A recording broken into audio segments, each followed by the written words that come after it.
Chapter 535. While the two of them were talking, the alert Portia had also woken up.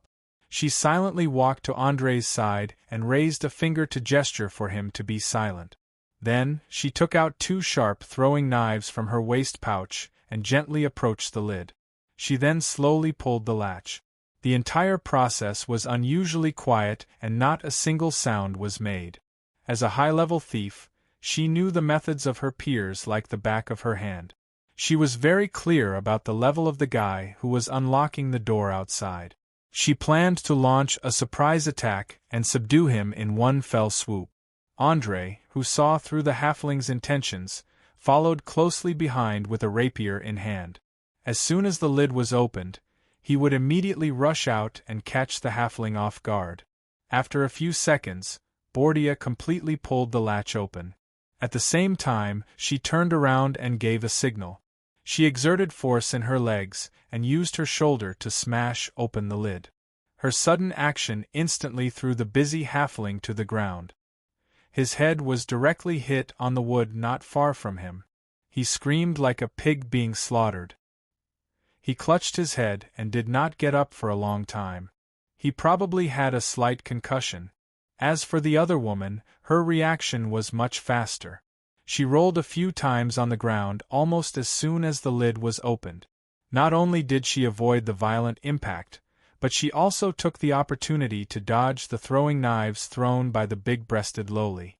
She nimbly pulled out her dagger and entered battle mode. Andre, who was the second to rush out from the entrance, saw this scene and immediately gave up the idea of continuing to attack. He squinted his eyes and asked, "Who are you people? Why are you in this shabby warehouse?" It must be known that Bordia's dexterity had long surpassed the limits of mortals. It was at least 20 points. Even Andre himself would find it difficult to dodge the throwing knives she threw, not to mention a sudden attack and a super close distance. This also meant that the opponent's dexterity was almost equal to her, or even slightly higher. The opponent's dexterity was at least level 10. The woman in black tights with a veil on her face looked up and down at Andre. After a few minutes, she let out a bell-like laughter. "Ha ha ha ha. I'm sorry, Honorable Miss Netweaver. Please forgive me for coming here without warning. It's just that Kent didn't reveal any inside information. So, to be safe, I wanted to confirm it myself." "You are?" Andre heard an unusual meaning in his words just now. If he guessed correctly, the other party should be the senior leader of the Shadow Net in the Sardinia Islands. Foot. "You already know, don't you?" the woman asked as she slowly sheathed her weapon and raised her hands to show that she was not hostile. Seeing that she had given up on fighting, Andre heaved a sigh of relief and put away his sword. "Tell me, why are you looking for me? If you can't come up with a convincing reason, I don't mind punishing you and letting you know the terrible consequences of angering me." After confirming that the other party was a member of the Shadow Net, he immediately showed his strong side, especially the threat in his tone. Anyone who was not a fool would be able to hear it. However, the veiled woman did not kneel down and admit her mistake as expected. She only bowed with one hand on her chest. "Honorable sir, I have no choice but to do this. Perhaps you have just arrived in this city and don't understand the current situation, let alone the grudges within the organization. If you have enough time, please come to the Mermaid Bar near the lower city tonight. You will see the undercurrent hidden under the calm surface." "Undercurrent? What are you referring to?" Andre continued to ask with furrowed brows. He could feel that there was something in this woman's words. There was no doubt that she was hinting at something, and 99% of it was related to the internal affairs of the Shadow Net. To be honest, he hated these kinds of words that brought endless reverie, because there were too many possibilities that could be extended, and it was completely impossible to judge. "I'm sorry, I can't say it now. Besides, there are so many outsiders here. I don't want them to know these secrets. Please remember, come to the Mermaid Bar after dark tonight." After saying these words that did not make any sense, the woman winked with a smile and sent a flying kiss. Very quickly, she disappeared from everyone's sight. Andrei could not even tell if she used magic, some kind of invisibility tool, or her own innate ability.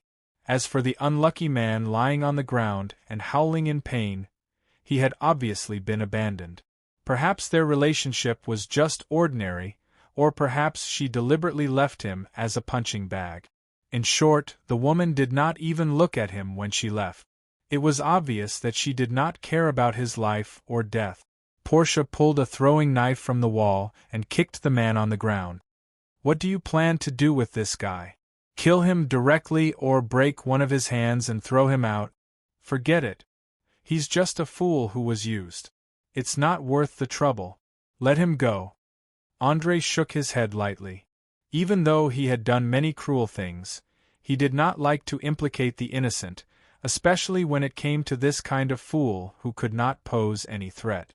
It was better to let him go if he could. After all, venting his anger was an action that only the weak would do. Apart from venting his negative emotions, there was no other use.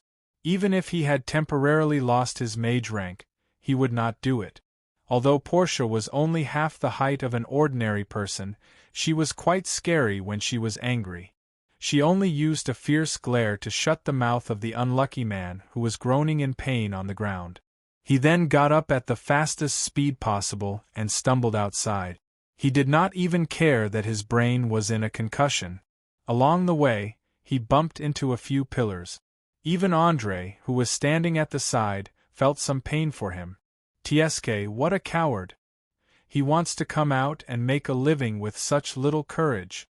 Looking at the other party fleeing into the distance, the big-breasted lowly curled her lips, not bothering to hide her disdain. From her point of view, since he had chosen to be a thief, he had to have a heart that wouldn't waver. Otherwise, if he couldn't even control his own emotions, how would he be able to sneak into a heavily guarded treasure trove and obtain wealth? Andrei smiled and shook his head. He patted the little girl on the shoulder and said, "All right, humans are a changeable race. There are brave and fearless heroes, and there are also cowards who are as timid as mice. You can't expect everyone to be like you halflings, who are willing to risk their lives for the sake of adventure and excitement." Chapter 536. Hearing these compliments and praises, Boscha's face instantly showed a trace of pride. Heh. Of course. The great halfling god of thieves, Brendel, taught us that when we steal, we must be bold and careful. When faced with danger, we must not panic. We must make full use of our wit and courage. Only in this way can we obtain the greatest harvest. The halfling god of thieves, Brendel? I didn't expect you to be his follower. Andrei exclaimed in surprise. One must know that this god was known as a lawless rogue who encouraged his followers to do illegal things. Most of the people who believed in him were thieves, gamblers, and unclean adventurers.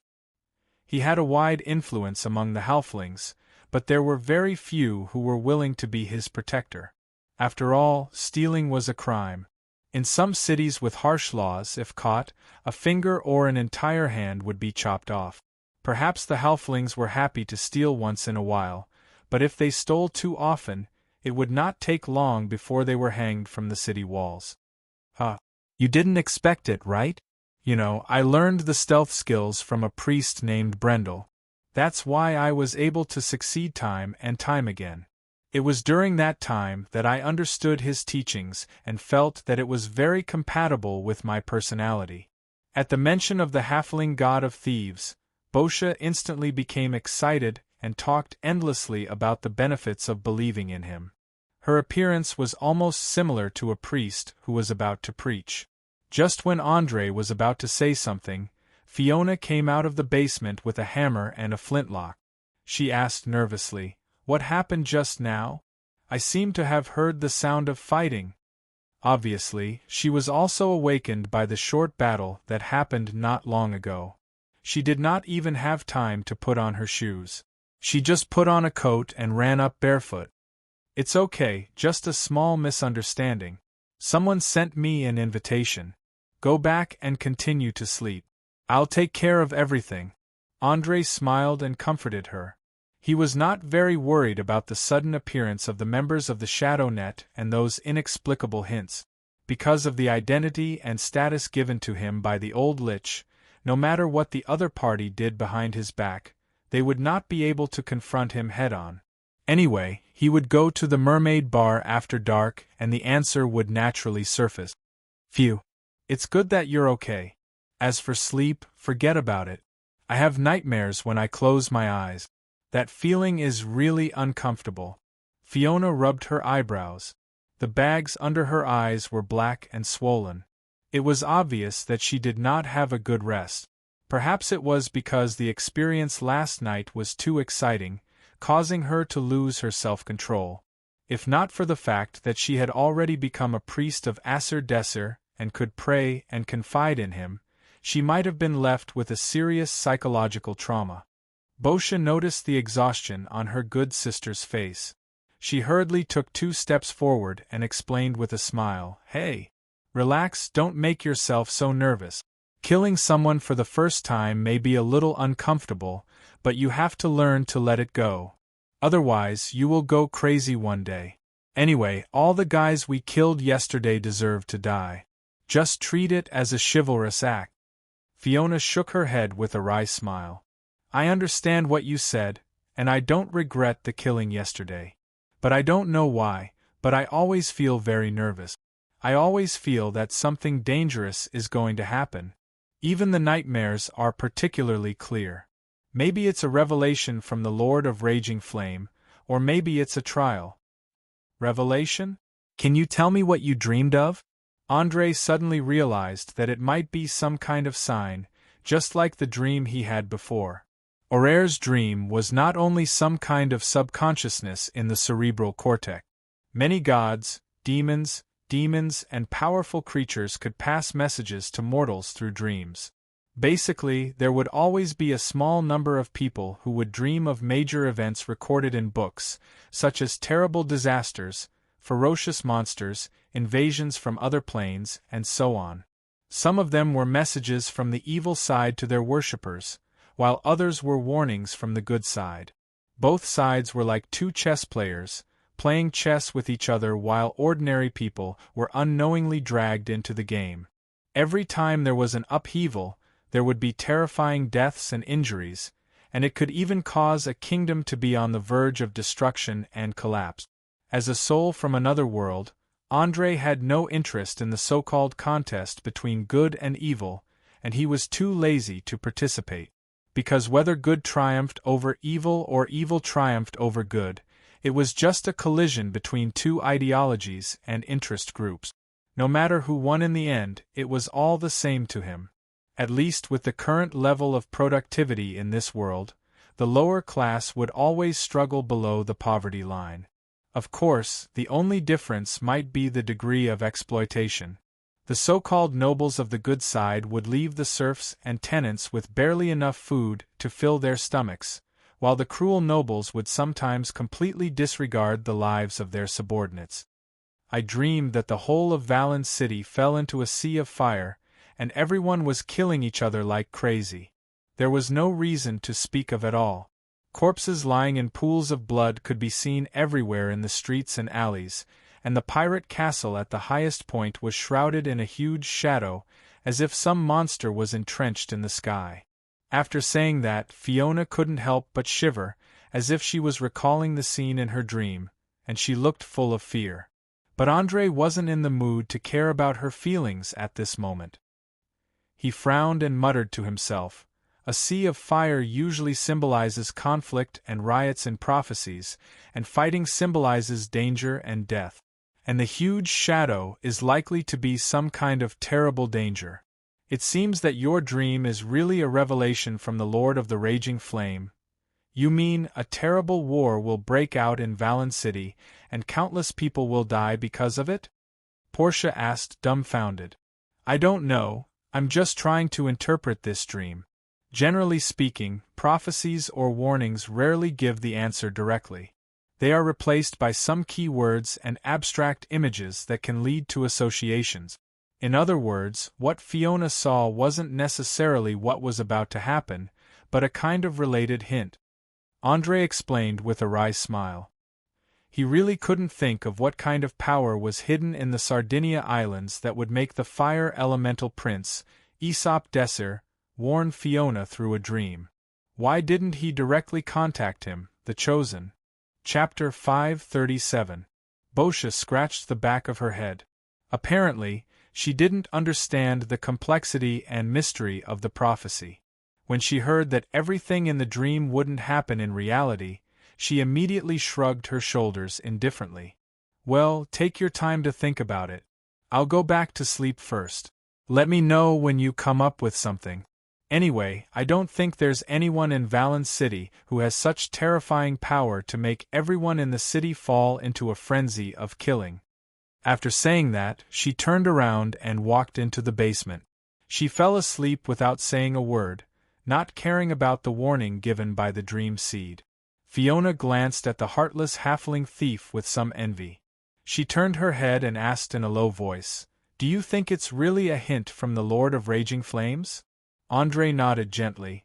The possibility is very high, but it can't be ruled out as a false alarm. In short, you'd better try to ask him when you're praying. It would be best if he could give you an answer.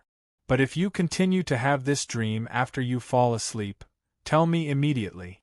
I'll make some corresponding preparations in advance. Understood. Perhaps it was because of the stimulation last night, Fiona had matured a lot in just one day. She was no longer the ordinary girl who panicked whenever she encountered something. Although she was still a little immature, she already knew how to keep herself calm. In order to relieve the girl's psychological pressure, Andrei specially chatted with her for a while about the interesting things he had read in book. He only stopped talking when her eyelids started to droop. He silently looked at the beautiful face full of exhaustion and sighed slightly. He then stood up and tidied up his belongings before quickly disappearing into the basement of the warehouse. To be honest, ever since he woke up, Andrei had a vague premonition in his heart.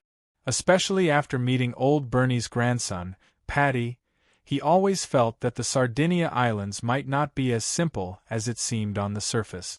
Otherwise, with the character of Loretta Botons, why didn't he directly control this place, but chose to cooperate with the Pirate King instead?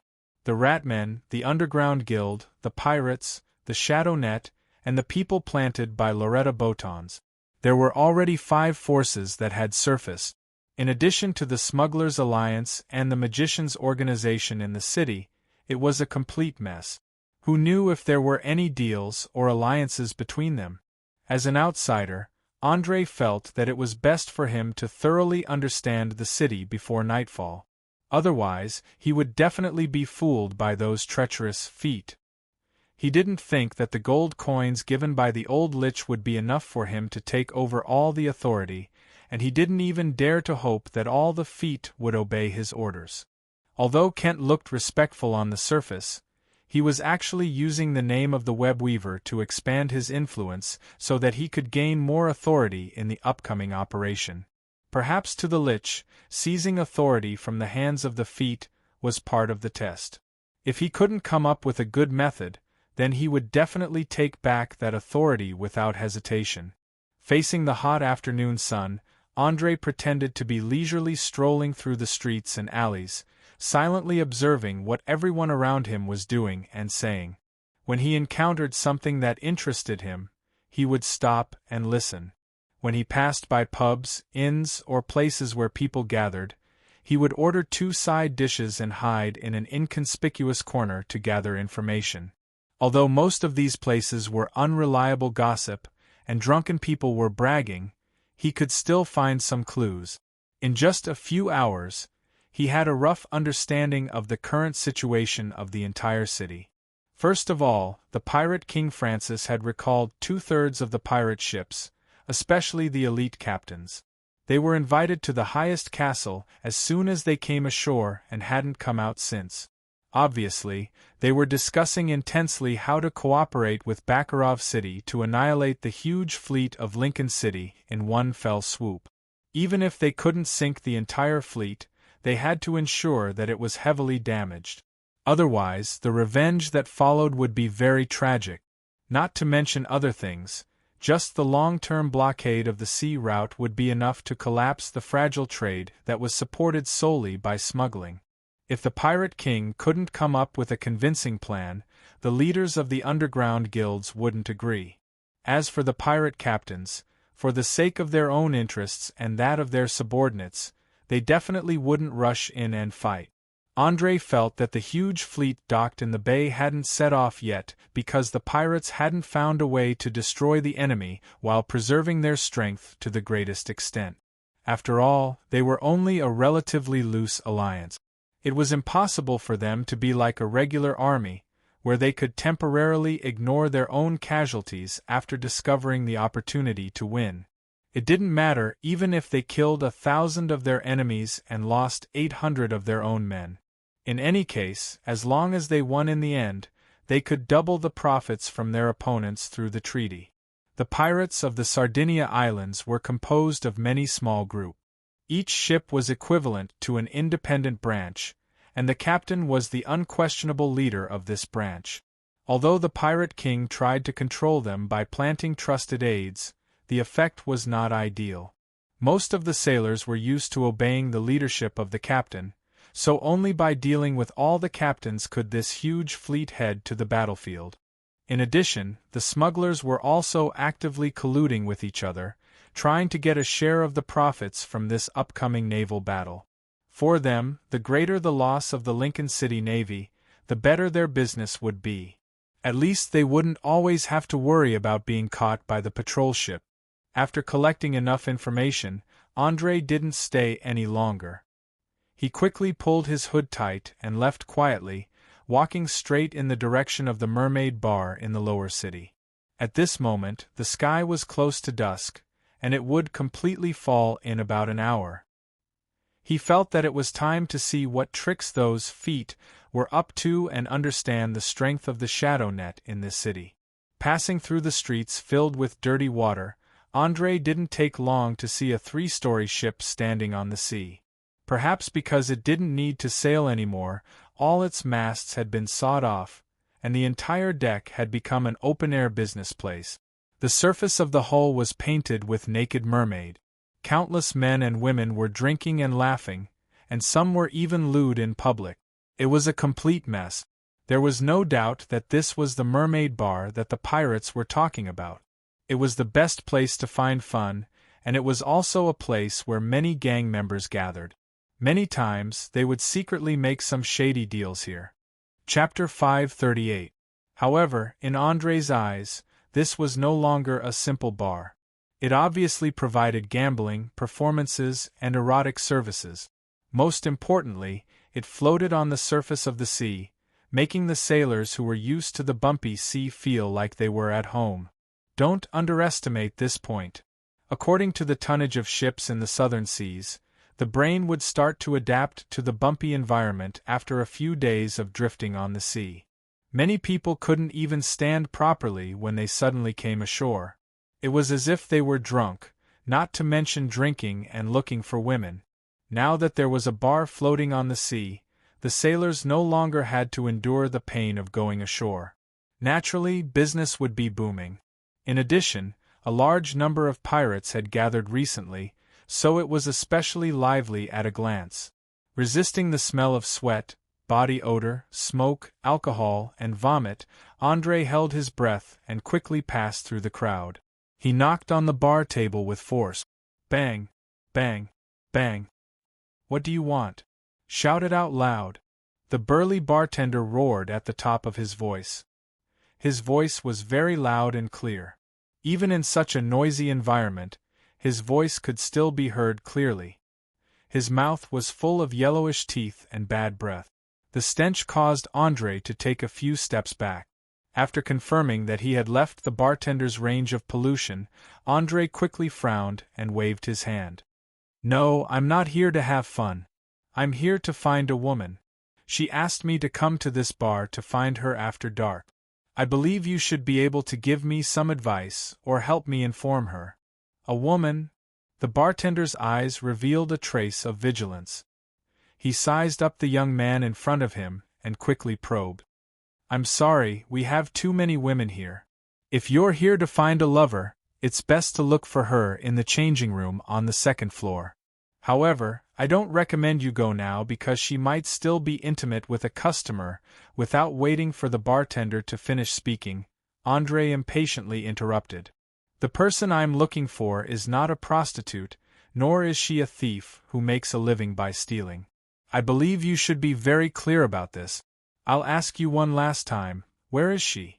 You can choose to answer or not, but you'd better think carefully about whether you can bear the corresponding consequences. The bartender hesitated for a few seconds before pointing at the entrance to the lower floor. Go straight down, that's the room at the bottom. However, you better pray that you're not lying. Otherwise, the boss will let you taste a punishment 100 times more painful than death. Hee, you don't have to worry about that.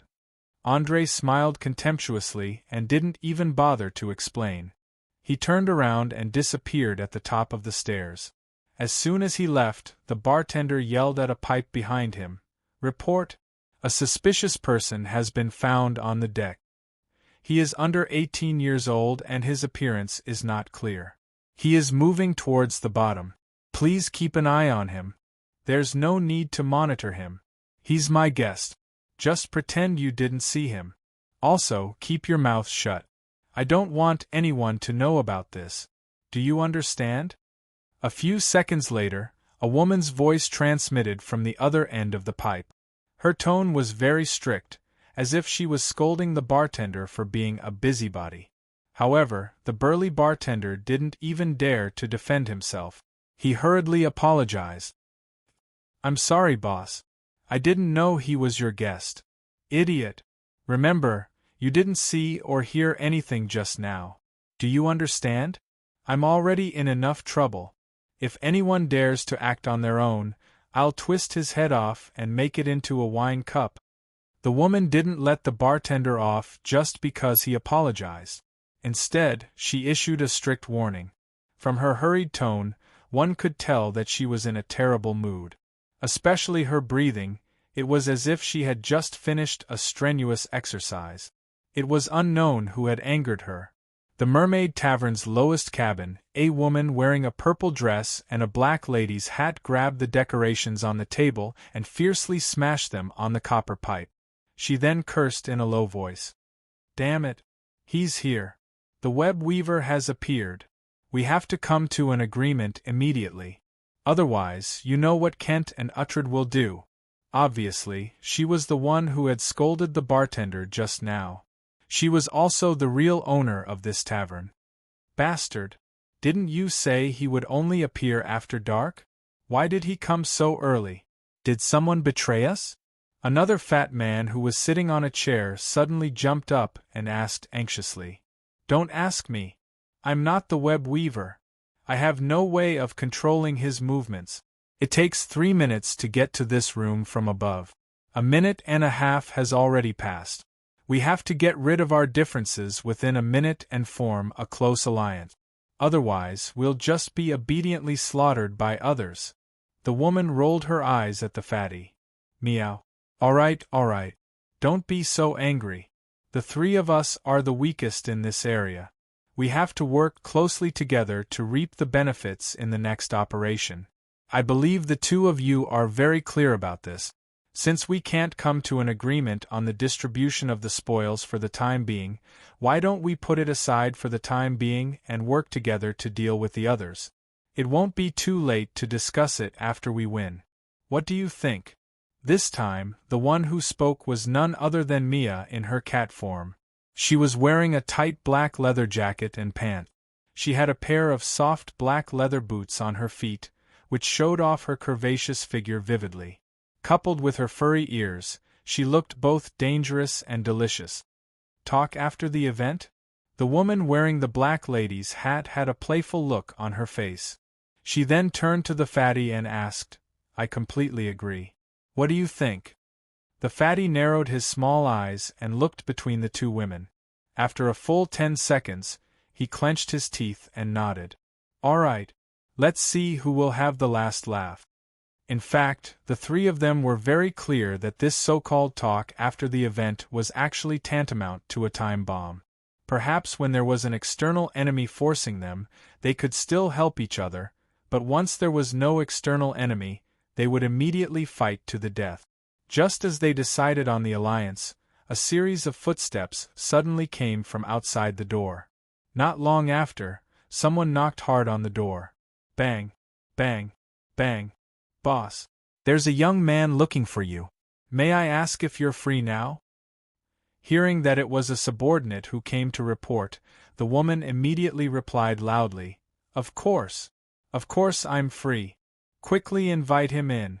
Remember to use invite. You must be respectful. Chapter 539. Understood. Don't worry, I'll definitely invite him in respectfully. After saying that, the person waiting outside the door jogged towards the stairs without another word. Not long after, he appeared at the door with Andre. He had no intention of staying. After making a gesture to invite him in, he immediately returned to his post. As a trusted subordinate who was able to guard the door for his boss, he was very clear about the things that he absolutely could not meddle in. Otherwise, even if he heard one more word, he might be killed. Because of his meddling in other people's business, his mutilated corpse was still floating on the sea not far away. Glancing at the tactful guard, Andre took a deep breath and directly pushed the door open. As soon as he stepped over the threshold, he saw two women and a man kneeling on one knee on the left and right side. At least on the surface, they looked very respectful and did not have the slightest intention of making things difficult for him. However, what were these people thinking in their hearts, only they knew. All of you get up. I don't need this kind of etiquette to highlight my identity, and I don't need your hypocritical flattery. Tell me, what did you call me here for? Especially the undercurrent hidden under the calm surface, it's best to explain everything clearly. Otherwise, you should know how serious the consequences will be. As Andre spoke, he walked to the main seat in the center without any invitation. He slowly sat down and stared at the front with his two sharp eyes. One of his hands was gently tapping on the table, and his whole body was emitting a faint pressure. It was like he was in a superior position. He was very clear that the purpose of these feet was not simple, so from the beginning, he did not plan to jump into the carefully arranged trap of the other party. Instead, he wanted to take the initiative and firmly grasp the initiative in his hands. The woman wearing a black lady's hat and a purple dress hurriedly stood up and respectfully replied, Honorable Net Weaver, I'm very sorry to invite you here at this time. There are some things that must be said, otherwise I'm afraid that you will be deceived by some people with ulterior motive. You have to know that in the organization, there are extremely ambitious people who want to use your identity to do something in order to achieve their unspeakable purpose. Who are you referring to by some people? What is their unspeakable purpose? Don't tell me that the three of you don't have any selfish motives at all? Andre's lips curled up slightly as he asked in a sarcastic tone. The reason why he used such a tone was because he knew that the stronger he acted, the more the other party would take it for granted. Even though it sounded a little despicable from Kent's actions, the webweaver had absolute control over all the legs. Thus, acting coldly made him seem more like the leader of an evil organization. Honorable Sir, please do not doubt our loyalty to the organization, nor do you have to worry that we are using this opportunity to eliminate our dissidents. Please be patient. I will explain all the reasons to you. This woman was obviously very good at communicating. In just a few words, she quietly pushed all the accusations aside and at the same time expressed her loyalty. Of course, this so-called loyalty had to be put in quotation marks. Her goal was simple, and that was to find an entry point and reveal the dark history of the other legs. This way, Andre would have the first impression that they were unreliable. Don't underestimate this. According to psychological research, the first impression people had of the first person in the world would often dominate for a long time. Even if they knew there was a problem with it, they would still subconsciously insist on it. When faced with a different opinion, it would be very difficult to accept it. It was similar to an illusion. It was an inherent flaw in human cognition. Humans could only expand their knowledge to reduce the chances of it happening, but it was impossible to completely avoid it. If Andre accepted the woman's misleading information, he would very likely be suspicious of the other legs, including Kent. For a long time, he wouldn't be able to trust them. He could only rely on the three in front of him to balance the power.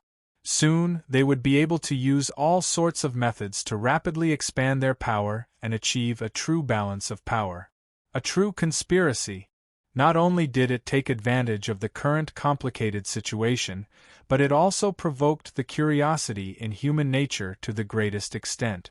After all, for any superior, it was instinctive to understand the actions of their subordinates. This was the only way to give them a sense of security, as if everything was under their control. As a dabbler who wasn't familiar with the internal structure of the shadow web, Andre naturally wanted to know the action plan of every foot. If possible, it would be best if he could get a record of every foot from birth to the present. But unfortunately, with Aurère's flawed household registration system, it was too easy to create a fake identity. Furthermore, with the use of magic to alter one's memory, even one's birthplace and parents could be tampered with. For those who wanted to hide their past, it was as easy as eating and drinking. Looking at the woman in front of him, Andre used his right hand to support his chin. A cold smile appeared on his face, and he suddenly said, "You are very smart, smarter than most people I know. You know where your biggest advantage is and how to use it to exchange for what you want. But please don't treat others as fools or idiots, and don't think that your plan is perfect. Believe it or not, I can immediately label you as traitors and then inform the others. When that happens, I don't even need to do it myself. Very quickly, there will be people rushing to take care of everything. Remember, don't try to play tricks in front of me, because your every move is under the surveillance of the organization. There is no privacy to speak of." It had to be said that these deceptive words were quite intimidating. Especially when paired with an unfathomable expression, the woman's smile instantly froze on her face. Although she tried her best to conceal her loss of composure, her hands were trembling uncontrollably. Needless to say, she was afraid. In fact, it wasn't just her. The other two legs weren't any better. They lowered their heads subconsciously and tried their best to avoid eye contact, fearing that the things they did in secret would be exposed. In order to prevent the intelligence system from being paralyzed due to betrayal, the shadow web used a dual system. On the surface, there was a group of people involved in infiltration, roping in, bribery, and subversion of the regime. In the dark, there was a group of people mainly responsible for surveillance work. Once a traitor was discovered, they would immediately eliminate them. And if a part of the intelligence network was destroyed by the enemy, they would be responsible for rebuilding it to prevent the intelligence system from being broken. Chapter 540. Generally speaking, as long as the people on the surface did not go too far or betray the interests of the organization, they were almost invisible. There was no communication between them at all. However, this did not mean that there was no fear in their hearts. In fact, every member of the shadow web was very afraid that one day, they would become the target of elimination. Perhaps they would take it as a joke if someone else said that, but for a powerful web weaver, it was already a miracle that they did not pee their pants in fear. Seeing that he had overpowered the other party in terms of momentum, Andre quickly put away his cold eyes and put on a relatively friendly face. He knocked on the table again and said, "Okay, that's all for the warning. Now you can start to explain. Remember not to add any subjective judgment or speculation. You only need to explain what happened clearly because you only have one chance. Make good use of it." After that, he leaned back on the chair and looked at the 3 feet, who were standing not far in front of him. He felt a sense of pleasure as if he had the power to kill someone. It was no wonder that countless people wanted to be in the top. In order to climb to the top, they would do anything. Children could kill their biological parents, and biological parents would also kill their own offspring. All the laws and ethics in the world could not restrain this kind of behavior. The reason was very simple. Compared to the price, the satisfaction it brought was too addictive. It was much more powerful than any narcotic. Once you were addicted to it, there was no way to quit. In essence, André was not a person who had a strong desire for power. He did not like to guard against everyone around him day and night in order to protect the power in his hands. He preferred to distribute the power to his subordinates and then control it through balance and competition. As for himself, he preferred to concentrate on the study of the power of magic. As the sorcerer's level got higher and higher, the possibility of being betrayed would be lower and lower.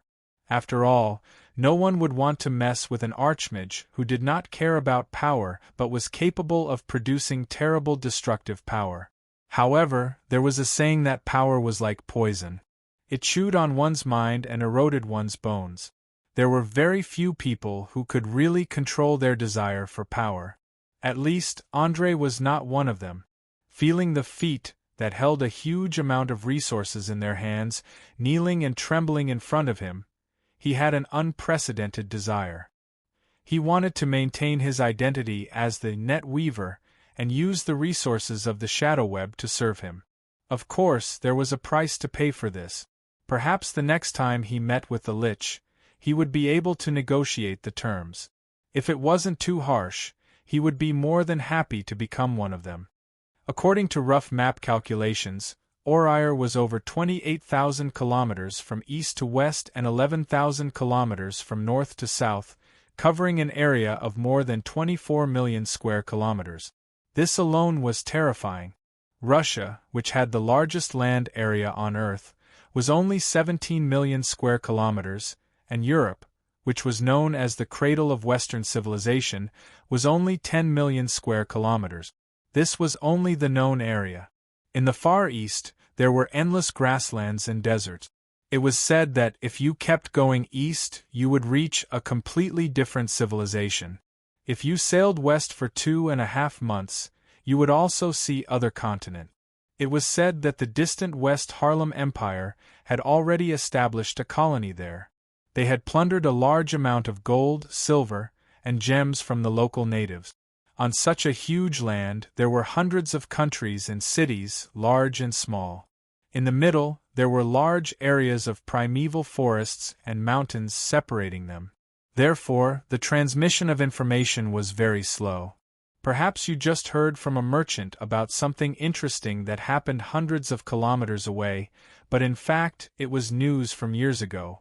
As a time traveler who was obsessed with the glory of the ancient magic civilization, André would sooner or later explore the ruins all over the world to find the lost magic skills. Therefore, he needed the support of an intelligence organization on the Pan-continent. At least, he could get the necessary information every time he went to a place. Otherwise, he might not be able to find it even after decades of searching in the dark. Obviously, no matter how one looked at it, the shadow web met the requirements. It was just that it seemed a little dangerous. He didn't know why they spent so much effort. Honorable sir, your wisdom and foresight are far beyond our reach, but what I just mentioned is not an exaggeration. In the Sardinia region, there is a foot with the most seniority who has always been in control of everything. His name is Uhtred Alicorn, and he is a powerful mage. It is said that there is also a group of 110 elite mercenaries who are secretly loyal to him. His terrifying strength has long surpassed the sum of everyone else's. In addition, Sea Wolf Kent isn't as loyal as he appears to be. This guy has close relations with pirate captains, especially the pirate queen, Grace O'Marley, who is also a leg. They will always be on the same side as him, and they have already vaguely formed an alliance. As you can see, the three of us are the weakest of the 8 legs. Even if we work together, we can only protect ourselves. We won't be a threat to your plan at all. On the contrary, if we let them grow, it will easily lead to an imbalance of power. I believe that you won't be happy to see your subordinates control more than half of the power, and you won't allow yourself to be taken over. Therefore, I boldly suggest that you give us some support. As long as the power in our hands is equal to theirs, you will never have to worry about a similar situation. You can even adjust things in the middle. Every leg has to do their best to curry favor with you in order to maintain their position. Isn't that good? I have never denied that I have selfish motives, and I don't think there is anything wrong with fighting for benefits within a reasonable range. Just like what a philosopher once said, any subordinate who doesn't desire to obtain benefits needs to be extra careful, because what they are eyeing isn't a small profit, but the position under their boss's butt. The woman in the purple dress had obviously thrown caution to the wind. Without hesitation, she poured out the dark history of her other colleague. She even took the initiative to admit her own ambitions. The intense emotions in her eyes could be clearly felt even from a few meters away. Without a doubt, she had completely cut off her own path of retreat. If André didn't choose to give her a certain degree of support in the end, then it wouldn't take long for her to be torn apart by the others. After all, there were unavoidable unspoken rules in any group, and she was now challenging these unspoken rules. To be precise, she was directly overturning them. Chapter 541. Think about it, if every bureaucrat in a certain country was desperately embezzling and accepting bribes, and an honest and just bureaucrat suddenly stood up and directly told the king about their actions, guess what the king would do? The answer was simple. The king would use this honest and just bureaucrat to clean up a portion of the people he didn't like, then place his trusted aide in, and finally hang him to calm the anger and fear of the bureaucrat. Even though it sounded very dark, cruel, cold-blooded, and filled with dirty political exchanges, it wasn't the first time such a situation had happened in real history. Anyone who tried to challenge the existing rules and large vested interests usually didn't have a good ending. The end result was either death from assassination, or being thrown out as a scapegoat by the monarch to appease the old powers that still held great power. It was clear that the woman wanted to use this method to let André understand that everything she did was to protect herself, and that she didn't want to be dealt with by Kent or Uhtred Alicorn afterward. Glancing at the ashen expressions of the other two legs, André suddenly felt that the scene in front of him was very interesting, and at the same time, he also understood why the other party had called him over. Following his appearance, the inner circle of the shadow web in the Sardinia Islands began to compete with the word power. On one hand, Uhtred Alicorn, who was originally the strongest, wanted to maintain his position, and on the other hand, Kent wanted to use this opportunity to suppress the former so that he could replace him. As for the three unlucky fellows in front of him, all right, they were probably terrified by the current situation, so they banded together to avoid the fate of being sacrificed. After all, the strong planted the flag and the weak took sides. This was an unchanging truth since ancient times. Moreover, taking sides was also a skill. If they didn't do well, they might be swallowed whole, and in the end, they wouldn't even be able to get a single strand of hair. Perhaps it was a resistance provoked by the strong pressure, or perhaps it was just because they were dissatisfied with the current situation. In any case, they took the initiative to come over in order to obtain support and force the other two powers to refrain from going overboard. This way, they would have the opportunity to develop.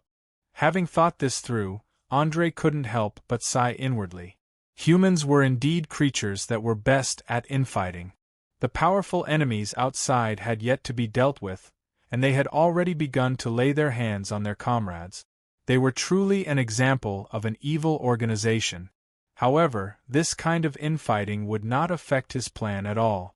On the contrary, it would bring him countless benefits. Thus, after deliberately remaining silent for a few minutes, he slowly raised his head and stared into the other party's deep blue eyes. He said word by word, "Give me a reason to trust you. You should know very well that as a web weaver, I can't give up two powerful helpers just based on one side of the story. The organization attaches great importance to this operation, and I will not allow any reason to fail. I believe that with your intelligence, you should be able to understand what I mean. In any case, he was just using the tiger's skin to bluff, in order to intimidate them. He didn't even hesitate to use the name of the old lich to intimidate them.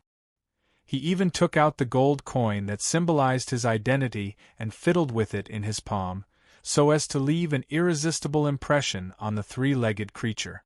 As expected, the woman in the purple dress noticed the sudden flash on the gold coin. Her pupils dilated quickly, and she inadvertently revealed a look of awe. She immediately took out a book bound with parchment paper from her arms, bowed her head respectfully, and presented it with both hands.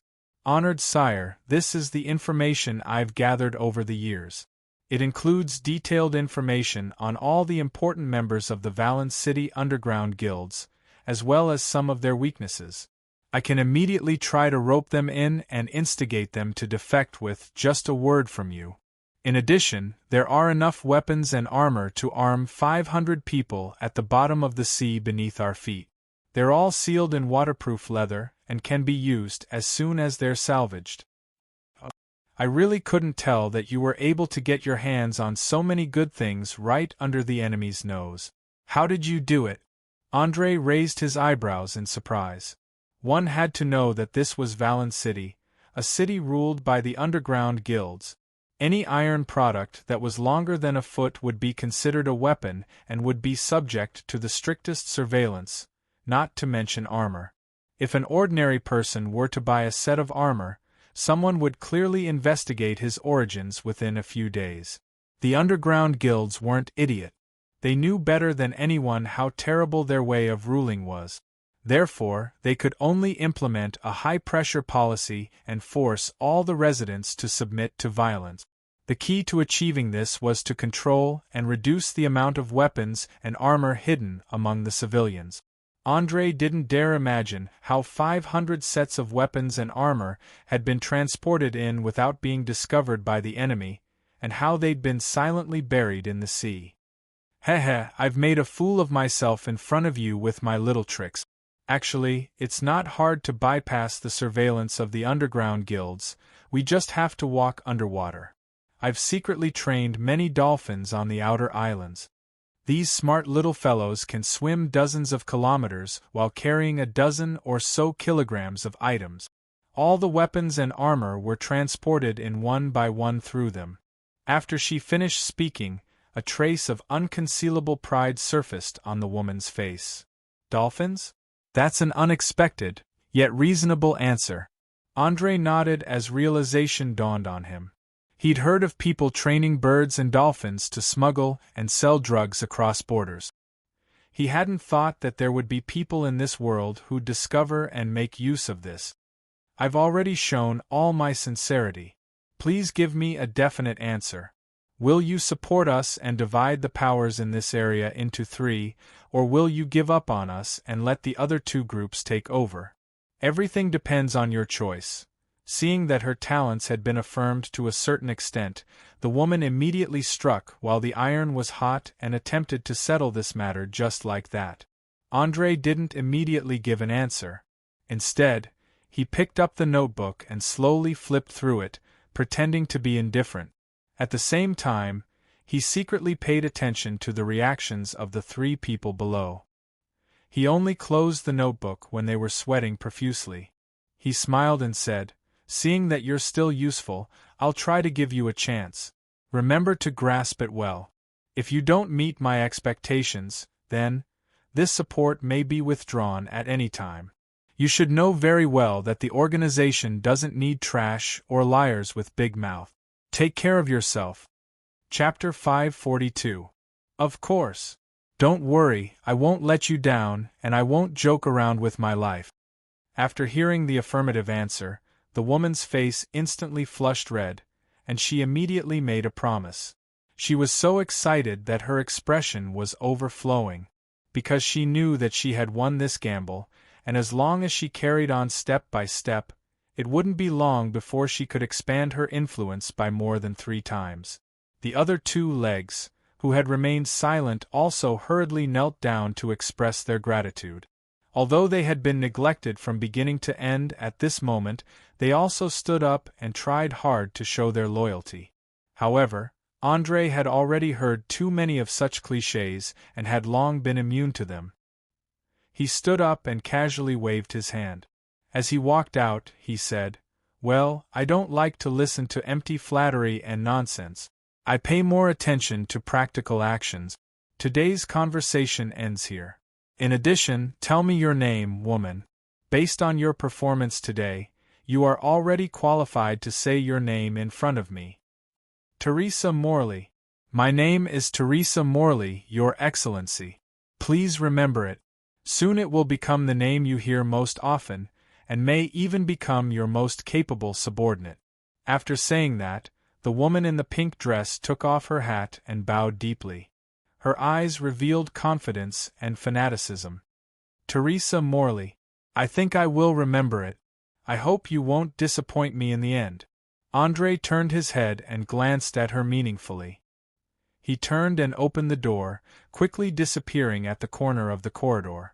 As soon as he left, the fat man sat down on the ground and desperately wiped the sweat on his body. He gasped and sighed, "Damn it! Is this the legendary net weaver? Too scary, that aura makes me feel suffocated." "Meow, I agree. He is 10 times scarier than Uhtred Alicorn. My legs are still shaking." Mia shrunk her neck in fear. Her 2 furry pointed ears stood up high, no different from a frightened cat. Teresa glanced at her companion with disdain, and then reprimanded in a strict tone, "Shut up! Is the net weaver someone you can judge?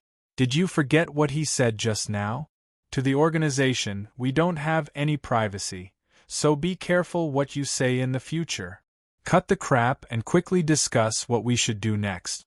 You should know that our opponents are all difficult to deal with." André didn't know what the 3 legs had discussed after he left, and he didn't care whether they would succeed in the end. In any case, as long as he made his stance clear, all the members of the Shadow Net understood that no matter how powerful their subordinates were, they had to obey his orders. Otherwise, he only needed to give them a hint, and someone would immediately jump out to fight for him and bear all the possible consequences. From a certain point of view, this was the great benefit of having power. As long as his identity as the web weaver wasn't revoked by the old Lich, no matter how much these feet tried, they wouldn't be able to escape from his grasp. After giving the other party a verbal promise, André once again returned to the basement of the old warehouse and finally had a good night's sleep. He didn't open his eyes until the next morning. In order to better conceal his identity, he quickly hired a group of people through Maurice and began to clean and renovate the place. With the support of half of Garrick's inheritance, the warehouse that was full of mold, spiders, and rats looked brand new in just a little over a day. The smelling of iron was also prepared, and the clanking of iron soon began to reverberate in the air above the alley. He didn't know if it was an illusion, but he suddenly felt that the security in the surroundings seemed to have improved. The number of beggars and hooligans wandering in the vicinity had decreased sharply, and there were even a few small shops selling groceries and food not far away. It was like a peaceful and serene residential area, and there was no sign of the dirty and messy appearance of a few days ago. Of course, other than the changes mentioned above, there were also more pedestrians. Many of them seemed to be very interested in the newly opened blacksmith shop, either approaching to observe or directly walking in to inquire. There were merchants, pirates, and gang members among them, and no one knew what they were up to. As a smart person, André dared to guarantee that more than 50% of these people were spies from various forces. As for the rest, they were either famous thieves in the city or swindlers who wanted to gain something without risking anything. None of them were really here to buy anything. Of course, the current situation was already within his expectations. Anyway, the blacksmith shop was just a cover. As long as he waited for the smuggler that Mabel mentioned before, Tim, to appear, he could close it down. Even though he already had a preliminary control of the Shadowweb's authority in the Sardinia Islands, André didn't trust them at all.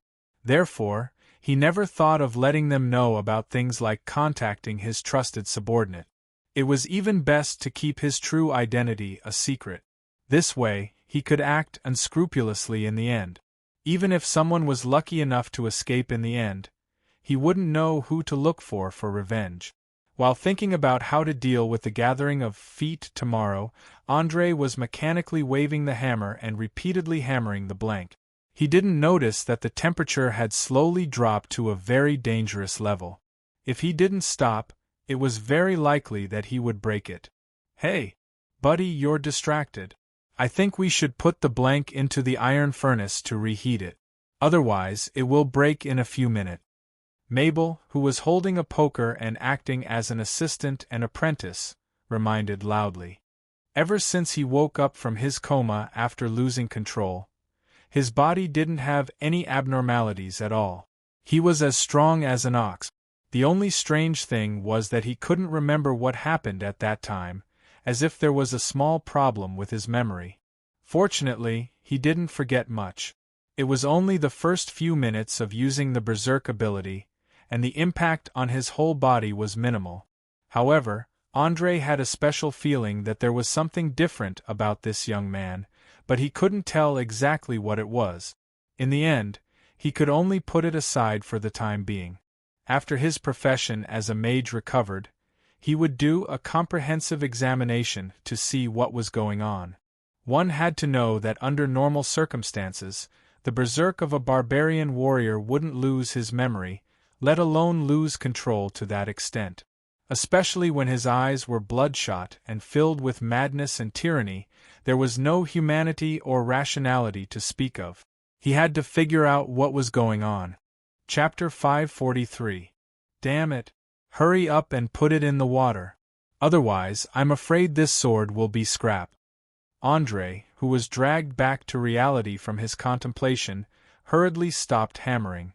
At the same time, he instructed the other party to carry out the follow-up treatment. He sat on the stool at the side, picked up the cup and gulped down all the water in it. Sweat flowed down from his forehead, making him look like he had just been fished out of the water. After all, it was officially June. The temperature in the south had reached about 30 degrees Celsius. Coupled with the heat wave emitted from the furnace, ordinary people would be drenched in sweat after a few minutes. Not to mention, it would consume a lot of physical strength to forge the iron. However, he knew that this kind of action was the best way to train a person's heart and lung function and arm strength. It was also beneficial to improve his melee combat skills. Therefore, no matter how hard it was, he forced himself to persevere until the sorcerer lifted the seal. Mabel, who was only wearing a leather apron, quickly threw the blank into the bucket. She wiped the sweat on her forehead and asked with a smile, "What are you thinking about that made you so engrossed in your thoughts? You even forgot that you're forging. This doesn't seem like something you would do." Andrei put down the cup and wiped the water stains on the corner of his mouth. He shrugged helplessly. "It's nothing. On one hand, I'm thinking about the complicated situation. On the other hand, I'm worried about your physical condition." "Me?" Mabel pointed at herself inexplicably. Her face showed a puzzled expression. "What do I have to worry about? Didn't Fiona check me? I'm as healthy as a bull. I even feel that my strength has increased a lot today. It should be because I've been forging with you recently. To be honest, I've really fallen in love with this profession. Whenever I hear the sound of the hammer hitting the iron felt, it always sounds so pleasant. I can also vent my endless energy. No, you don't understand. Maybe Duan Zeo can strengthen your muscles and slightly increase your strength. However, there's a limit to it. Besides, your muscles are already very developed. It shouldn't increase so quickly. The most important thing is that no power can be obtained for free. It needs to be paid a corresponding price." At this point, Andrei's tone suddenly became serious. "Let me give you a simple example. For example, mages need to spend an unimaginable amount of time and energy to learn knowledge in order to obtain the power of arcane spells. Priests need to offer devout faith in order to receive the blessings of the gods. Warriors need to constantly hone their combat skills in order to become stronger. Thieves need to experience countless failures in order to learn how to approach their targets silently. There was nothing in this world that could be obtained without sowing. If one felt that it was easy to increase one's strength, it often meant that there was a trap, or the price one had to pay after the fact would be extremely painful. Promise me, unless you have no other choice, don't use your berserk ability again. It's too dangerous for both yourself and your enemies. You might even hurt your loved ones and comrades. I'm afraid you still don't know that Maris was almost smashed into meat paste by your shield. As for the poor Garrick, when we arrived, there was almost no way to recognize his original appearance from the corpse. To be precise, there were no traces of a human being at all. It was completely like minced meat. According to the standards of a normal human, it would be difficult to achieve such a level even if one were to use a hammer for a minute. However, you did it with a shield. Do you understand what it means? The series of detailed analysis made the young man who wasn't very smart to begin with feel a little confused. After a dozen seconds, he blinked his eyes and asked, "What does it mean? Is it amazing to be able to do this?" It was obvious that he had no concept of this at all. He didn't even understand the basic attributes of the Aurère's power system.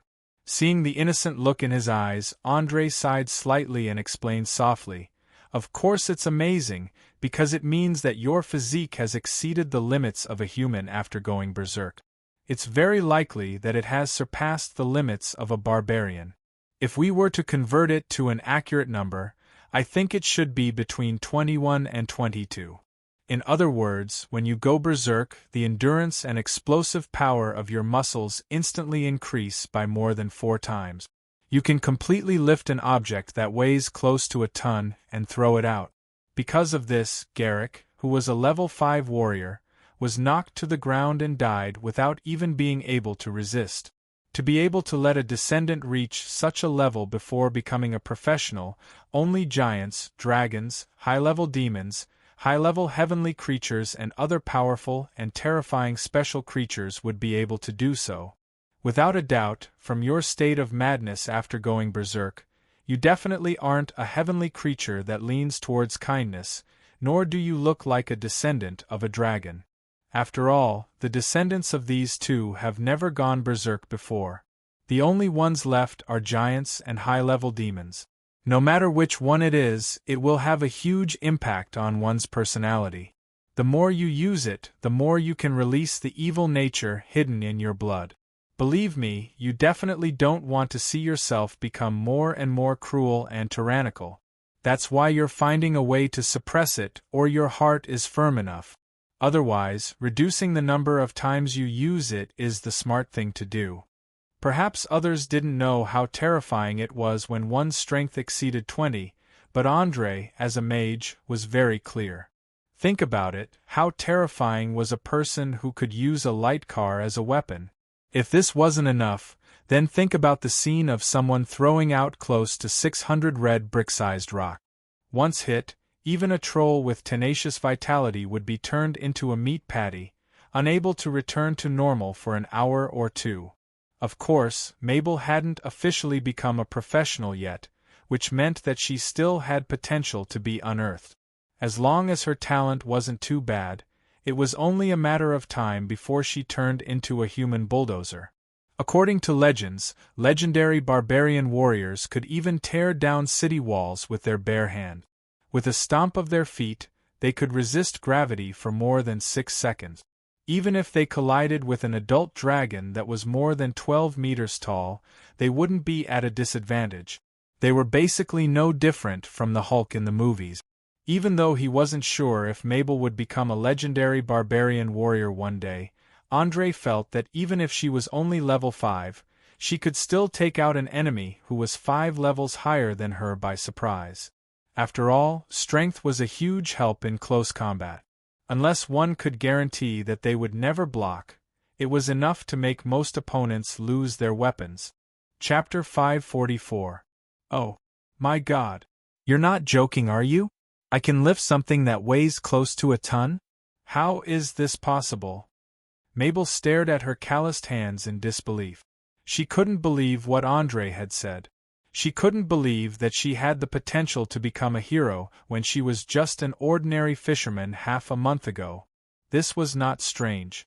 In Aurire, if one wanted to become a hero that was sung by bards, one must first have extraordinary abilities, such as greater strength, better endurance, more agility, more intelligence, sharper senses, and so on.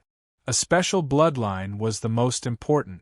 Flipping through the dusty historical biographies on the bookshelves of the library, one would be surprised to find that almost half of the so-called great people, famous people, heroes, and even evil villains had various special bloodlines.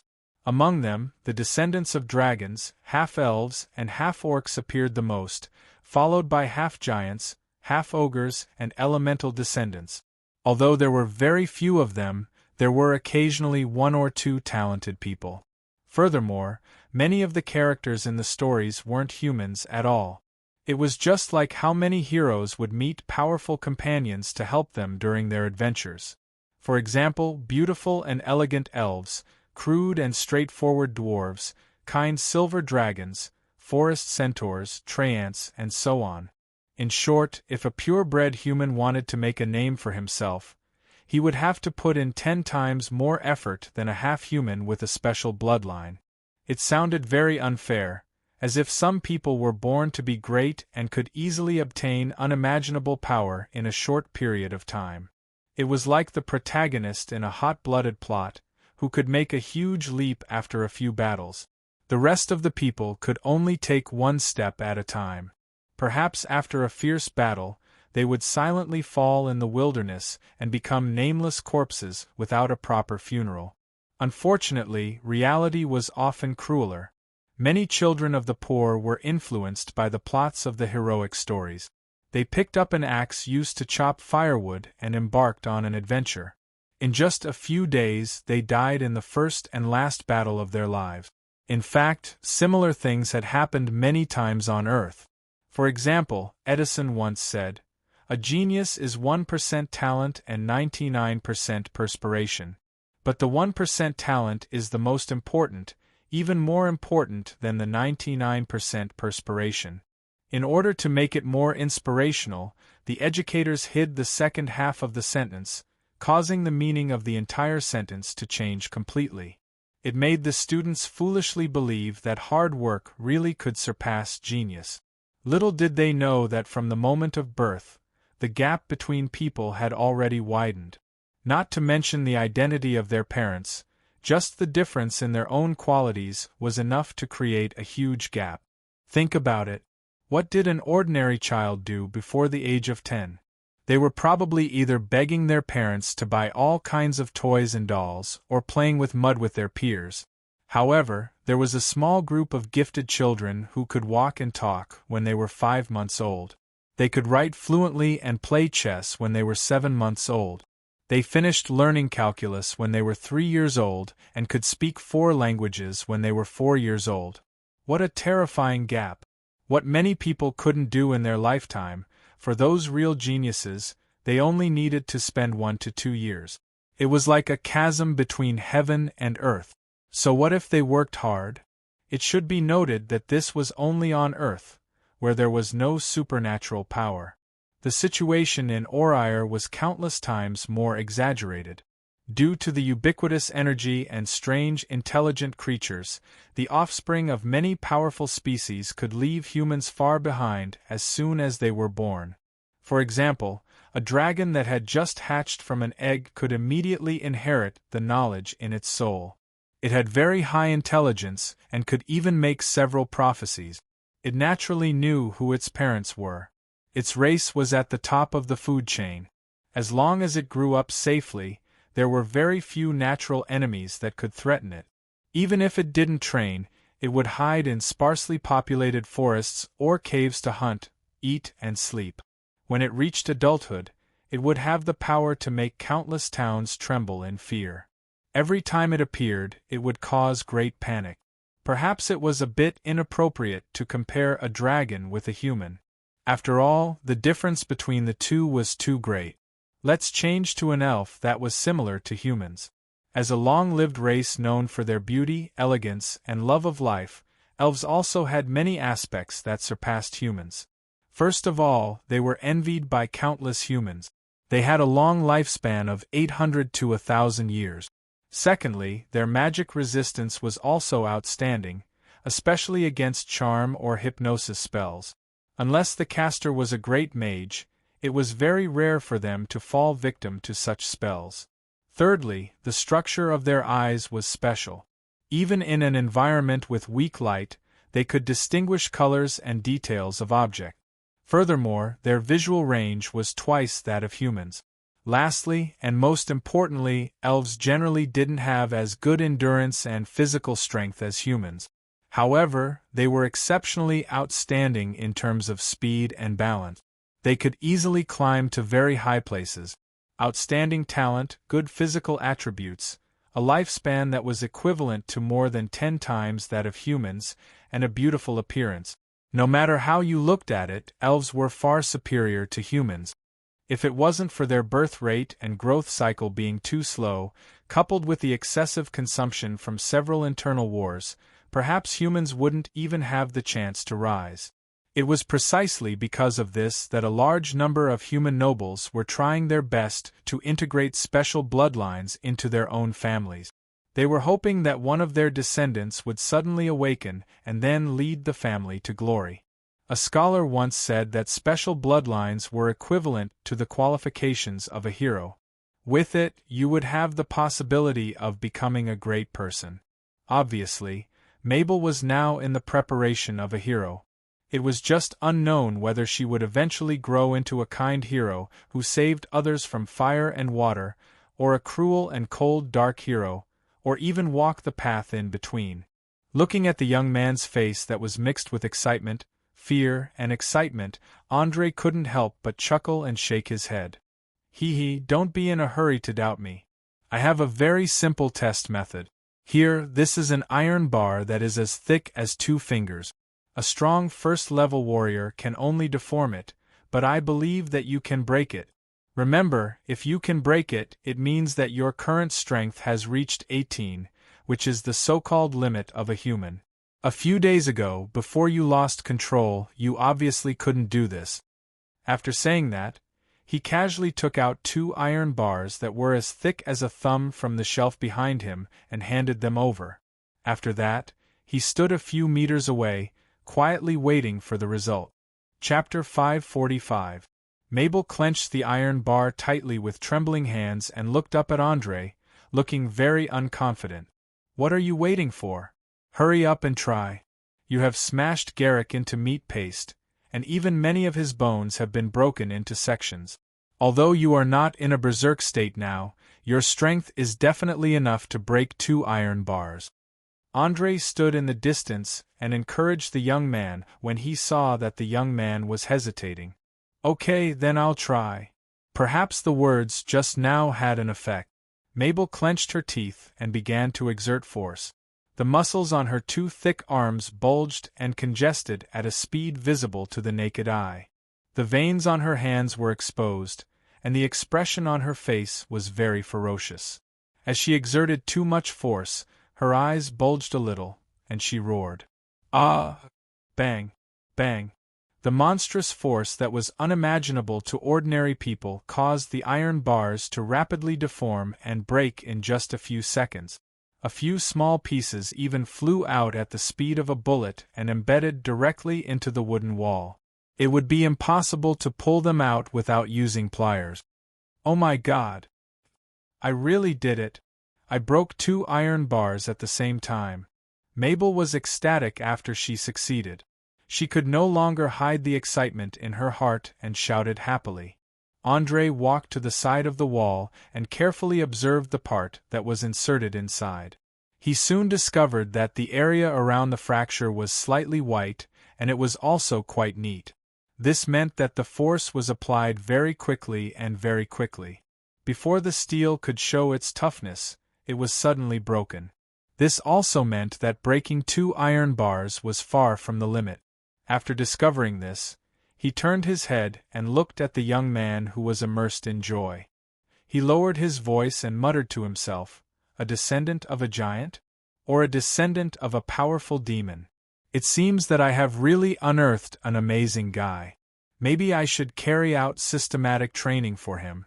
Otherwise, I'm afraid that such good talent will be wasted." Just as Andre was thinking about where to find a qualified warrior mentor, Fiona had just come in from outside the door.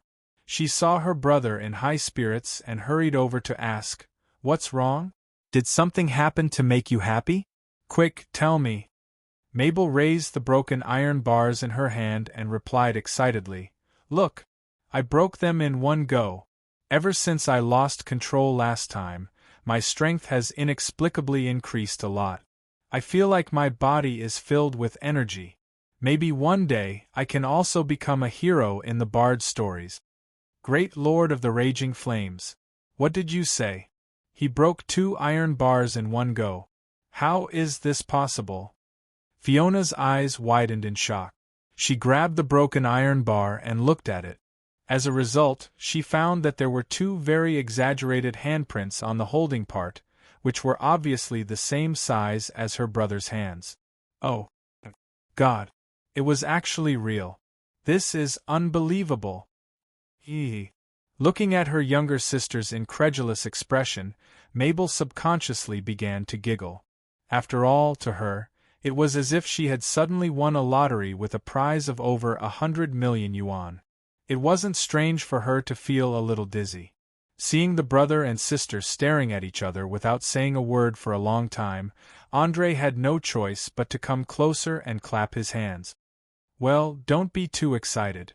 Having great strength doesn't equate to having great combat power.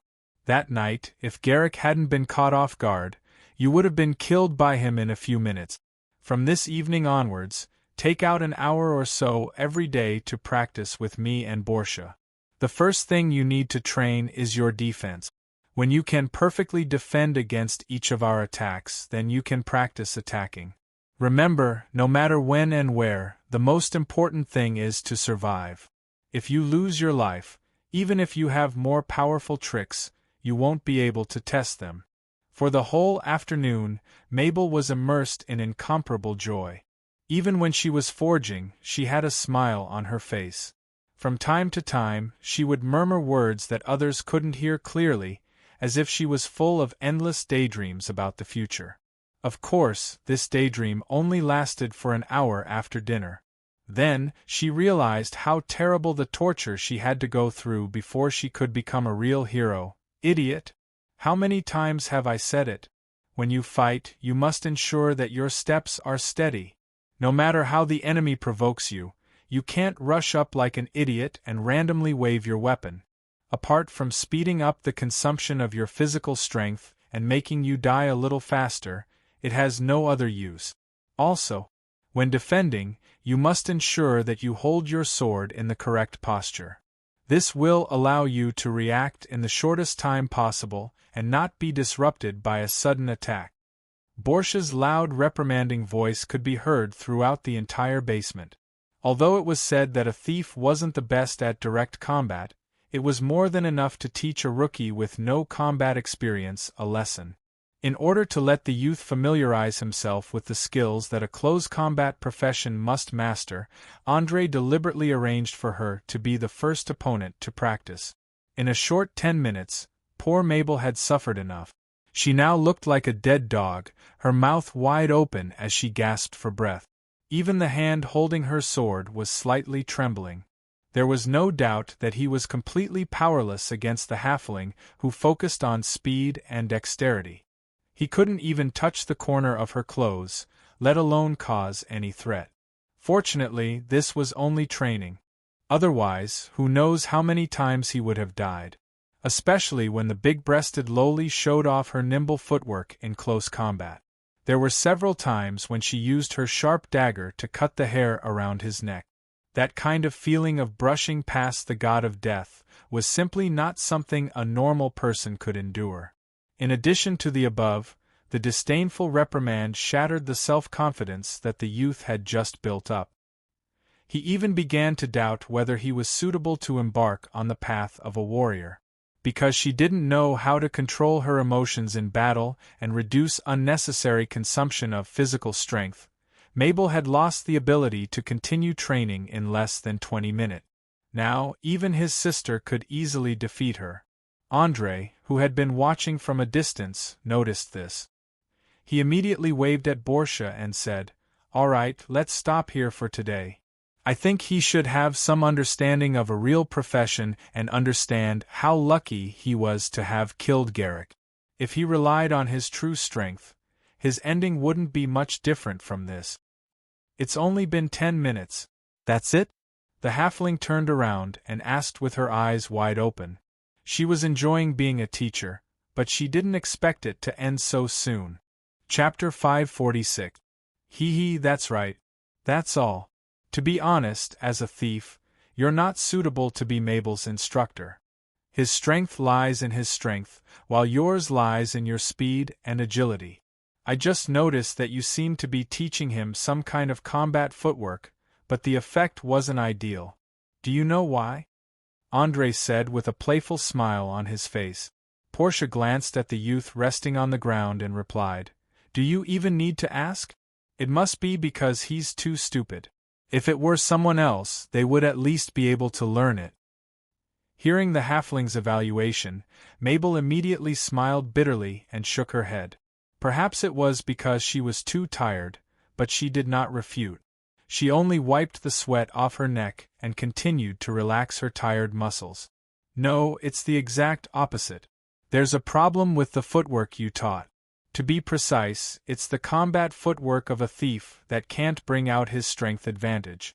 So the more he learns it, the more awkward it will be, to the point where he can't even perform at his original level. Otherwise, he could at least last for 10 more minutes." Andre pointed out the problem with a single hit, not at all deceived by the superficial appearance.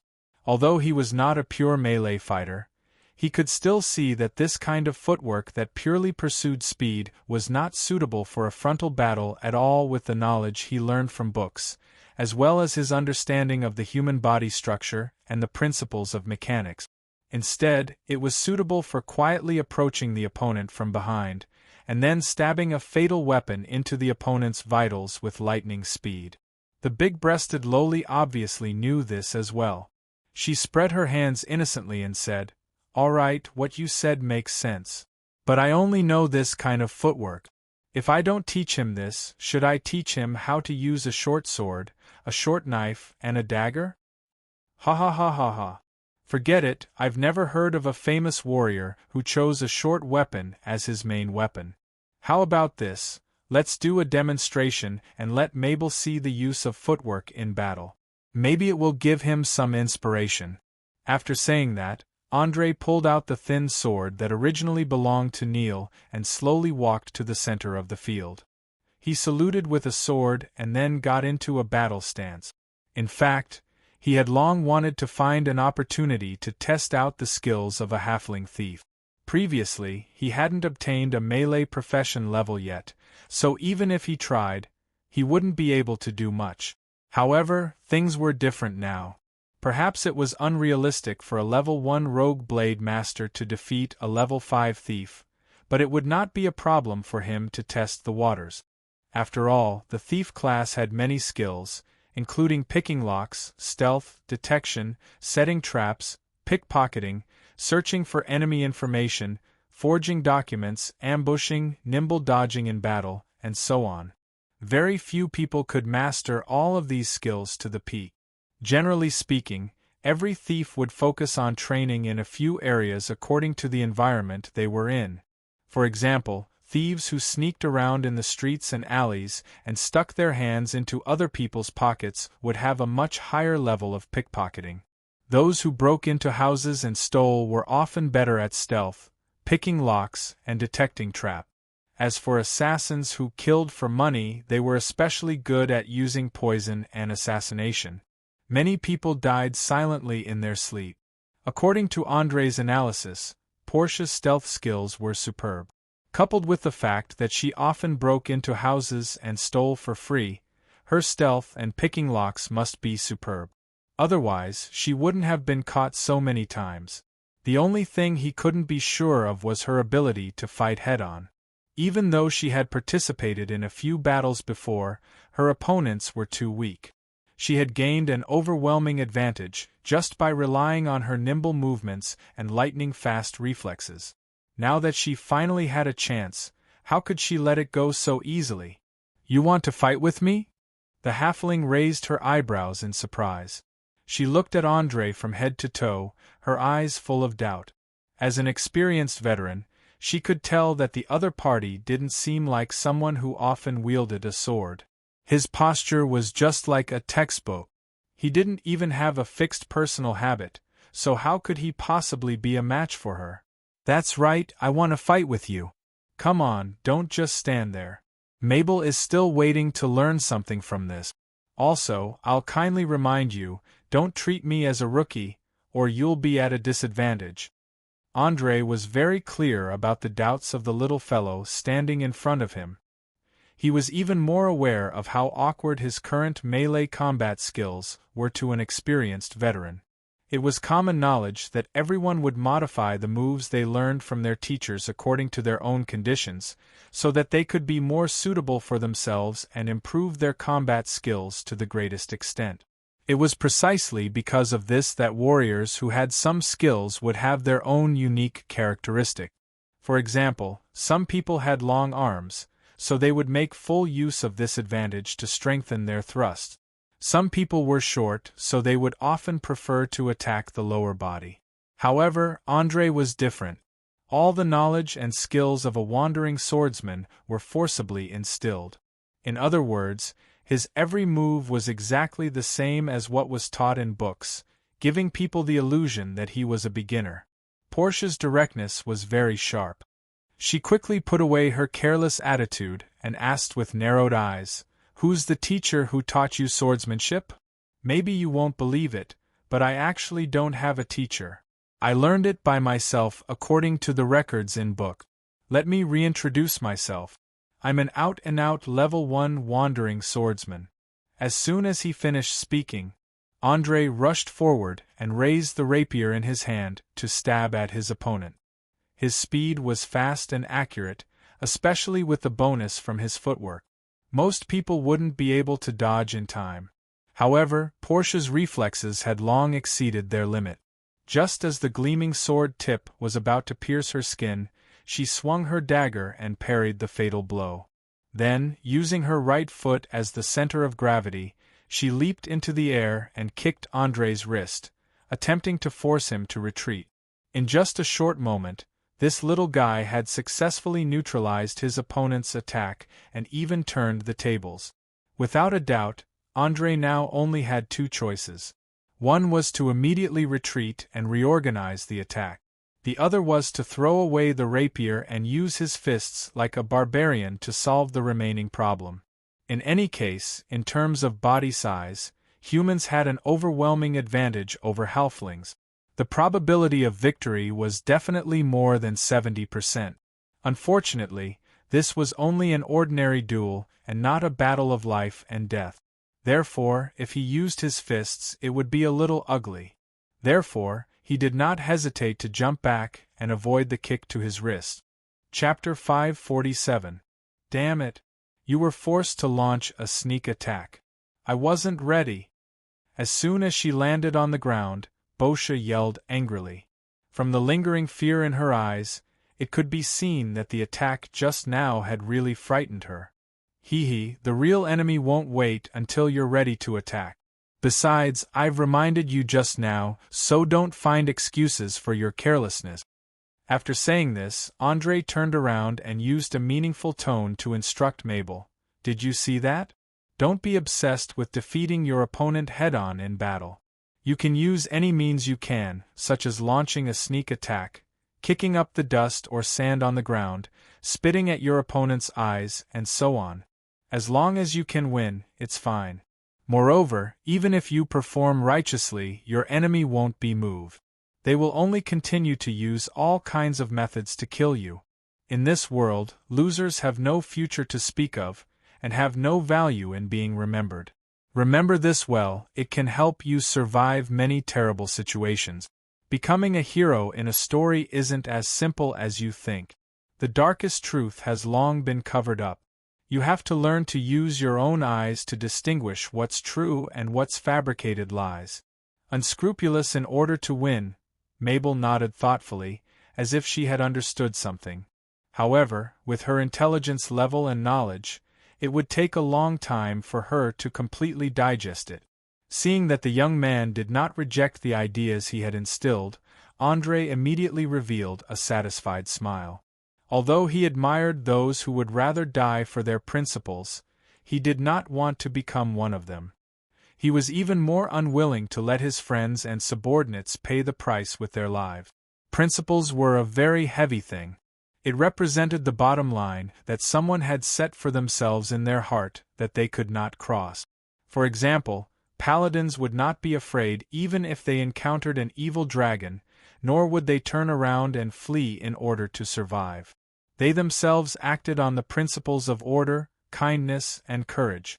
Therefore, even though they knew that it was very likely that they would die, they would rather take the initiative to sacrifice themselves for the beliefs and perseverance in their hearts. For most people, such sentiments were noble and unattainable, as dazzling as the noon sun. But no one knew how painful the price the Saint Samurai had to pay behind the dazzling halo.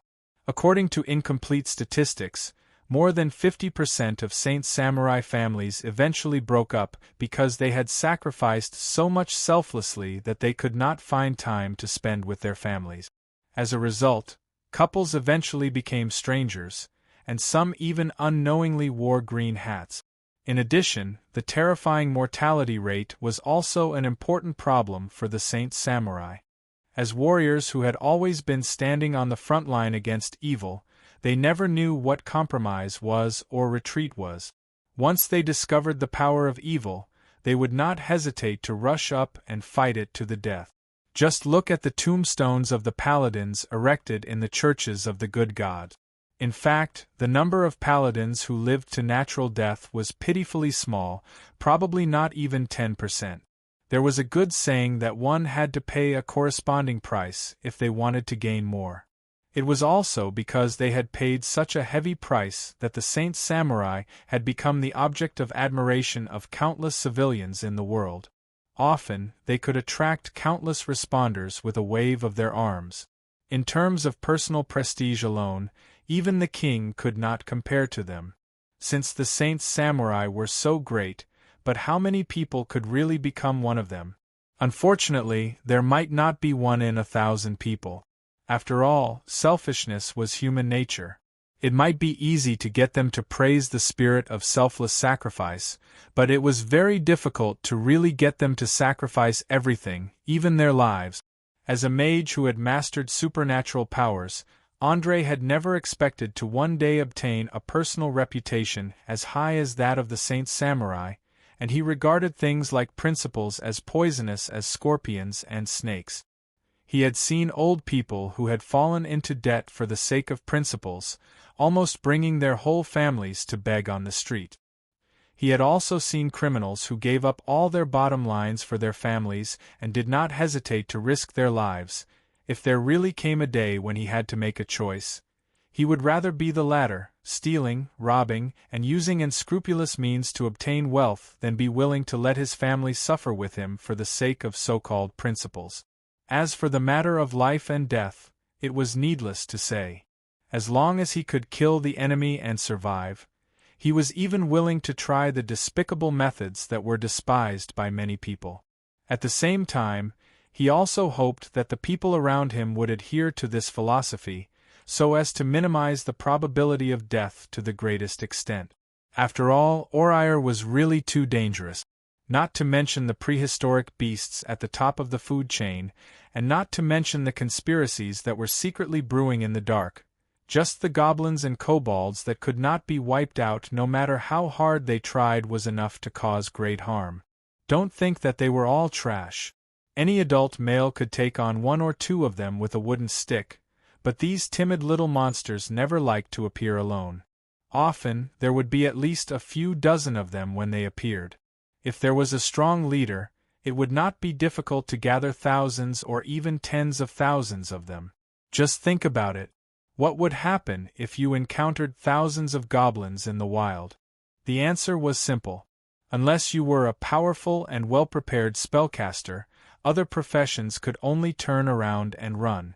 In such a situation, if you wanted to guarantee your own survival, you would have to make some relatively difficult choices, for example, abandoning some irrelevant strangers and letting them become cannon fodder to delay the monster's pursuit. Another example was using the terrain advantage to let others become bait while you quietly hid.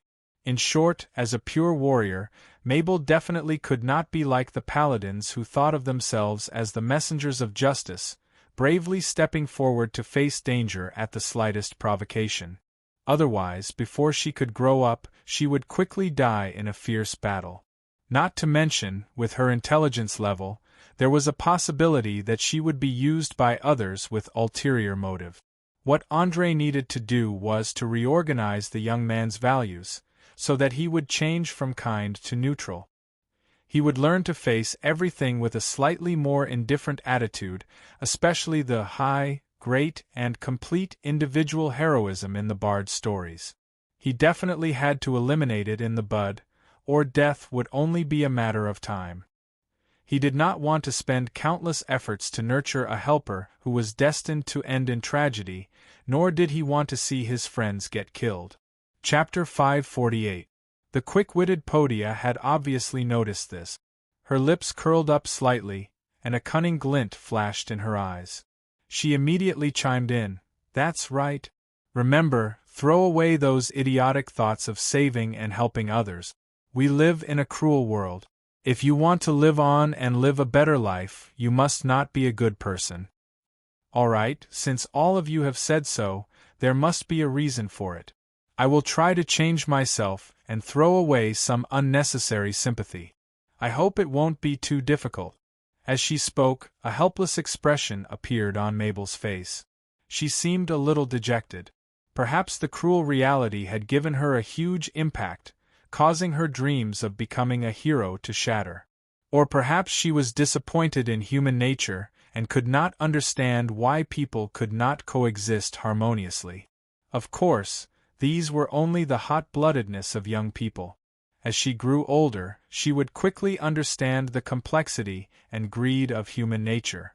At the same time, she would gradually understand the importance of self-protection. Seeing that Mabel's mood had sunk, Podia did not continue her sarcastic remarks. She waved the dagger in her hand and shouted at André, "Cut the crap! Our duel is not over yet. You took advantage of me with a shameless sneak attack just now. You won't be so lucky next time." Without a doubt, she was still brooding over the sudden attack just now. After all, a woman's desire for revenge was much stronger than a man's. It was not strange for her to want to get back at him. Looking at her eager eyes, André chuckled and raised his rapier. He asked, "Then what are you waiting for? Come on, I keep my mind alert at all times and places. Even if you took advantage of the time we were talking just now to attack, you wouldn't have succeeded. Besides, my swordsmanship is also known for its agility and speed. Unless you are twice as fast, it is impossible for you to win easily. Bastard! I want you to pay for your arrogant words. I'm going to be serious next." Podia was furious. She exerted force in her legs and charged forward like an arrow. Her footsteps were especially agile, especially the wide soles of the halflings. She actually changed the direction of her attack 3 times in a short span of 2 to 3 seconds. She was so fast that no one had time to react. Clang! The sharp magic dagger collided with the tungsten steel rapier, making a crisp sound. Orange sparks flew in all directions, directly opening the curtains of the battle. It had to be said that as a thief who specialized in burglaries, the big-breasted Loli's frontal combat ability was indeed a little too strong. Her 2 arms were like the tongue of a venomous snake. She used the speed of the dagger to disrupt the rhythm of the opponent's defense, and at the same time, threw out a fatal flying dagger. If one was not careful, one might fall to the ground after a flash of cold light. Obviously, this close-range and long-range tactic was very difficult to deal with.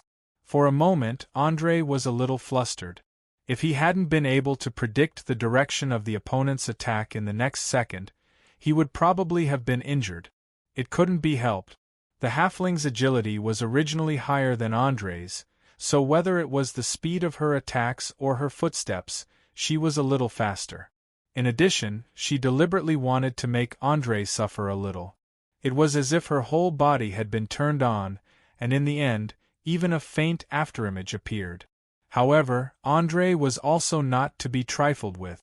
The rogue swordsman's natural advantage in one-on-one combat was fully utilized to the extreme. Although he looked a little tired, his defense was tight. A full minute had passed, and he didn't show any signs of being defeated. He forcibly held on until the opponent stopped attacking. "Damn it! Damn it! Damn it! Your movements are too strange. All of your defensive postures are exactly like a textbook." Podia, who was panting, gritted her teeth and cursed. Only she knew that the ferocious attack that could have sealed the victory was blocked by Andrei, who seemed to be barely able to do so.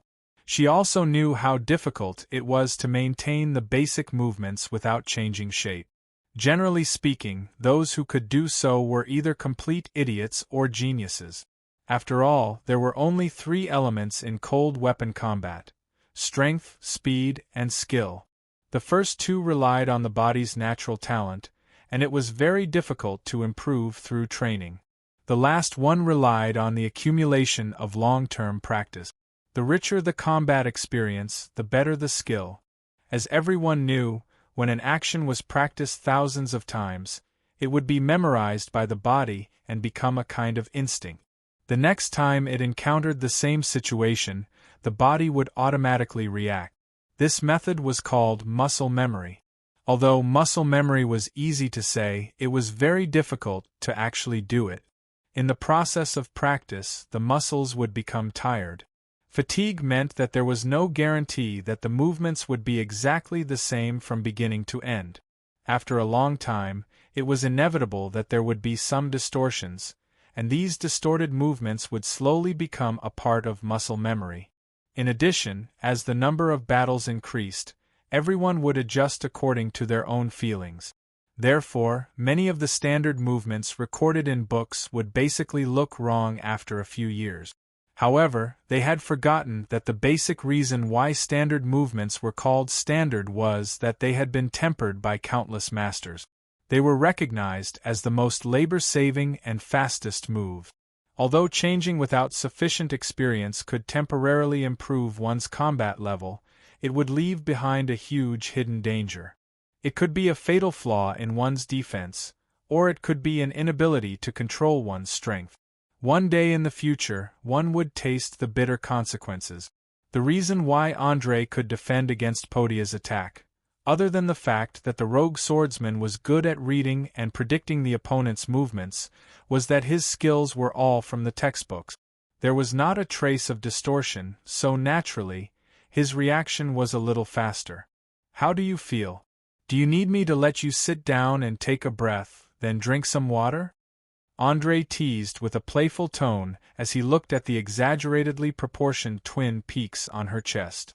Although his arms were a little sore and numb at the moment, he still did not want his opponent to have time to rest. Therefore, he deliberately provoked her. He believed that with the impulsive personality of the halfling, he would definitely not be able to resist the urge to attack again. But unfortunately, he miscalculated this time. The halfling had very sharp intuition. He did not rush forward as expected. Instead, he adjusted his state of mind while cautiously observing and calming his chaotic breathing. For a thief, the rhythm of a battle was the most important part. Once they fell into the enemy's control, it would not take long for them to be completely defeated. After all, they were not warriors, and most of the weapons they used were short weapons like daggers and short swords. Therefore, they absolutely could not give up the initiative. Chapter 549. Bullsh*T. I'm not fighting anymore. I hate turtleshell-like defense like yours the most. Tell me, how did you manage to maintain your basic movements without changing shape? Bosha hesitated for a few minutes before finally seeing through Andrei's scheme. She sheathed her weapon and acted shamelessly. She was very clear that she had used up too much of her physical strength when sparring with Mabel. In addition to the fierce attack just now, if she continued, it was very likely that she would fail miserably. Therefore, she wisely chose to stop. Of course, more importantly, she was completely unable to determine Andrei's true combat level. Therefore, she appeared to be somewhat fearful. Moreover, this was only a spar. There were many sinister moves, such as kicking the lower body, sprinkling dirt on the eyes, and so on. She simply could not use them freely. In a situation where she did not have a 100% chance of winning, she did not want to fall into an endless protracted battle to prevent accidentally exposing her life-saving trump card. Seeing that the halfling had put away her weapon, Andrei could only smile and shrug his shoulders as he replied, "Well, since you don't want to continue fighting, then let's stop here for today. We'll continue when you're in the mood. You must know that I was very interested in your smooth attack just now. It felt as if you were dancing on the tip of a knife. Can you tell me about this combination of long-range and close-range tactics? Did you create it yourself or did you learn it from someone?" To be honest, he did not expect that throwing knives at close range could actually cause such a huge threat. As the two of them were very close, not only did it increase the concealment of a sudden attack, but it was also very difficult to dodge. Even if he could barely block it, he would not be able to cope with the subsequent close combat. Obviously, this was a complete set of combat system that had been used for a long time and improved many times. From the footwork to the flexible moves, it was considered a relatively mature technique and was definitely not something that was improvised. You have good eyesight. This is a technique that I created myself, called Sting. To tell you the truth, you're the first person who managed to block all of them. At the same time, you're also the first person I've seen who's still alive. Previously, those fellows either died from flying daggers through their throats or had their vitals pierced by short swords or daggers, Portia explained proudly. However, she did have the right to be proud of herself. After all, only geniuses or masters could create a complete set of fighting techniques based on one's own characteristic. Ordinary people could barely learn one or two footwork techniques and integrate them into fierce battles, which was already very impressive. Even though Sting still looked very simple, it already had the intention of opening up a new path. At least until now, Andrei had not seen anyone using a similar technique. Therefore, he nodded thoughtfully, an excellent attacking rhythm. If you can speed it up a little, I'm afraid I won't even last 30 seconds. But I don't know if you've noticed that it would be better if you replaced the throwing knives with a crossbow. As long as you smear anesthetic on the crossbow bolt, you can effectively solve the problem of insufficient lethality. As half a technical enthusiast, he directly gave his own suggestion. One must know that throwing knives either required a forceful shake of the wrist or a large swing of the arm. Otherwise, even if it was thrown out, it would not have much lethality. It was also because of such obvious starting movements that Andrei could make a prediction in advance and calculate the direction according to the angle before finally blocking with his weapon. However, if it were a crossbow instead, he would probably have fallen to the ground by now. After all, a crossbow only needed to pull the trigger and all 10 bolts could be fired within 6 seconds. The interval between each bolt was not even 1 second. The speed was so fast that 99% of people would not be able to dodge in time. Once hit, they would immediately be eroded by the anesthetic and become a lamb waiting to be slaughtered. A crossbow that fires continuously? Portia frowned and muttered softly as if she was considering the possibility. In her eyes, the power of a crossbow was simply too weak. Most of the time, it would be difficult to cause fatal damage even if it hit. This was especially true for warriors with taut muscles, where it would not even be able to penetrate half an inch. If it was not smeared with poison, it was simply useless. That's right, a crossbow that fires continuously. On one hand, it's very light and fast. On the other hand, because it's more concealed, the action of pulling the trigger will always be much smaller than shaking the wrist. I personally recommend that you give it a try. Who knows, maybe you'll discover something new. Anyways, if it's not suitable, you can always switch it back. Andre explained seriously. He had never been a pure warrior and scoffed at the theory of not relying on external objects and tempering one's body to the extreme. He was more than willing to try any method that could kill enemies faster and more easily, not to mention just switching to a new weapon. Perhaps it was the halfling's curiosity that had flared up, but Portia readily agreed after a few seconds of consideration. Sounds good. The most important thing is that you won't lose anything. However, it's not easy to get a crossbow in Valen City.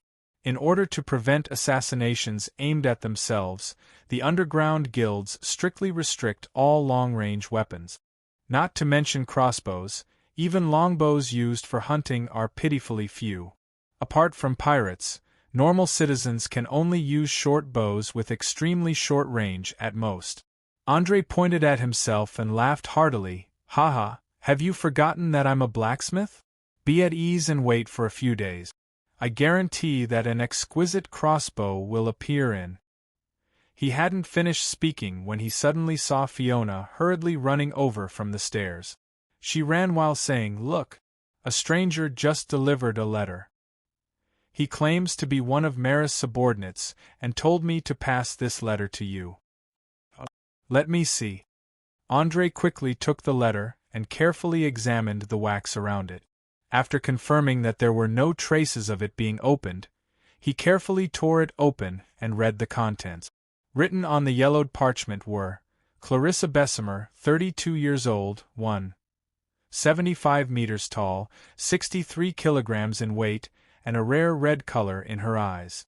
She is single, has never been married, nor has she been with any man.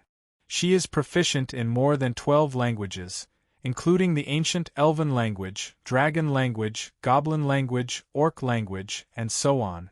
She mainly relies on helping others to decipher the secret codes on treasure maps or identify the authenticity of antiques to make a living. She has an eccentric personality and never personally meets with her clients, so it was impossible to know where she lived for the time being. She usually uses a middleman called Jess to act as a go-between, and Jess's most frequented place was the Hiccup Dragon Tavern in the lower city. Chapter 550. After reading a few lines of words, Andre threw the letter in his hand into the furnace, and it burned to ashes in the blink of an eye. Looking at the scene of sparks dancing in the air, the corners of his mouth curled up slightly as he muttered to himself, "I've finally found the codebreaker expert. It's time to unveil the mysterious veil of the notebook. I hope it won't be too disappointing. Hannes Richard Tenor swordsmanship, just thinking about it makes me excited." Ever since he had obtained the booklet filled with crappy poems, he had been trying to find a connection between the two. Unfortunately, decoding code wasn't something that anyone could do. It required a smart brain, patience, and meticulousness. Otherwise, it would only take a few days for one to go crazy. Without a doubt, even though Andre had an intelligence of 22, he seriously lacked the patience to do boring work. After researching for a few hours without finding a single clue, he simply gave up and waited for the professionals to deal with it. Now that he had finally received news of the codebreaker expert, he was very happy. If the information given by Kent the Seawolf was correct, then it meant that the notebook recorded the unique technique of a wandering swordsman, deceit. As long as he could master it, he would be able to greatly increase his ability to protect himself. Thinking of this, he subconsciously touched the notebook that he had always kept close to him. He said to the curious halfling, "Get ready. Come with me after dark." Go out? What kind of news did that sinister and cunning woman send that we need to go out at night? You know, it hasn't been very peaceful these past few days. especially with drunk pirates everywhere. I heard that they were the ones who set the fire last night, almost turning the lower city into a living hell. Regarding Maris, who was known as the Enchantress of Enchantment, Portia was obviously full of vigilance and caution. She even seemed to have an inexplicable sense of hostility towards her. Every time she was mentioned, she would habitually mock her. However, André was already used to it. He just pretended to be mysterious and blinked his eyes as he replied, "Don't ask so many questions. Just follow me. I guarantee that there will be a big surprise at the end." Surprise? I think it's more likely to be frightened. Portia rolled her eyes and muttered in a low voice. She had an unwilling look on her face. However, as long as one noticed the flash of light in her eyes, one could see that she was actually starting to get excited. Halflings loved adventure and had an endless thirst for knowledge, which made them view danger differently from humans. Not only were they not afraid, but they also had a desire to find out more. Ha ha ha ha. Whether it's a surprise or a scare, I think it's a good experience. It's much better than staying here and acting all day. I know that you must be bored from hiding in the basement for the past 2 days. It's good to go out and get some fresh air. Don't worry about the spies watching us.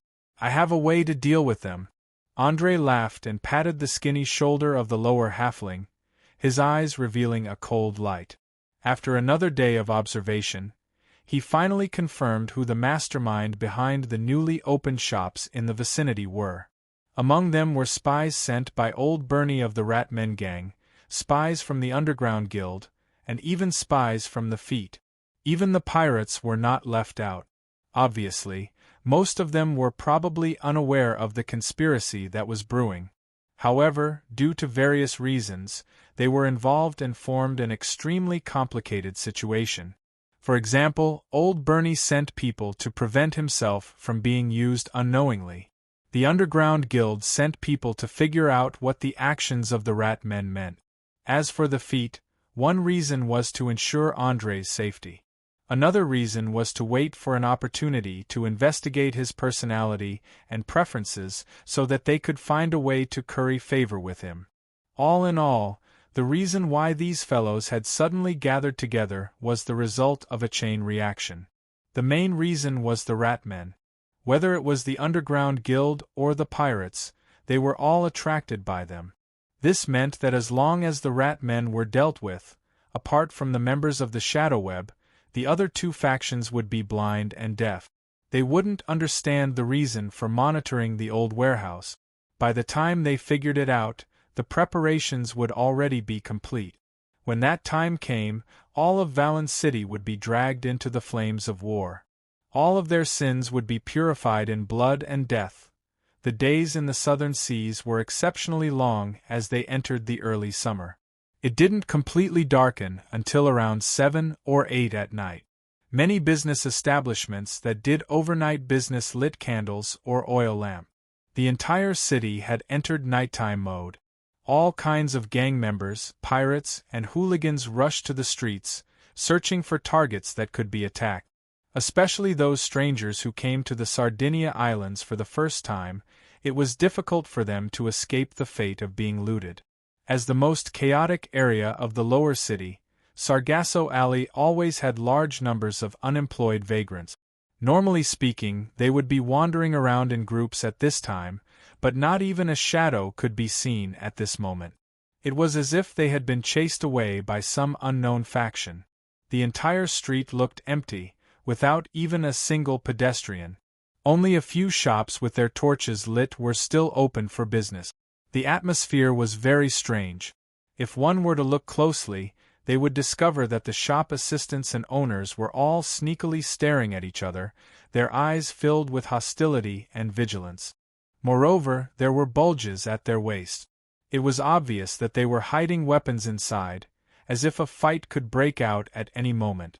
Perhaps it was because the smell of gunpowder was too strong, but they didn't notice at all that 2 shadows had climbed out from the roof of the old warehouse and were observing the situation from above. "How is it? Have you discovered the spies hiding on the roofs and corners?" André asked in a low voice, his entire body hidden under his cloak. With the help of the bright moonlight, Portia narrowed her eyes and quickly scanned the few dilapidated houses around her. The corners of her mouth curled up slightly as she replied with a cold smile, "Of course. There are spies hiding on the roofs in front of us, on the left, and on the right. There are 4 more at the corner.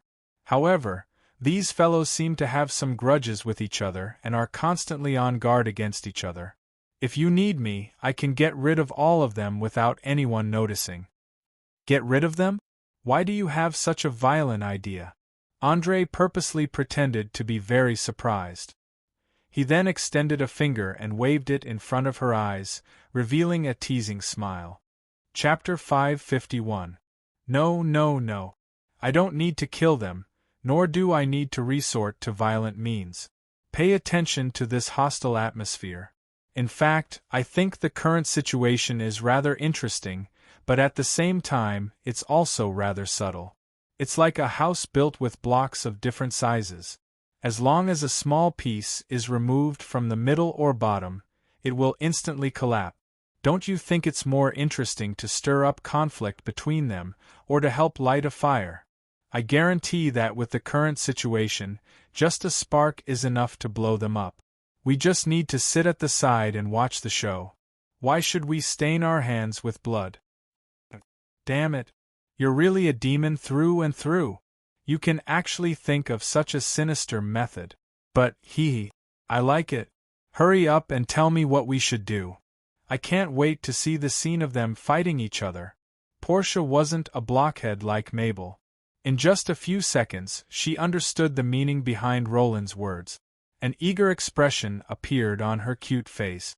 Andre smiled playfully and pointed at a man wearing brown leather armor at the end of the alley. "Do you see that guy? Go behind him and stab his thigh with a throwing knife. Then you can come back. All that's left is to wait for a chaotic battle between multiple parties." Portia carefully sized up the target for a few minutes and asked curiously, "Why did you choose him?" "You must know that there are as many as 7 people around us that we can attack. The closest one is only 15 meters away from us, but you chose the furthest one."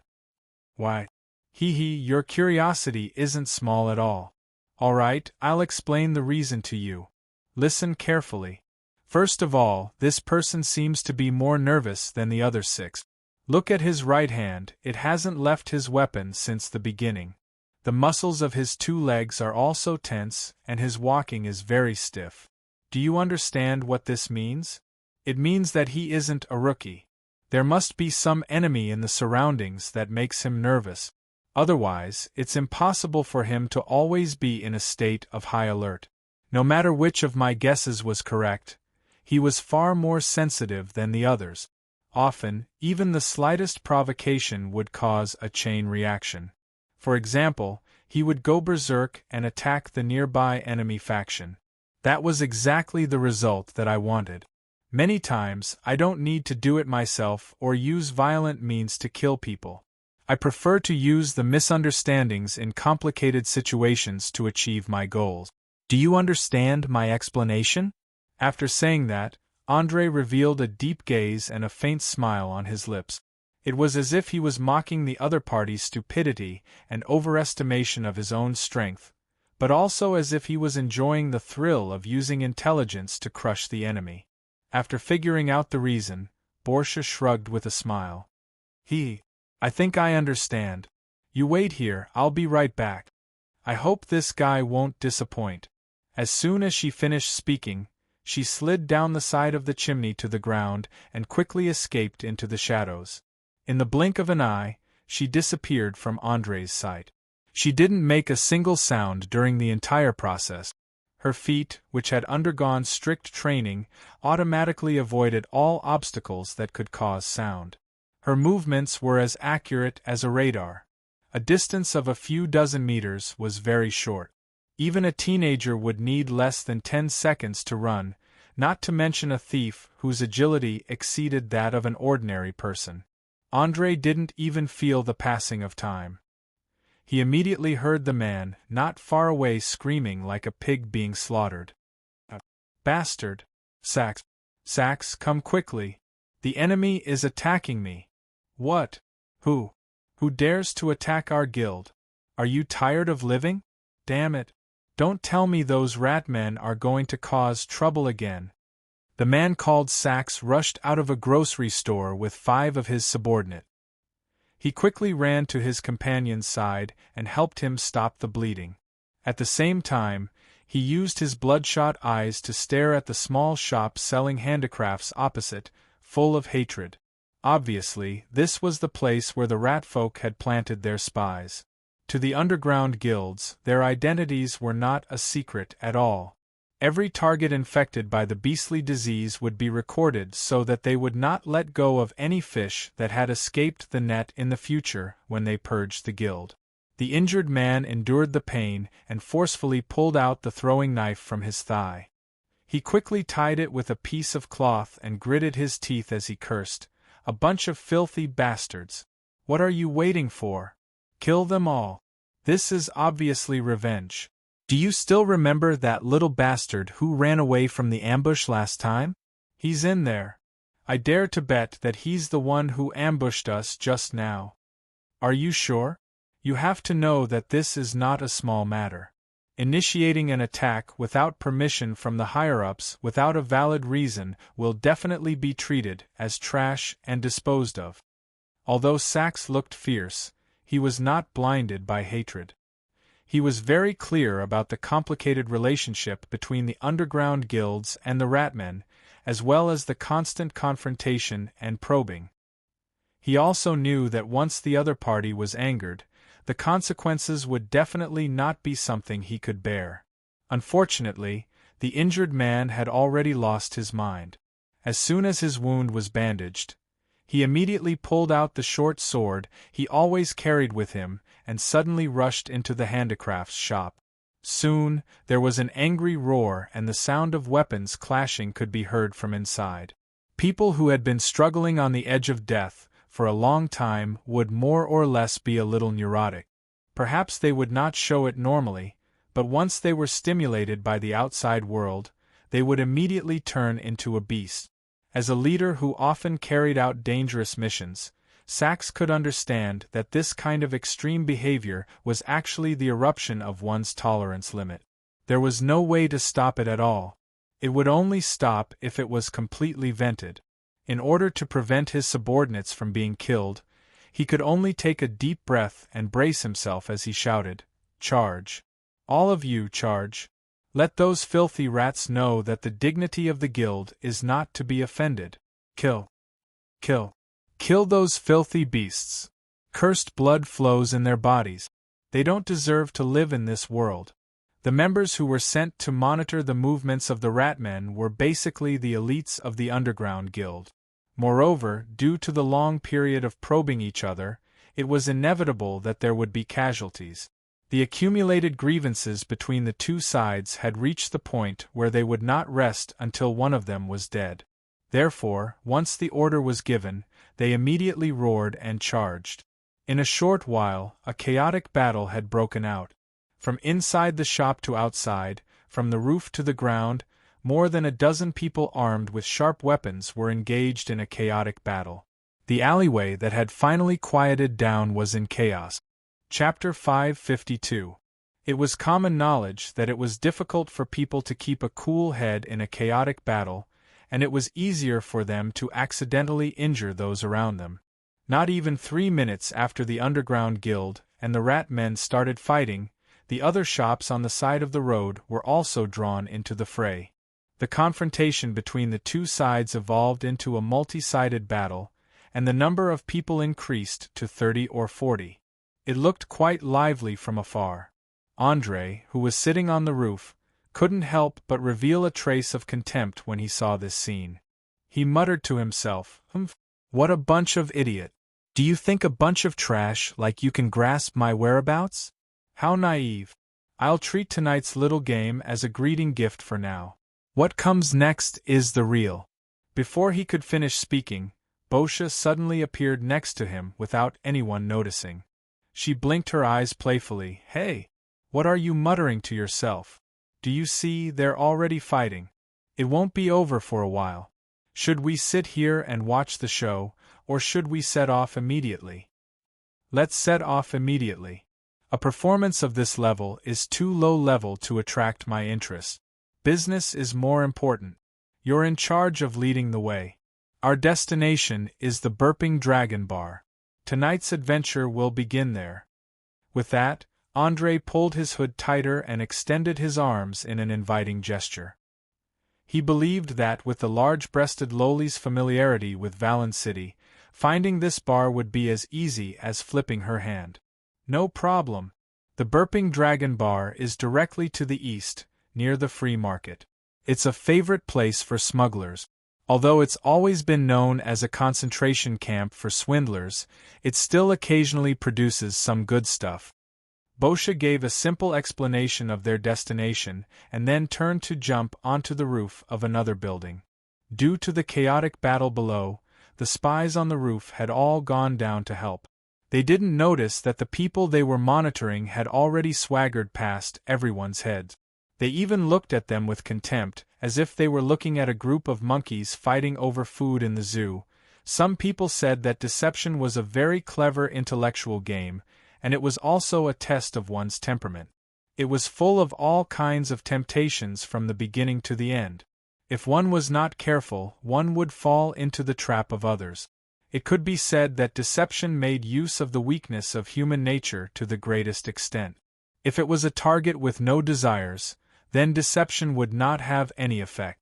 As one of the most famous and successful swindlers in the Hiccup Dragon Tavern, Jace was currently sitting at the table closest to the kitchen on the first floor. He was sipping cheap ale one mouthful after another.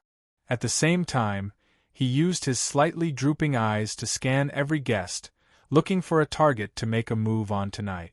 Even though he already had a job as a middleman with a decent income, there was no way he could earn as much as scamming people. Most importantly, being a scammer was a lifelong career. Once he chose to be a scammer, he would never be able to return to being an ordinary person again. This was because swindlers often enjoyed the process of deception. The various thrilling thrills were like being addicted to drugs, making one unable to stop even if they wanted to. It was obvious that Jace was such an addicted swindler. It was just that he was so famous that most of the smugglers who had come to Valen City knew of such a powerful swindler. Unless it was a completely new face, others would immediately turn and leave when they heard his name. Of course, there would occasionally be those who overestimated themselves and wanted to challenge his position in the industry, but they would usually be seen through within a few minutes. They would then cover their faces and leave alone with their tails between their legs, not daring to appear near the Hiccup Dragon Tavern again. Damn it! I haven't seen a stranger for a week. Is the situation really that tense recently? Even the number of smugglers has decreased by a lot. After drinking the last bit of ale in his cup, Jace sighed helplessly. He stood up and planned to leave as he cursed the influence of the large number of pirates gathering in a low voice. Just as he pulled out his chair, two cloaked people suddenly walked in from the door. They gave off an aura that didn't fit in with the tavern from head to toe. Even the surrounding merchants drinking, chatting, and discussing business noticed this and raised their heads to look at them curiously. One had to know that the Hiccup Dragon Tavern was an expensive place. Just the entrance fee was 1 gold coin. It directly kept out the poor drunkards, the boorish pirates, and the gang members who wanted to make a profit. As for swindlers, in reality, the smugglers themselves were one of them. Many smugglers started their business by deceiving others. Thus, as long as you were skilled in deception, not only would you not be ostracized, but you would also receive respect and praise. With his many years of experience, even if Jace couldn't see their faces clearly, he could easily tell that the two people who had just walked in were definitely here for the first time. Otherwise, they wouldn't have been standing there for so long without finding a seat. After discovering this, a smile that only appeared when he found his prey flashed across the corner of his mouth. He quickly adjusted his breathing and pretended to walk to the door. When he was about to pass by them, he suddenly hooked the chair next to him with his right foot and slammed straight into the target. But unfortunately, this tried and tested trick had an accident today. The two cloaked strangers seemed to have eyes behind their back. They took a small step to the right at the same time, just revealing the wooden pillar in the middle. Poor Jace had already lost his balance. He could only watch as the thick pillar got closer and closer to his face, closer and closer, bang. Ah! With a muffled sound, his fragile nose collided with the hardwood at 0 distance. He suddenly felt dizzy and fell directly to the ground. He screamed while covering his bleeding mouth and nose. His snot, tears, and saliva couldn't stop flowing out. He looked extremely miserable. If he hadn't blocked it with his hand at the last moment, he might not even be able to keep his front teeth. Oh God! Towel! I need a towel! At this moment, Jace couldn't care less about continuing his deception. He shouted for help in the common language that wasn't very clear. He did not notice that one of the hooded strangers had a playful expression on his face. Then, the hooded stranger gestured to his companion to calm down. He slowly squatted down and pretended to be concerned. "Mister, are you all right?" "No. I'm fine. I just suffered a small injury. My nose is a little sore and painful. It will be fine after a while." Jace endured the pain and casually responded. He still couldn't figure out how such a big mistake could occur in his tried and tested trick. Could it be that he made a mistake and provoked someone he shouldn't provoke? Chapter 553. As a matter of fact, the two strangers were none other than Andre and Bortia. Since they were professionals who specialized in agility, and their sensory organs had been honed in dangerous environments for a long time, it would be difficult for them to hit the target even if they were shot from a few meters away, let alone this kind of old-fashioned collision. Of course, the most important thing was that although Jess was skilled in deception, he didn't have an exceptional physical constitution. A little trick like the one just now wasn't even an appetizer. Moreover, Bortia was the best thief in all of Valen City. She'd noticed that someone was observing her from the moment she'd entered the room. If it wasn't for Andre stopping her, she would have already made her move and broken at least 1 or 2 bones. "Here, I happen to have a handkerchief here. Take it and wipe the blood off your face first. You don't look too good right now, especially your nose.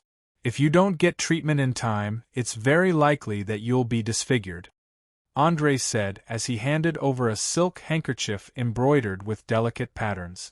This was one of the few items he had that were well preserved. Even though it had faded a bit from being soaked in the sea for a long time, it was still possible to distinguish its value in the eyes of an expert. Swindlers, especially those who were skilled in their methods, were bound to have a lot of relevant professional knowledge. Identifying the value of an item was the most basic of the basic. The moment Jess touched the smooth silk, he immediately understood the value of a handkerchief like this. Moreover, the delicate embroidery on it fully indicated that the other party wasn't cheap, and might even be the son of a noble. After realizing this, he hurriedly plugged up his bleeding nose and bowed in a somewhat sorry manner. "Thank you very much for your help. You must know that there aren't many gentlemen as enthusiastic and courteous as you in Valen City. I'm really lucky to have met you today."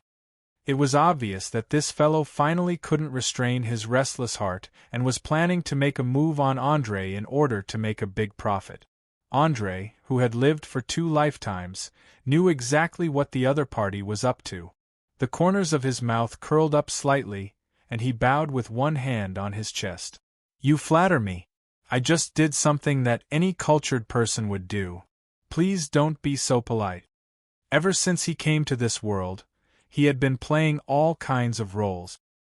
He was a stubborn and independent child in the eyes of his parents, an omnipotent boss in the eyes of his peers, a genius mage in the eyes of the upper class of Linden City, and so on. It could be said that in order to keep the secret that he came from another world, he had been acting all along. He had long surpassed those so-called Oscar winners, and it would not be an exaggeration to say that he was a natural imposter. Perhaps in the eyes of most people, Jesse was an outstanding liar who was very good at deceiving his target by changing his identity. But in Andre's eyes, his acting was still too pretentious, especially his gestures and facial expressions when he spoke. They were even more exaggerated than the actors in melodramatic TV dramas. But it was a pity that Jesse didn't know this. He still pretended to be enthusiastic and said, "No, no, as a cultured person, I must treat you to a drink to express my heartfelt gratitude. Please don't decline no matter what." In that case, it would be impolite of me to decline. Andre accepted the other party's invitation with a smile. In fact, he was just a little curious about the differences between the liars in this world and those on Earth. Perhaps he could learn a lot of useful things. Don't underestimate swindlers. In fact, many outstanding diplomats, explorers, and politicians in history were all swindlers. They used flowery words and exaggerated descriptions to get the rich and powerful upper class to support them. The most famous example was Columbus, who discovered America. This guy claimed to be able to discover another route to India, and promised Spain that he would bring countless spices and gold to the entire kingdom. However, in the end, the queen almost went bankrupt and even sold a lot of her jewelry. Until more than 100 years later, Spain barely managed to establish a few colonies in the Caribbean islands, and the meager taxes were not even enough to fill the gaps between their teeth.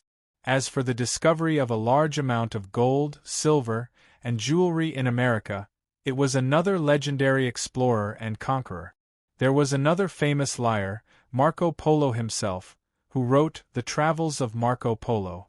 Although he described the East as a country full of gold in his book, he had never set foot on the land of the East, let alone see the decay of the Yuan dynasty at that time, as well as the crude and inferior ruling methods of the Mongols.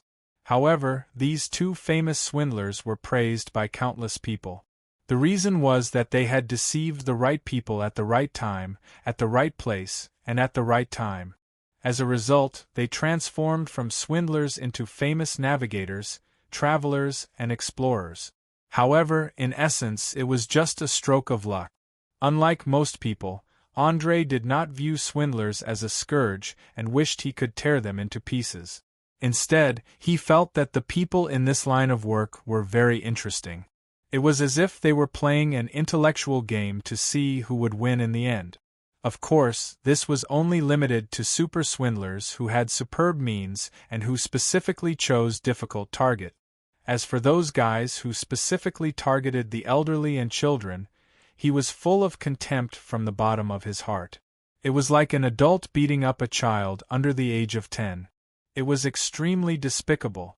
Jesse, who thought that his target was hooked, had a trace of imperceptible pride in his eyes. He quickly raised his hand and snapped his fingers. "Maid, send 3 cups of knee-breaker. Put it on my tab." Soon, a young girl with a pair of proud peaks came forward with 3 cups of pale yellow drink. She first threw a coquettish glance at the handsome Andre, then teased him in a teasing tone. "Wow, it seems like you're going to be rich soon. You're actually willing to treat people to such expensive drinks? Also, young man, my name is Jiraiya. It's nice to meet you. If you're not in a hurry, wait for me to get off work after midnight. We can find a place to talk about our ideals then." "Damn it. Go away, you lewd little bitch. It's none of your business who I treat to drinks." Jesse waved his arm roughly, wanting to chase the maid away as soon as possible. He could hear that there were many hints in her words just now. If he did not handle it well, his plan for tonight would be ruined. Andre glanced at the nervous Jesse with a playful look. He smiled and shook the maid's hand, saying, "It's nice to meet you too, beautiful lady. At the same time, I'm very grateful for your kind invitation. However, there are still at least 3 hours before midnight. I'm afraid I can't wait until then, so I can only say sorry. It's really regrettable to miss such a beautiful date." Chapter 554. Is that so? That's such a pity, the girl who called herself Jiraiya said with a double meaning. She then stared at Andre with a pitiful look. After a full minute, she realized that he had no intention of changing his mind, so she turned around and left. Without a doubt, she had a good impression of Andre. Every word she said hinted that Jays was up to no good. However, Andre pretended not to understand and rejected the girl's good intentions. He intended to use his own method to resolve this matter. Jays secretly heaved a sigh of relief as he watched the waitress leave reluctantly. He immediately pretended to be helpless and explained, "I'm sorry to have let you see my rude side. However, you may not know that the waitress just now is a well-known slut in this area. She even mingles with many hooligans. Once you're entangled with her, it won't be easy to get away." Is that so? Perhaps her private life is indeed a little unrestrained, but I think it's best to end this topic here. After all, it's not a gentleman's behavior to talk about a lady's reputation behind her back. Furthermore, everyone has the right to choose their own life. Perhaps behavior that may seem absurd to us is the embodiment of some kind of freedom in the eyes of others. At this point, Andre's eyes revealed a meaningful glint. At the same time, he quietly scanned the customers who were drinking around him. He realized that since he sat down, these fellows had been looking at him with gloating eyes. Moreover, no one paid the bill and left for a long time. It was as though they were waiting for something interesting to happen. The atmosphere was rather strange. There was no doubt that all the regulars of the Hiccup Tavern knew the famous swindler, Jays. They knew that he had found another prey, so they planned to sit by the side and watch how two strangers would be duped into paying the last copper coins they had. It had to be said that there were no so-called good people in this tavern filled with smugglers and swindlers. They didn't care if someone was duped or if the duped person would choose to commit suicide after being penniless. The only thing they cared about was how to satisfy their evil interests and greedy appetite. Ha ha ha ha. That's right, I was too stubborn. I forgot that as a cultured person, I should learn to be tolerant and considerate. Thank you for teaching me this lesson. Please allow me to toast you. Jesse laughed and picked up the wineglass. Imitating the way the nobles toasted, he stood up and drank the wine in one gulp. His embarrassment a few minutes ago couldn't be seen at all. He gave people an indescribable affinity. The corners of Andre's mouth curled up slightly. He stood up and took a sip of the sweet cider. He resisted the urge to spit it out and pretended to be a young man's vanity. He said politely, "No, you're flattering me. What I said just now was actually said by my tutor. I'm just repeating it. He is a wise man with profound knowledge. If there is a chance, it would be best for you two to meet. He likes straightforward gentlemen like you the most." "Of course. It's my pleasure." Jesse put one hand on his chest and bowed. The moment he bent down, his face showed a scheming smile. As a veteran swindler, he knew very well that if he wanted to cheat a person of their money, he must first break the barrier and win the other party's trust.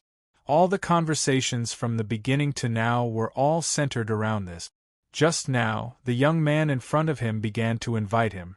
This also meant that the initial trust relationship had finally been established, and he could enter the next stage. In order to elevate his position in Andre's mind, Jesse talked about the strange stories of the various cities in the south for the next dozens of minutes. Among them, there were not only the filth between the nobles but also the outstanding figures among the adventurers. From astronomy to geography, he knew a little about almost everything. No wonder he could deceive countless people.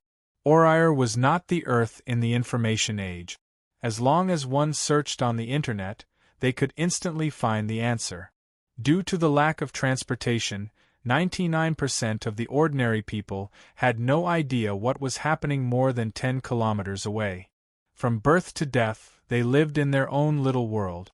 The only chance to obtain information from the outside world was the occasional passing merchant caravans, adventurers, and tax officials. As the conversation grew longer and deeper, Andre became more and more surprised. Where did the swindler sitting in front of him get all this information? He couldn't have really traveled to so many places, could he? If that was true, then he was definitely an incredible talent. At the very least, he would have no problem becoming a qualified consultant and diplomat. As a mage who liked to read to pass the time in his free time, he could find a lot of knowledge recorded in books from these fragmented pieces of information. Thus, he could easily determine that this wasn't baseless boasting. Just as he was considering whether or not to probe the other party's background, Jays suddenly changed the topic. He lowered his voice and pretended to be curious as he asked, "My dear friend, please forgive me for being presumptuous, but why would a young man with such status and identity appear in Valence City? Of course, if it's inconvenient, you don't have to answer. Just pretend I didn't ask." Hearing this question, André immediately knew that the meat was coming. He pretended to be helpless and replied, "There's no helping it. My family has recently encountered some financial problems, so I had no choice but to sell a few family heirlooms. I believe you understand that in order to maintain our dignity, things like this can't be sold too close to the market. Otherwise, once the news spreads in our circle, our family will lose all face for a long time." "So that's how it is," Jesse nodded thoughtfully and immediately continued probing with a very enthusiastic tone. "Thank you very much for your trust. I swear on my own reputation that I will definitely keep this secret. In addition, I have some connections in this city. If you trust me, I can help you contact a buyer. I guarantee that the price will be satisfactory. You have to know that many people are very interested in things with a long history. They are often willing to pay a lot for it." "Really? That's great. But this item of mine is a bit special. To be exact, it's an ancient relic.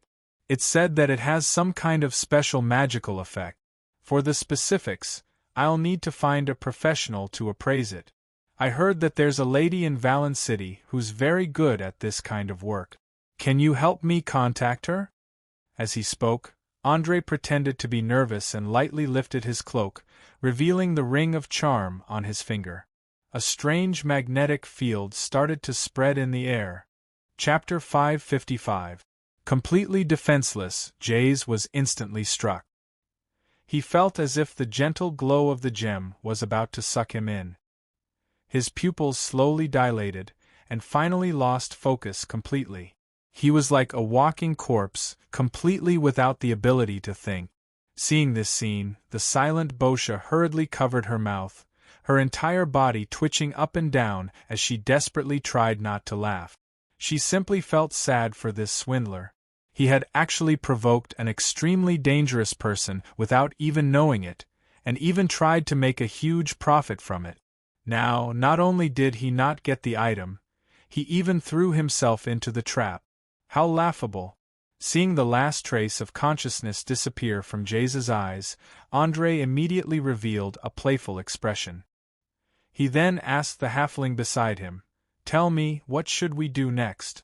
Should we take this guy away and find a place to slowly interrogate him, or should we just deal with him here? I really didn't expect him to be so stupid, not having the slightest awareness of supernatural forces. He actually fell for it so quickly, and the methods I prepared later didn't even have time to be put to use." "Heh. Do you really expect these swindlers to be able to distinguish magical items like you? Don't joke around, at most they can barely estimate the price. They'll have to sell it off sooner or later anyway, so why waste so much time and energy learning how to distinguish it? Also, I suggest we leave as soon as possible, because there are many malicious gazes looking in this direction. They might even be this swindler's accomplice." With that, Bosha very obscurely pointed at the guests at a few tables not far away. Although they tried their best to act as if nothing had happened, the corners of their eyes never shifted. They were constantly paying attention to the development of the situation, and no one knew what they were scheming in the dark. One had to know that this was Valence City, known for its chaos and evil. Anything could happen here. Merchants who were refined and courteous one second could draw their weapons and fight to the death with their enemies in the next. Their combat skills were not much worse than professional warriors, and some of them were even warriors of high rank. Otherwise, How could they survive in the fierce and vicious competition and continue to develop and grow? After all, smugglers needed more protection than most merchants. Whether it was the armies of the various cities or the bandits cruising on the sea, they should be their natural enemies to some extent. The slightest carelessness would cause them to lose everything. In the worst case, they might even lose their lives. As one of the nobles of Linton City, André knew very well what kind of people the merchants who dared to do business with the pirates were. To put it nicely, they were brave adventurers. To put it bluntly, they were a group of greedy vultures. This was because the way they acted was similar to the birds that specialized in devouring rotting corpses. Once they discovered a dying target, they would immediately gather in large numbers and wait to absorb nutrients from the corpse. Obviously, those smugglers with ulterior motives believed that the two young rookies were no match for the famous Jays, and it wouldn't take long for them to be cheated. So, they were waiting to buy the cheated items at a low price. Some of them noticed the aristocratic temperament that André showed, and planned to kidnap him to see if they could exchange him for some ransom. Silently feeling the increasing malice in the tavern, André didn't show the slightest bit of worry. Instead, he laughed heartily. Ha ha ha ha ha. This is so interesting. I like the atmosphere here. It's a mixture of depression and tension. There's no trust between people at all. They're always thinking of plotting against each other. It's so familiar, so touching. To a certain extent, the smugglers in the Hiccup Dragon Tavern were basically the same as the working environment in his previous life. On one hand, there was competition everywhere. Not only did they have to guard against attacks from their opponents, they also had to be careful of their backs at all times. There was no telling when the originally pure and cute little sister, or the little brother who called you Big Brother, would stab you in the back at the crucial moment, and then take away everything you had. On the other hand, cooperation was everywhere. Even if they were competitors, they sometimes had to exchange information with each other. They might even join hands to attack a third party that wanted to interfere. Perhaps the only difference was that the place where he worked in his previous life had legal and moral restraint. He couldn't do anything too outrageous, such as murder and robbery, or kidnapping and extortion. Otherwise, if he was accidentally exposed, the police would invite him in for a cup of tea. However, these smugglers were different. They were originally a group of anarchists who viewed law and order as rubbish for the sake of huge profit.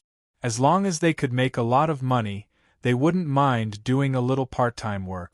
Many smugglers would transform into pirates during the voyage, looting ships that were weaker than themselves. They might even kill everyone on the ship in order to keep it a secret. They vividly reflected the selfishness and cruelty of human nature. Seeing a trace of excitement flash in André's eyes, Portia immediately looked around vigilantly.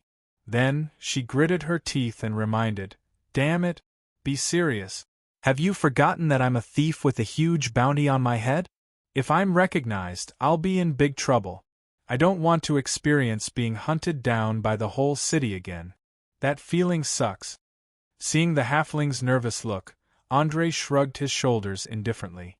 With a dangerous smile on his face, he comforted her softly, "Don't worry. If you're accidentally recognized, then we'll wash this tavern with blood. Except for the maid who kindly reminded us just now, no one else will be left alive. Anyway, every gold coin in these guys' pockets is stained with the blood of innocent people. Even if we kill them all, we don't have any psychological burden. Moreover, my plan is about to unfold, and I just need to create a little chaos. Don't you think that the death of a dozen smugglers at once will cause a lot of commotion? Especially those rich people. They will definitely leave the Sardinia Islands immediately by ship to prevent themselves from being the victims of a bloody conflict. Their evacuation will also cause a series of chain reactions. When that happens, even the Pirate King will have a headache. Oh, I almost forgot. Before that, I have to inquire about the whereabouts of a certain person. After all, this is the most important purpose of tonight." With that said, He placed the magic ring in front of the swindler to ensure that the latter was always in a state of hypnosis. Then, he asked, "Tell me, where can I find Jays? He's the guy who was responsible for connecting Clarissa and Bessemer. It's said that he often appears in this tavern." Chapter 556. I'm Jess Parrott, Clarissa Bessemer's middleman. Jess, who was in a trance, didn't realize what revealing his true identity meant to him, and didn't know what kind of sudden change would occur to his originally ordinary fate. There were some things that one couldn't escape from once they were involved in. "Jess? So you're that middleman?" Who would have thought that a middleman in Valen City would also work part-time as a swindler? The City of Sin truly lives up to its name. Andre sighed in amazement as he began to examine the other party from head to toe. One had to know that a middleman was a special profession that relied on credibility, reputation, and one's own abilities to make a living. If any of these were missing, it would lead to a large loss of customers. He found it hard to imagine how a swindler had won Clarissa Bessemer's trust. After all, it could be seen from this woman's behavior that she was constantly in a state of anxiety. She didn't even have a fixed address in order to not let others find out about her whereabouts, and would change her residence every once in a while. She was even more cautious than a rabbit. Of course, behind all her strange behavior, there should be a serious anxiety disorder or mental illness that was very likely related to her murdered father. After thinking this through, Andre immediately asked, "Where is she living now? How do you usually keep in touch with her?" However, the answer Jess gave this time wasn't so satisfactory. His two empty eyes were silent for a few seconds, as if he was searching through his memories. He then shook his head lightly. "I don't know. I also don't know where Clarissa is hiding. She's a very cautious woman. When we meet, she always wraps herself up tightly with a headscarf and veil. Apart from her eyes and hair, nothing else can be seen. As for how we contact each other through the bulletin board next to the free market. If I have a client, I'll leave a message on it. Usually, she'll send a 7 or 8-year-old child to deliver the time and address of the meeting in about 3 hours. When I arrive with the client, she'll already be waiting there." Bulletin board? Andre's eyes widened, revealing an unconcealable shock. He simply couldn't believe that such a cautious woman would actually think of using public facilities to contact each other. It was too illogical, but the effect was simply perfect. No wonder countless people wanted to follow the clues to find Clarissa Bessemer's whereabouts, but in the end, they didn't find anything. They probably never would have dreamed that the seemingly mysterious contact was actually done in public. It was just that no one had ever noticed it. From a certain perspective, it could be said that Clarissa made use of the misconceptions in their thinking, like playing hide and seek with children. People who hid in high places were always difficult to find, because they would always subconsciously ignore places that was beyond their line of sight. Using public facilities to communicate was also because the people who investigated her had been in an environment of mutual deception for too long. They always felt that there must be a mysterious method behind such situations. In the end, they didn't expect the answer to be a bulletin board in the downtown area. Irony. What a great irony! Perhaps before this, Andre only wanted the other party to help him decipher the contents of the letter. But now he started to develop a great interest in this woman, and couldn't wait to meet her.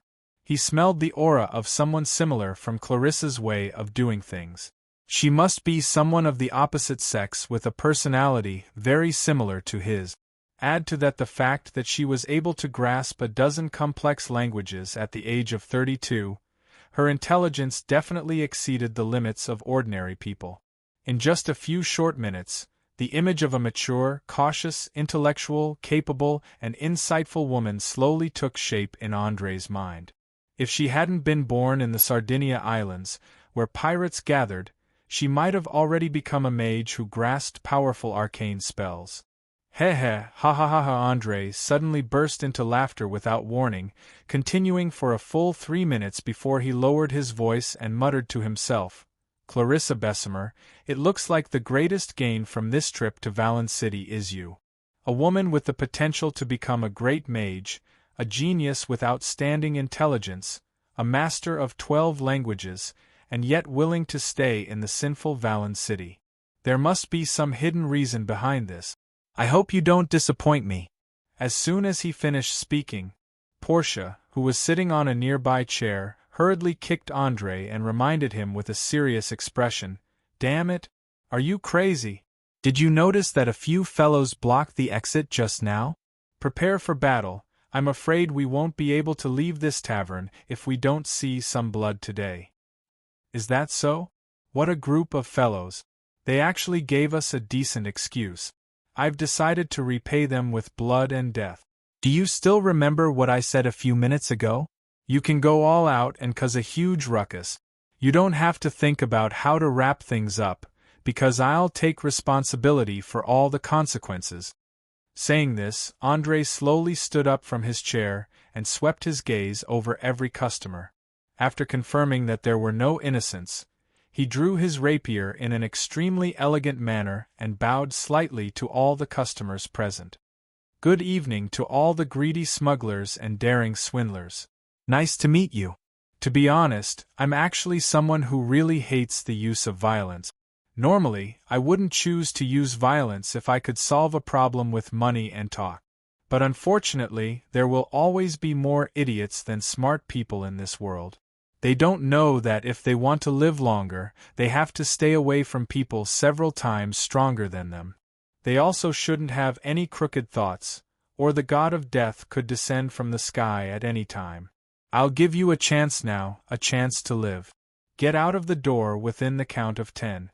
Listen carefully, it's get out, not crawl, not kneel, and definitely not walk. If you do as I say, then I'll forget about those unfriendly actions just now. If you don't. Before he could finish speaking, a slightly plump, middle-aged man wearing inlaid leather armor stood up and retorted with a cold smile, What can you do if you don't do it? Arrogant brat, you don't seem to understand the situation at hand. This isn't your father's territory, and we're not serfs who are scared out of their wits when they see nobles. Put away your deliberately mystifying tricks. There's no place for a brat like you to speak in Valence City. Chapter 557. Still wet behind the ears? Sounds interesting. You have to know that it has been a long time since anyone dared to use such words to describe me. Since you don't intend to accept my good intentions, then let us use the simplest and most direct method to solve the problem. Don't worry, the whole process will be very, very quick. You won't even feel any pain because I still have some important matters to attend to.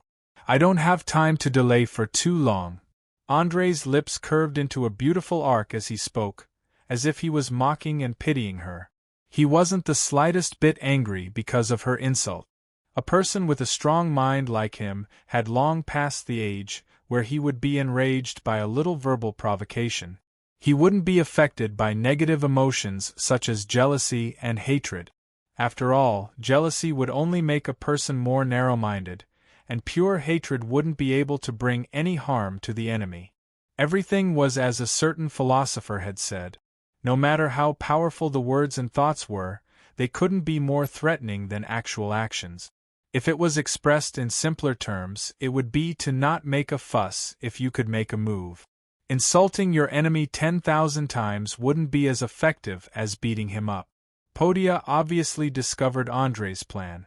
The corners of her eyes hidden under her hood twitched slightly. She muttered to herself in a voice that only she could hear, Oh, my God! If this guy really wants to kill everyone in this tavern, he's a complete madman. And a madman with a smart and rational mind. I really want to know if there's anything in this world that he doesn't dare to do. The smugglers of the Sardinia Islands weren't traveling merchants that anyone could bully.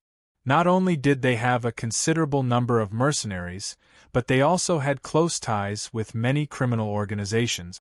The big-breasted lowly did not dare to imagine what would happen the next morning if they killed all the smugglers in front of them today.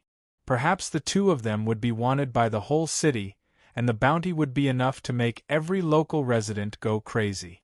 By then, the scene would be 10,000 times more lively than when she stole the safe of the Devil's ship half a month ago. Even though the halflings were a bunch of daring little fellows, Andre's actions still made Portia nervous and sweaty. In just a few seconds, droplets of water had condensed on the tip of her nose, and her palms were wet and moist. She had to take a few deep breaths to calm herself down. As the atmosphere in the Hiccup Dragon Tavern became more and more tense, the middle-aged man wearing inlaid leather armor gradually felt that something was wrong. He immediately shouted at Jays, who had been motionless all this time, "Hey, Jess, are you not going to say anything? Although they were your first prey, we can't turn a blind eye to such naked provocation. Otherwise, how will we do business in Valen City in the future?" But it was a pity that Jesse, who was still in a hypnotic state, didn't respond at all. He continued to sit on the chair as though he had fallen asleep. "Man, don't you think it's a bit strange? I've never seen Jess sit still for so long. Is he being held hostage?" Another person who looked slightly younger reminded in a low voice. "Kidnap? You're saying that our most outstanding swindler here has failed?" The middle-aged man was so shocked that he couldn't close his mouth. He looked at Jess with an incredulous gaze and quickly discovered that his pupils were dilated and lifeless. "Heavens! He seems to be under the control of some spell. Everyone be careful. One of these two is a spellcaster." "What? Spellcaster? Someone come. Someone come quickly. I need protection." "Bastard! Put down the table quickly. I don't want to be hit directly by a spell." Once the words spellcaster were heard, it was as if a bomb had been thrown into the hall. It couldn't be helped.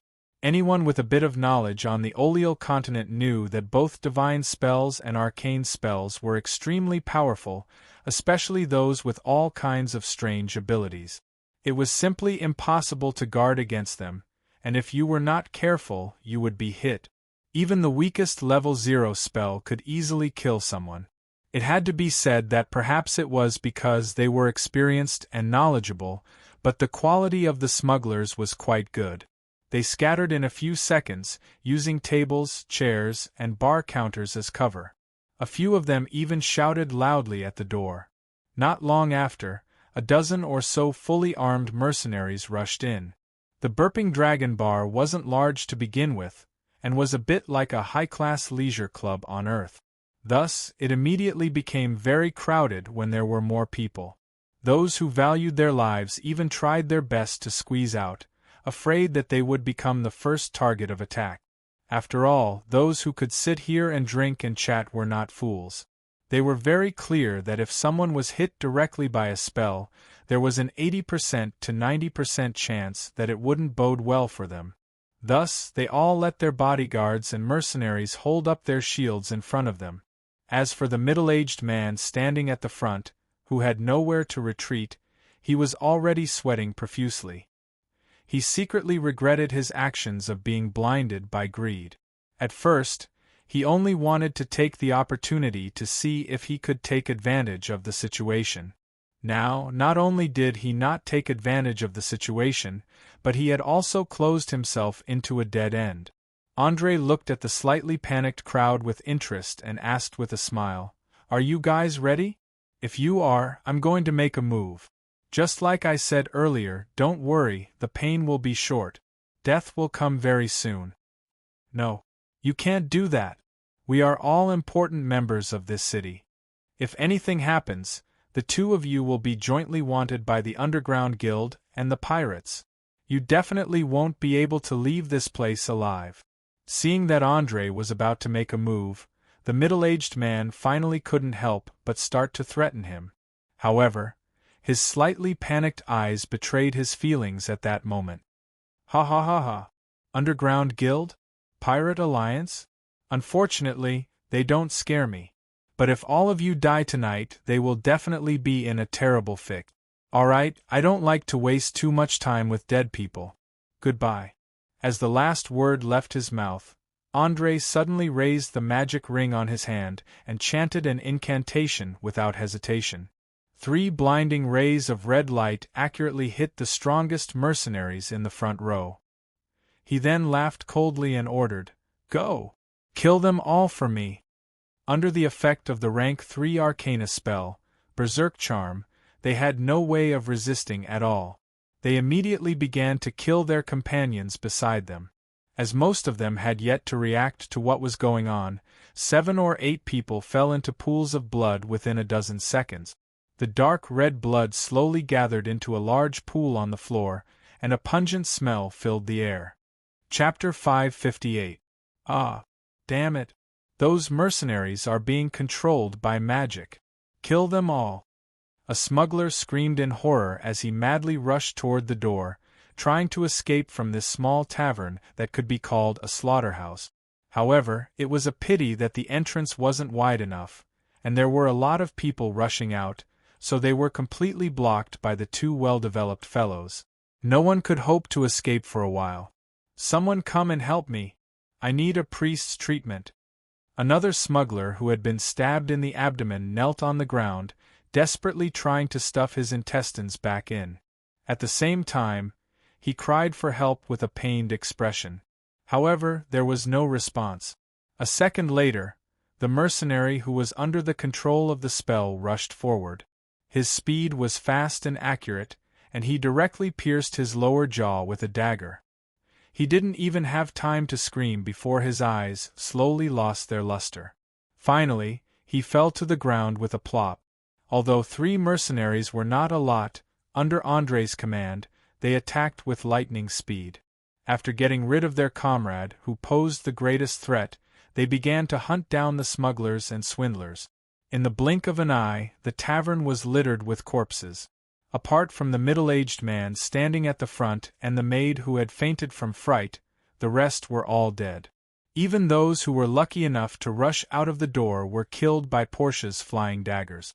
Suddenly, fast, efficient, through his grasp of the enemy's mentality and perfect tactical coordination, André proved with his actions that even if he could not cast arcane spells for the time being, he was still an excellent mage. Several warriors with decent strength did not even have the chance to display their abilities and died in an abnormally aggrieved manner. This was a mage, one of the top professions in Oraire. As long as they were well prepared, even the so-called omnipotent gods could not do anything to them. Most of the time, they could easily solve many seemingly impossible tasks just by relying on their extraordinarily intelligent brains. To a certain extent, they only treated arcane spells as a tool to explore the unknown and not as a means of combat. Looking at the expressions of despair and fear on the survivors' faces, André spread his hands with a smile and asked in a joking tone, "How is it? I was right, wasn't I? The whole process would be very fast, so fast that they wouldn't feel much pain. In fact, life was a very complicated thing. Sometimes it was very strong, and no matter how bad the living environment was, or how terrible the disease was, it would not be able to destroy it. But sometimes it was very fragile, and as long as a few of its important organs were destroyed, such as the brain, heart, kidney, liver, and so on, it would soon be lost. Do you know?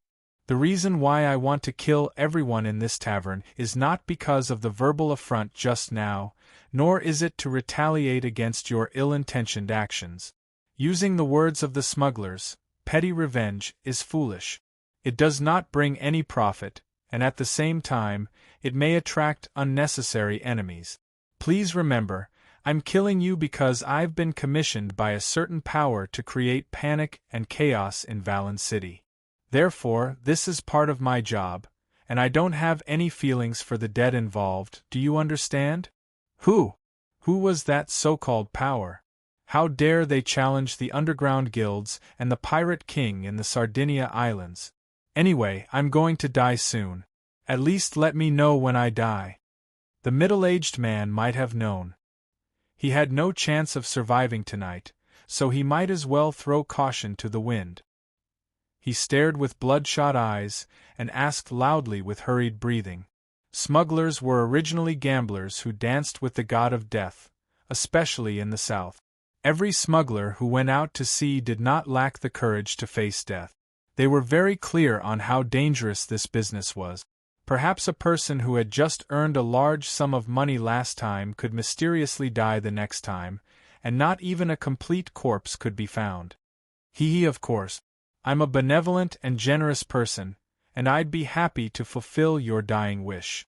I believe that as a merchant who often comes to Valen City to do business, you must have heard a lot about the taboos of this city.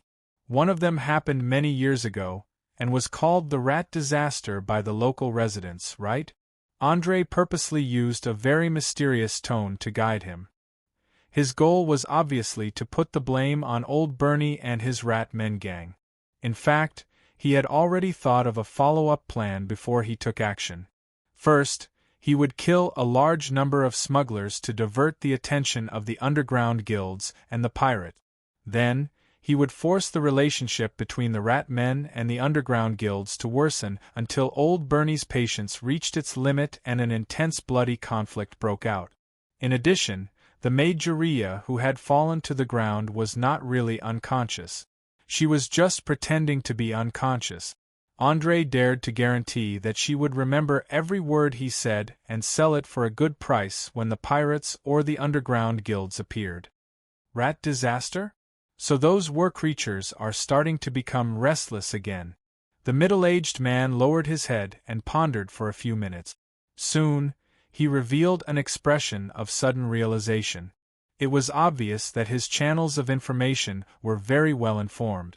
He even investigated this kind of old score clearly.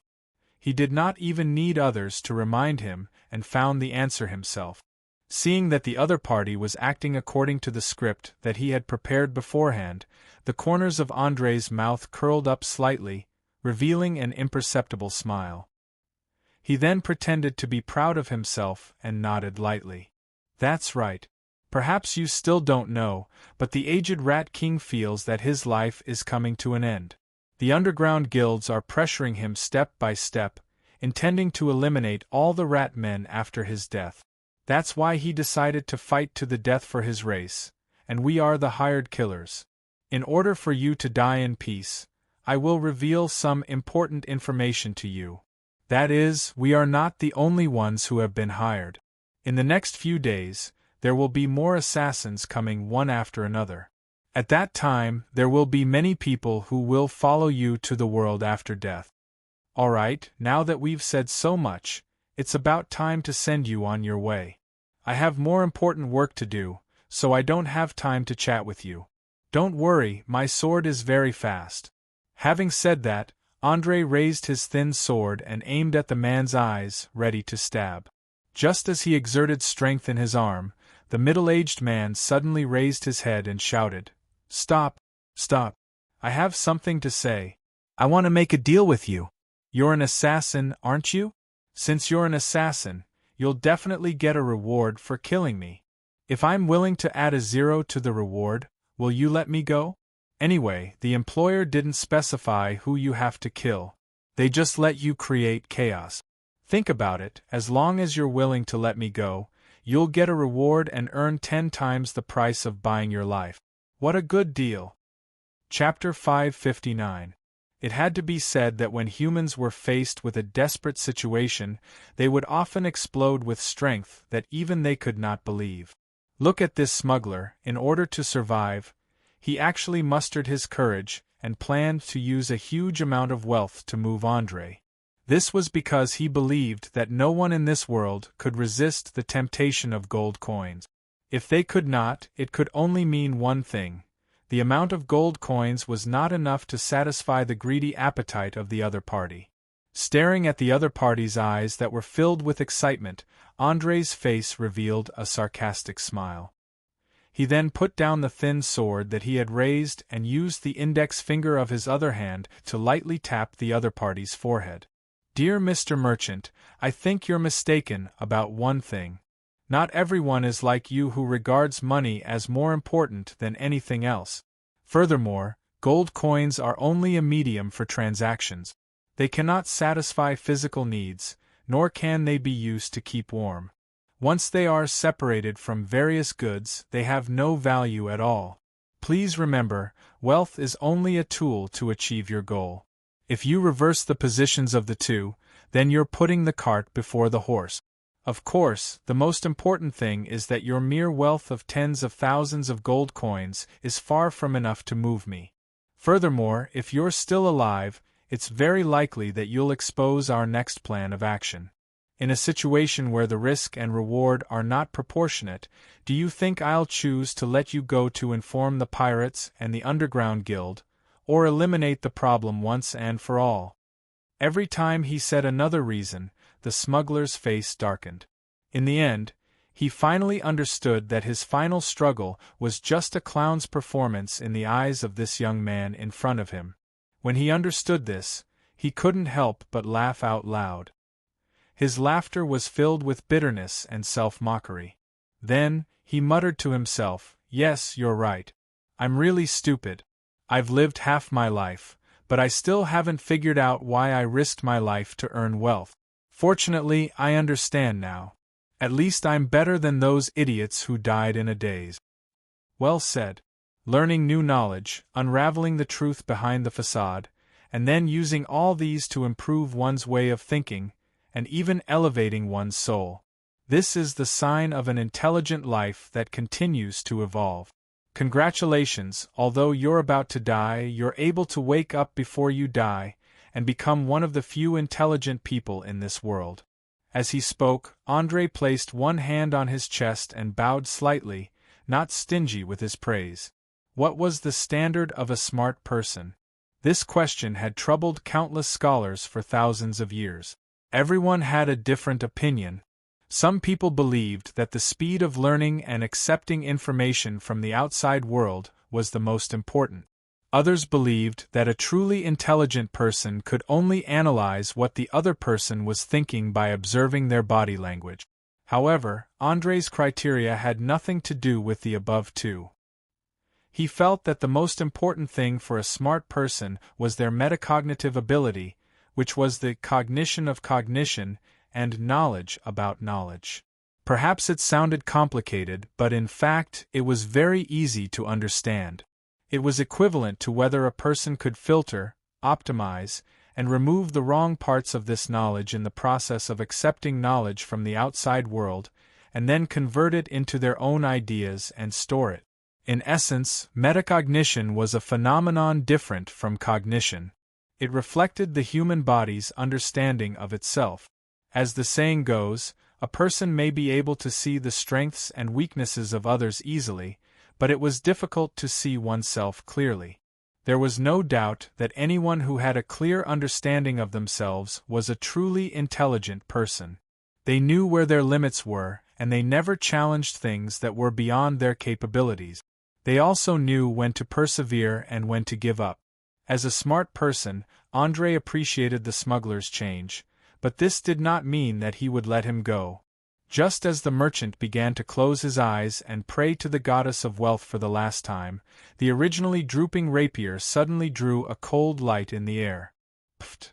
The sharp tip of the rapier pierced straight into the merchant's left eye, completely penetrating his brain.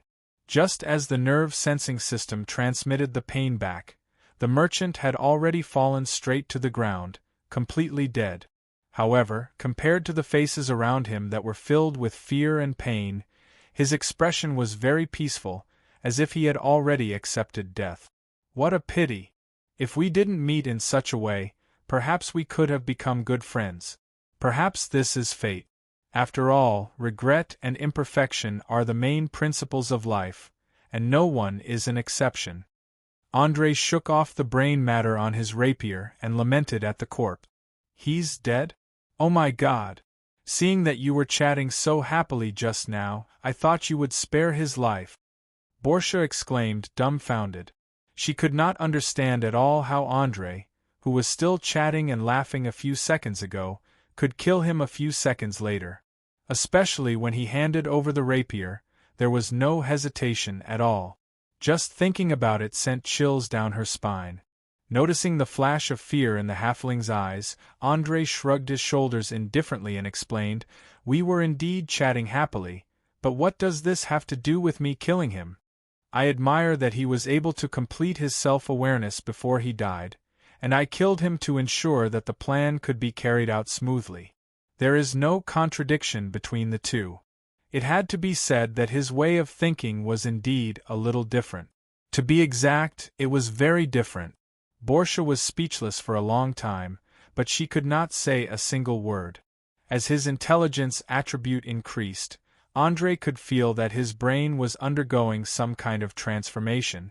Previously, he had always been troubled by problems, but now, as long as he separated two contradictions and thought about them at the same time, he could quickly find a solution.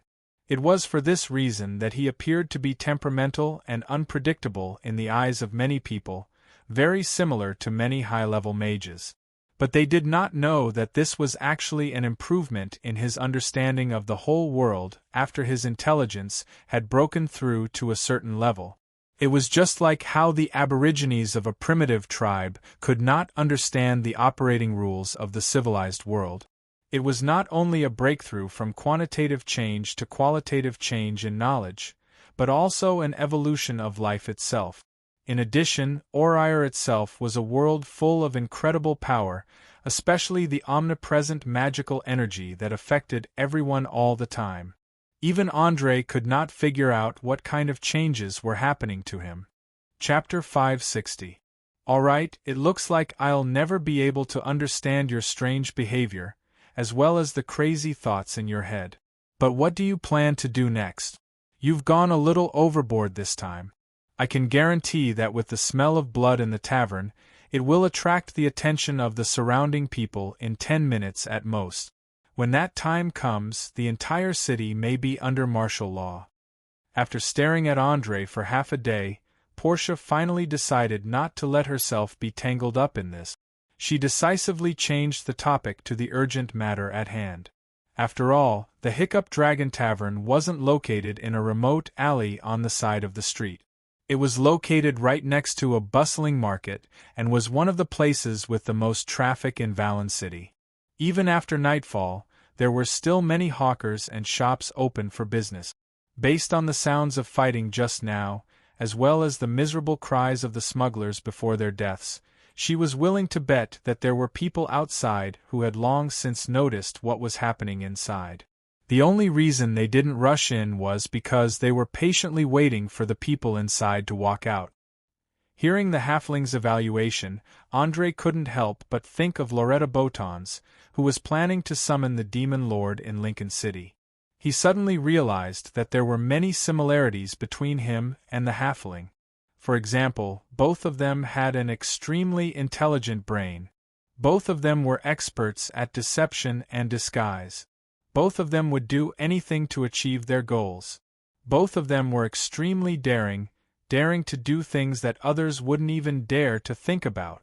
The only difference was that he was influenced by his outlook on life, values, and morals from his previous life. No matter what he did, he would always stick to his bottom line and try his best not to cross it. Perhaps it was these similar yet different traits that attracted the Lich's interest. That was why he created this dangerous game with a time limit of 2 years. He wanted to compare the two of them and see which one was more outstanding. Thinking of this, Andre smiled and shook his head. Crazy? Perhaps. I only want to live a better life and pursue the knowledge and power that I desire. Anyone who blocks this path will become my enemy and be crushed, destroyed, or even annihilated.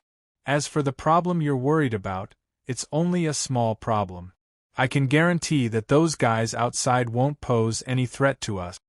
Finished speaking, he gestured to the 3 mercenaries who were still under the spell. Go, kill all the people loitering around the door. Yes. Even though there were several bloody wounds on their bodies, the mercenaries still carried out their orders meticulously. Not long after, there were sounds of intense fighting and cursing outside. It was obvious that it was a mess. Through the gap between the curtains, Portia could clearly see the crowd fleeing in all directions around the market. There were also some people who looked like guild members who were besieging the three mercenaries. Due to the huge difference in numbers, the mercenaries were at an absolute disadvantage right from the start. They would be defeated in a few minutes at most. Of course, as sacrifices and cannon fodder to buy time, they did not need to win. They did not even need to be in a stalemate. A few minutes was enough for André and the others to escape from this troublesome place. By the time the people from the underground guild reacted, it would be too late. Magic is really convenient. It actually solved the problem so easily. The corners of Portia's mouth curled up slightly as she muttered softly. She then glanced at the magic ring that was emitting a faint halo from the corner of her eyes. Her fingers hidden under the cloak could not help but move a few times. As a halfling thief, she was always unable to resist the temptation of treasures. Especially after seeing the power of the charm ring with her own eyes, there was a demon in her mind that kept growling, "Steal it! It should belong to us." André was keenly aware of the greed in the little girl's eyes. He raised the finger with the ring and asked playfully, "You want it?" Of course I want to get it. I'm even willing to pay any price for it. As long as you can give it to me, I'll be yours from now on. I'll do whatever you want me to do." Portia licked her lips and stretched out her small hand in an attempt to take the ring off her finger.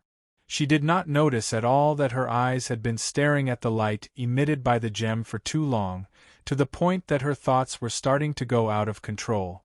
She was obviously under the influence of the hypnosis. Without any hesitation, André directly took off the charm ring and smiled as he placed it on the big-breasted Loli's hand.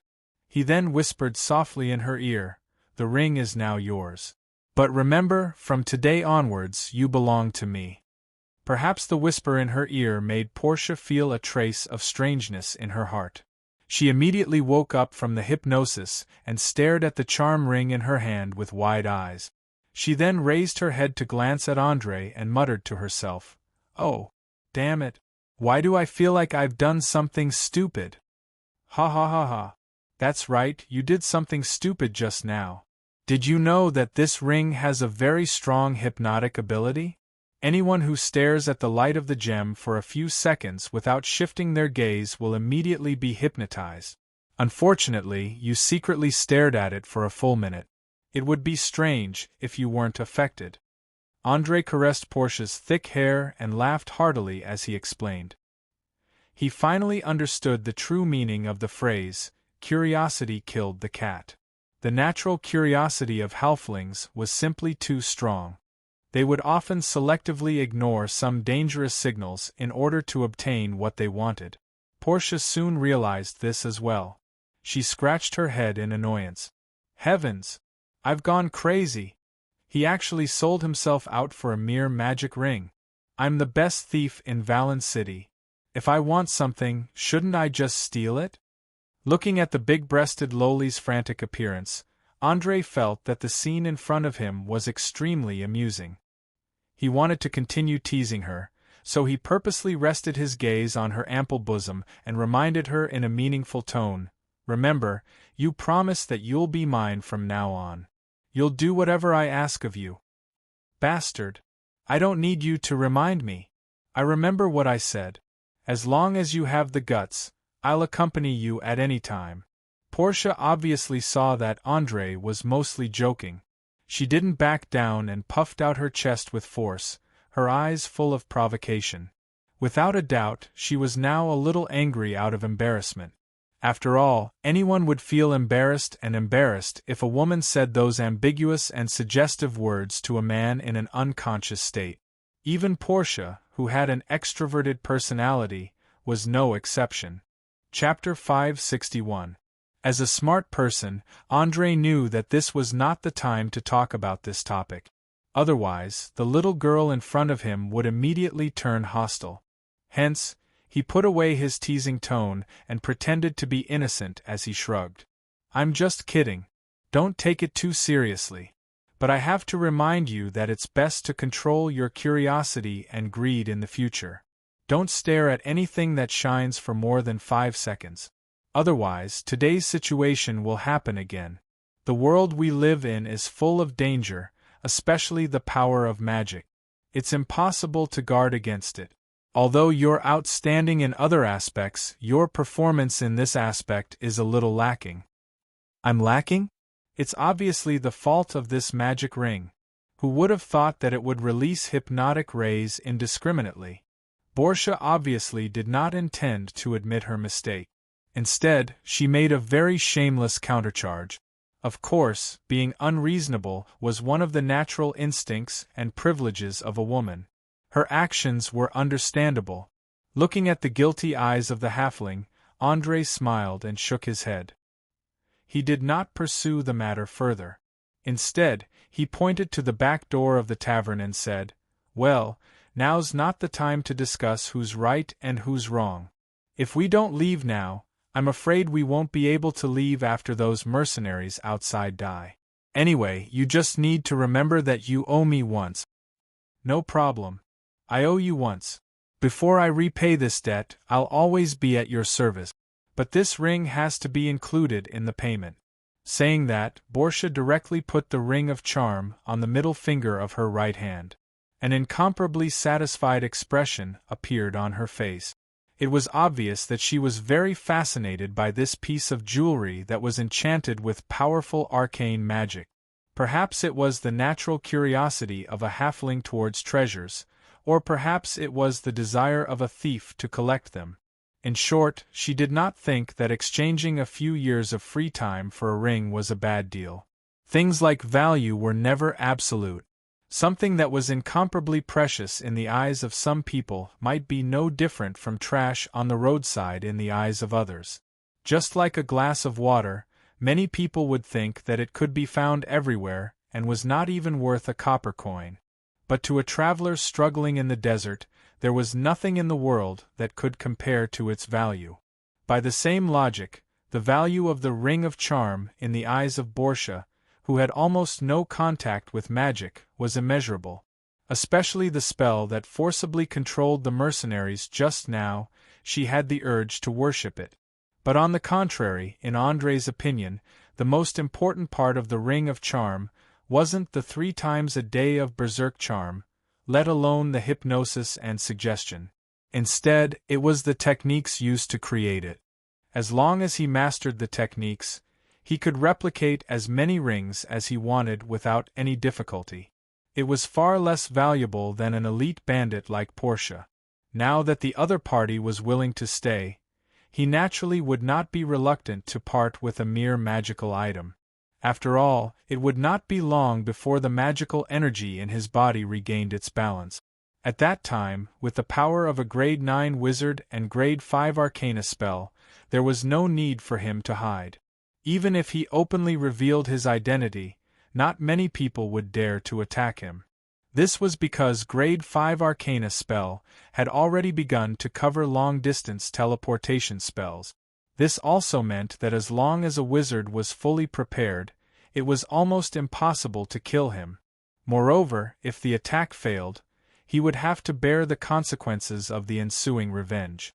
Just imagine, every day, no matter if it was eating, drinking, sleeping, or going to the toilet, one would have to worry that someone would suddenly appear in front of them and cast a fireball, lightning, magic missile, poison gas, acid, or other destructive spells at them. How difficult would it be for them to survive? Those with weak mental fortitude might even choose to commit suicide. Someone once said that death was not scary. What was scary was waiting for death to arrive. A wizard above grade 9 was a powerful individual who could make others experience pain and despair. Unless one had the confidence to kill the wizard in a single blow, peaceful coexistence was the wisest choice. After reaching a tacit verbal agreement, Portia quickly searched the corpses for valuables. She put them in a backpack that she had rummaged out of nowhere and quietly slipped out of the back door to investigate the situation. After a dozen seconds, she returned the way she came and gestured to the people inside the house that it was safe outside. "We can go now. There's no one watching outside for now. But we have to move quickly. The 3 brave mercenaries of yours are either dead or injured.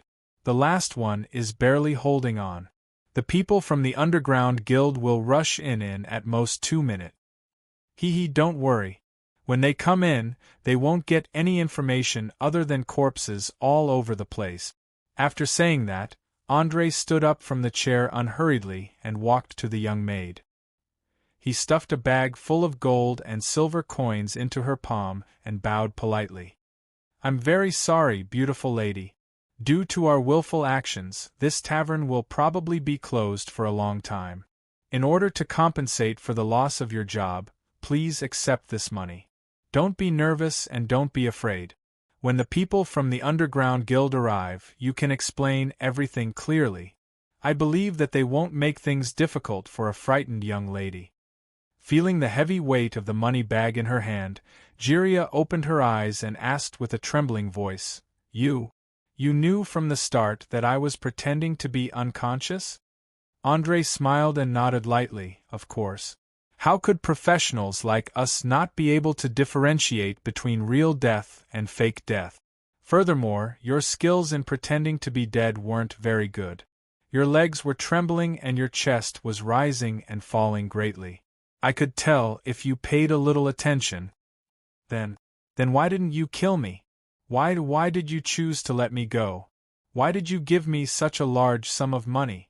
Perhaps because she was too frightened. Jiria's entire body was trembling. She couldn't believe that she had escaped death. Why? To be honest, I'm not too sure either. Perhaps it's because you're the only kind-hearted person in this tavern who warned me to be careful of swindlers. You must know that there aren't many kind-hearted ladies like you in Valen City. That's why I suggest that you leave this place by boat immediately after you leave. The dark clouds of war have already shrouded the skies of the Sardinia Islands. It won't be long before rivers of blood flow. After saying these obviously suggestive words, André reached out his hand to wipe off the blood stains on Jace's cheek. Then, he dragged Jace, whose eyes were lifeless, and turned around to walk towards the back door. Chapter 562.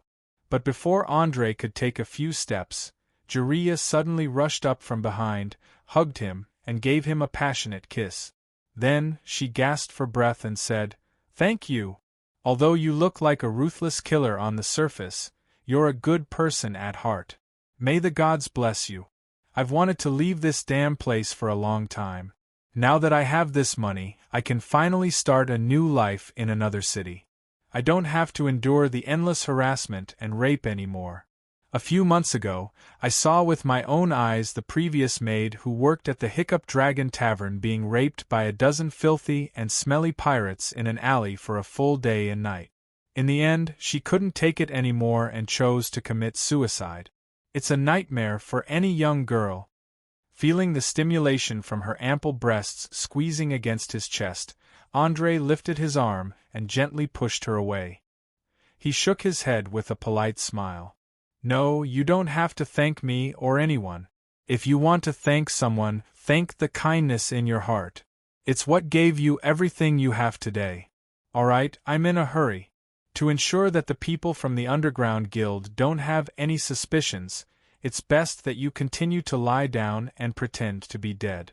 Also, even though it sounds a little depressing, I have to tell you that the other cities in the south aren't as wonderful as you think. It's just that they hide their dark sides and aren't easy to discover.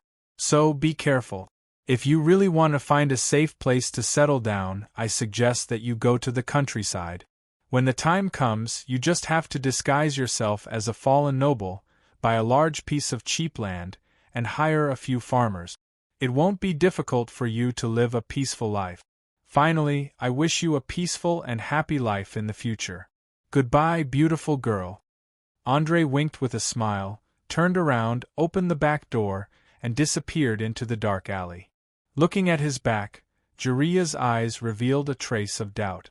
At the same time, she muttered to herself, "What a strange and contradictory person. He can coldly kill so many smugglers and swindlers, and at the same time, he cares so much for a strange girl. Is he kind or evil? More importantly, he's so handsome." Just as an infatuated expression appeared on her face, A series of noisy footsteps came from outside the tavern, followed by a series of loud curses. Damn it! What a strong smell of blood! I bet there's no one alive in there. Nonsense. As long as you're not blind, you'll be able to see the thickness of the blood on the ground. At least 15 or 16 people have died to reach this level. What should we do? The customers of the Hiccup Dragon Tavern are basically a group of relatively powerful smugglers. If they are all killed, then we will be in big trouble. Trouble? Haha. Man, this is no longer a problem. It was a disaster. A huge disaster. Think about how we're going to explain this to the guild leaders. From now on, we better pray that there are at least 1 or 2 survivors. Otherwise, everyone will suffer together with them.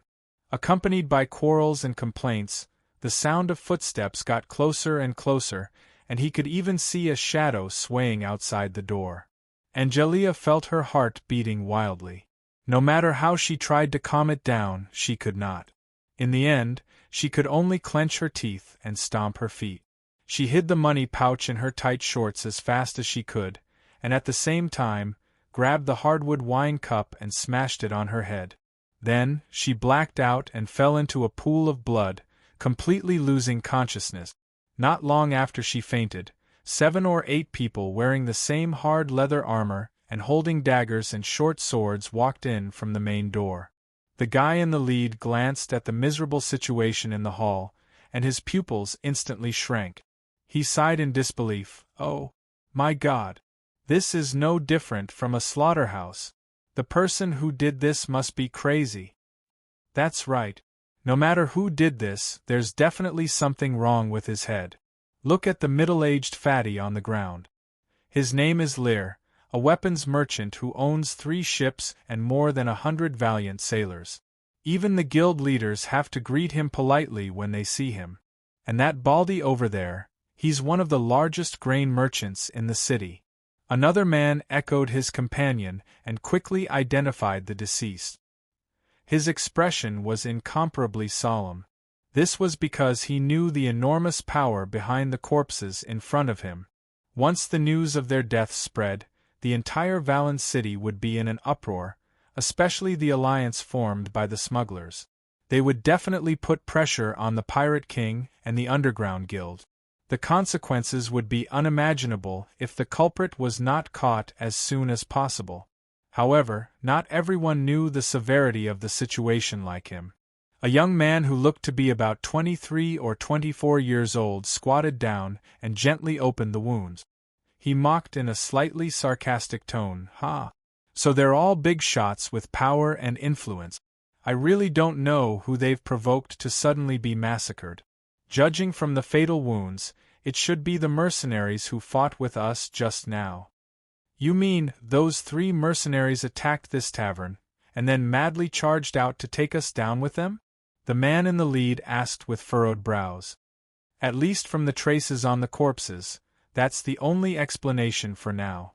But I can only come to a conclusion after I've checked all the corpses." The young man shrugged and replied carelessly. Just as the man in the lead was about to say something, the person who was searching the room suddenly shouted, "Quick, come over. I found a survivor. Judging from her attire, she should be a waitress of the tavern. She might know something." Hearing this, the man in the lead instantly became excited. He clenched his fists and replied loudly, "Well done. Use the fastest method to wake her up. I need to know why the mercenaries went crazy immediately, and what's the motive of the people who launched this attack." "Leader, there's no need to go through so much trouble. She's already woken up on her own. If you have any questions, just ask her directly. She can hear you." As he spoke, the member of the Underground Guild slowly helped Jiria up and brought her before the man in the lead. At the same time, he lowered his voice and warned, "Girl, I think you should know who we are and how we do things. Tell us everything you know honestly, or else, don't kill me. Just ask whatever you want to know. I promise I'll tell you the truth." Jiria trembled all over, her eyes revealing unconcealable fear. Chapter 563. Of course, half of these feelings were real. After all, the underground guilds had always been vicious and merciless. Normal people would be afraid of them. However, the other half was fake. The girl knew that if she wanted to leave safely, she had to reduce her presence as much as possible. Otherwise, she might be taken away and locked up. The leader was obviously satisfied with the deterrent effect of the guild's name. His expression instantly became kinder as he patted the girl's shoulder. Relax. As long as you tell me everything you know, I promise I won't make things difficult for you. I can even satisfy some of your requests. Now tell me what happened in this tavern. Who killed the smugglers? And what's with those crazy mercenaries who rushed out just now? A massacre. A premeditated massacre. Two strangers wrapped in cloaks walked in and spoke a few words with the tavern's most famous swindler, Jace. Then, for some reason, they suddenly got into a conflict with the smugglers. What followed was a fierce scuffle. Not long after the fight started, I was knocked unconscious by something hard, so I didn't know the final result. Terrifying, too terrifying. There was blood everywhere. Whoa! Angelia purposely spoke incoherently about the entire process. She looked like an ordinary person who had been severely traumatized. In order to not arouse the other party's suspicion, she even used the unique technique of crying, which was unique to women. One had to admit that even though it sounded a little vulgar, the effect was pretty good. When the man in the lead saw that the young maid was crying, he immediately frowned subconsciously and gave a look to his companion beside him. There was no doubt that he was not very good at dealing with this kind of situation, and the sound of sobbing especially annoyed him. The man who was supporting Angelia shrugged helplessly and comforted her softly. "Hey, girl, calm down. It's over. The sooner you tell us everything, the sooner you can return home to take a bath and have a good sleep. When you wake up, you can treat it as a nightmare." "That's right. I had a nightmare. What happened just now wasn't real. Illusion. I must have seen an illusion." Angelia quickly wiped her tears and began to talk to herself nervously. It was as if she had been greatly traumatized and her rationality was rapidly collapsing. "Damn it. Boss, if you still have any questions, you better hurry up. I think this girl might go crazy in a while." Another guild member noticed the girl talking to herself and immediately lowered his voice to remind her. Without saying a word, the man in the lead walked up to the bar counter, picked up a bottle of the strongest aged wine, pinched Jaria's chin, and poured it all into her mouth. Jaria choked and coughed nonstop. Then, snot, tears, and the undigested food in her stomach all spurted out. In an instant, the tavern that was filled with the smell of blood had a sour stench. Staring at the young maid who was coughing nonstop, there was not a trace of pity in this guy's eyes. It was as cold as a block of ice. After a full 2 or 3 minutes, he asked in a neither fast nor slow tone, "How is it? Are you sober now? If you are, then continue to answer my questions. Remember, don't try to escape, and don't try to hide anything. I'm the guild's dark enforcer. I'm proficient in all sorts of torture methods. Even if you've really gone mad, I have ways to make you talk." Cough. Cough cough. "I am sorry. That's all I know. As for why those mercenaries suddenly went crazy, I think it's because the other party suddenly shot out 3 red lights from his hand." Jaria was really scared this time. She realized that it was useless to pretend to be pitiful, so she could only reveal some valuable information. "Red lights?" The self-proclaimed dark enforcer's eyes lit up. He turned around and asked his companion who was inspecting the corpses, "Hey, Richie, do you know what those red lights are? Arcane spells? Divine spells? Innate abilities or magical items?" The man called Richie pondered for a dozen seconds before raising his head and replying, "Judging from the fearless gazes of those mercenaries, they should be under the control of an enchantment spell. A low-level charm person definitely wouldn't be able to achieve such an effect. It would require at least level 3 berserk charm or a higher level dominate person. If the other party did not rely on a powerful magical item, then his spellcasting level would be at least level 7 or even higher. Whether it's a priest, a wizard, or a warlock, his strength is very dangerous. It's far beyond what we can handle. I personally suggest that we report this matter to the leaders immediately. Normally, a spellcaster like this wouldn't appear for no reason, nor would he kill a group of smugglers for no reason. After hearing his companion's analysis, the Dark Enforcer's expression turned grave. You mean? What I mean is that something big is about to happen in Valen City. Don't you understand? This is the signal for war. No matter who is behind all of this, their target is definitely not the smugglers, but us, the pirate alliance that rules this archipelago. Richie was obviously very smart. He could tell at a glance that the ones who would suffer the most from the sudden deaths of so many smugglers were not others, but the pirates and the underground guilds. If they were unable to catch the culprit and appease the smugglers' alliance, then the prosperous trade and supply of goods on this archipelago might be affected. Moreover, the pirates were about to carry out a large-scale operation, so a series of serious chain reactions would erupt if something went wrong. War? This is Valen City. Who dares to start a war against us?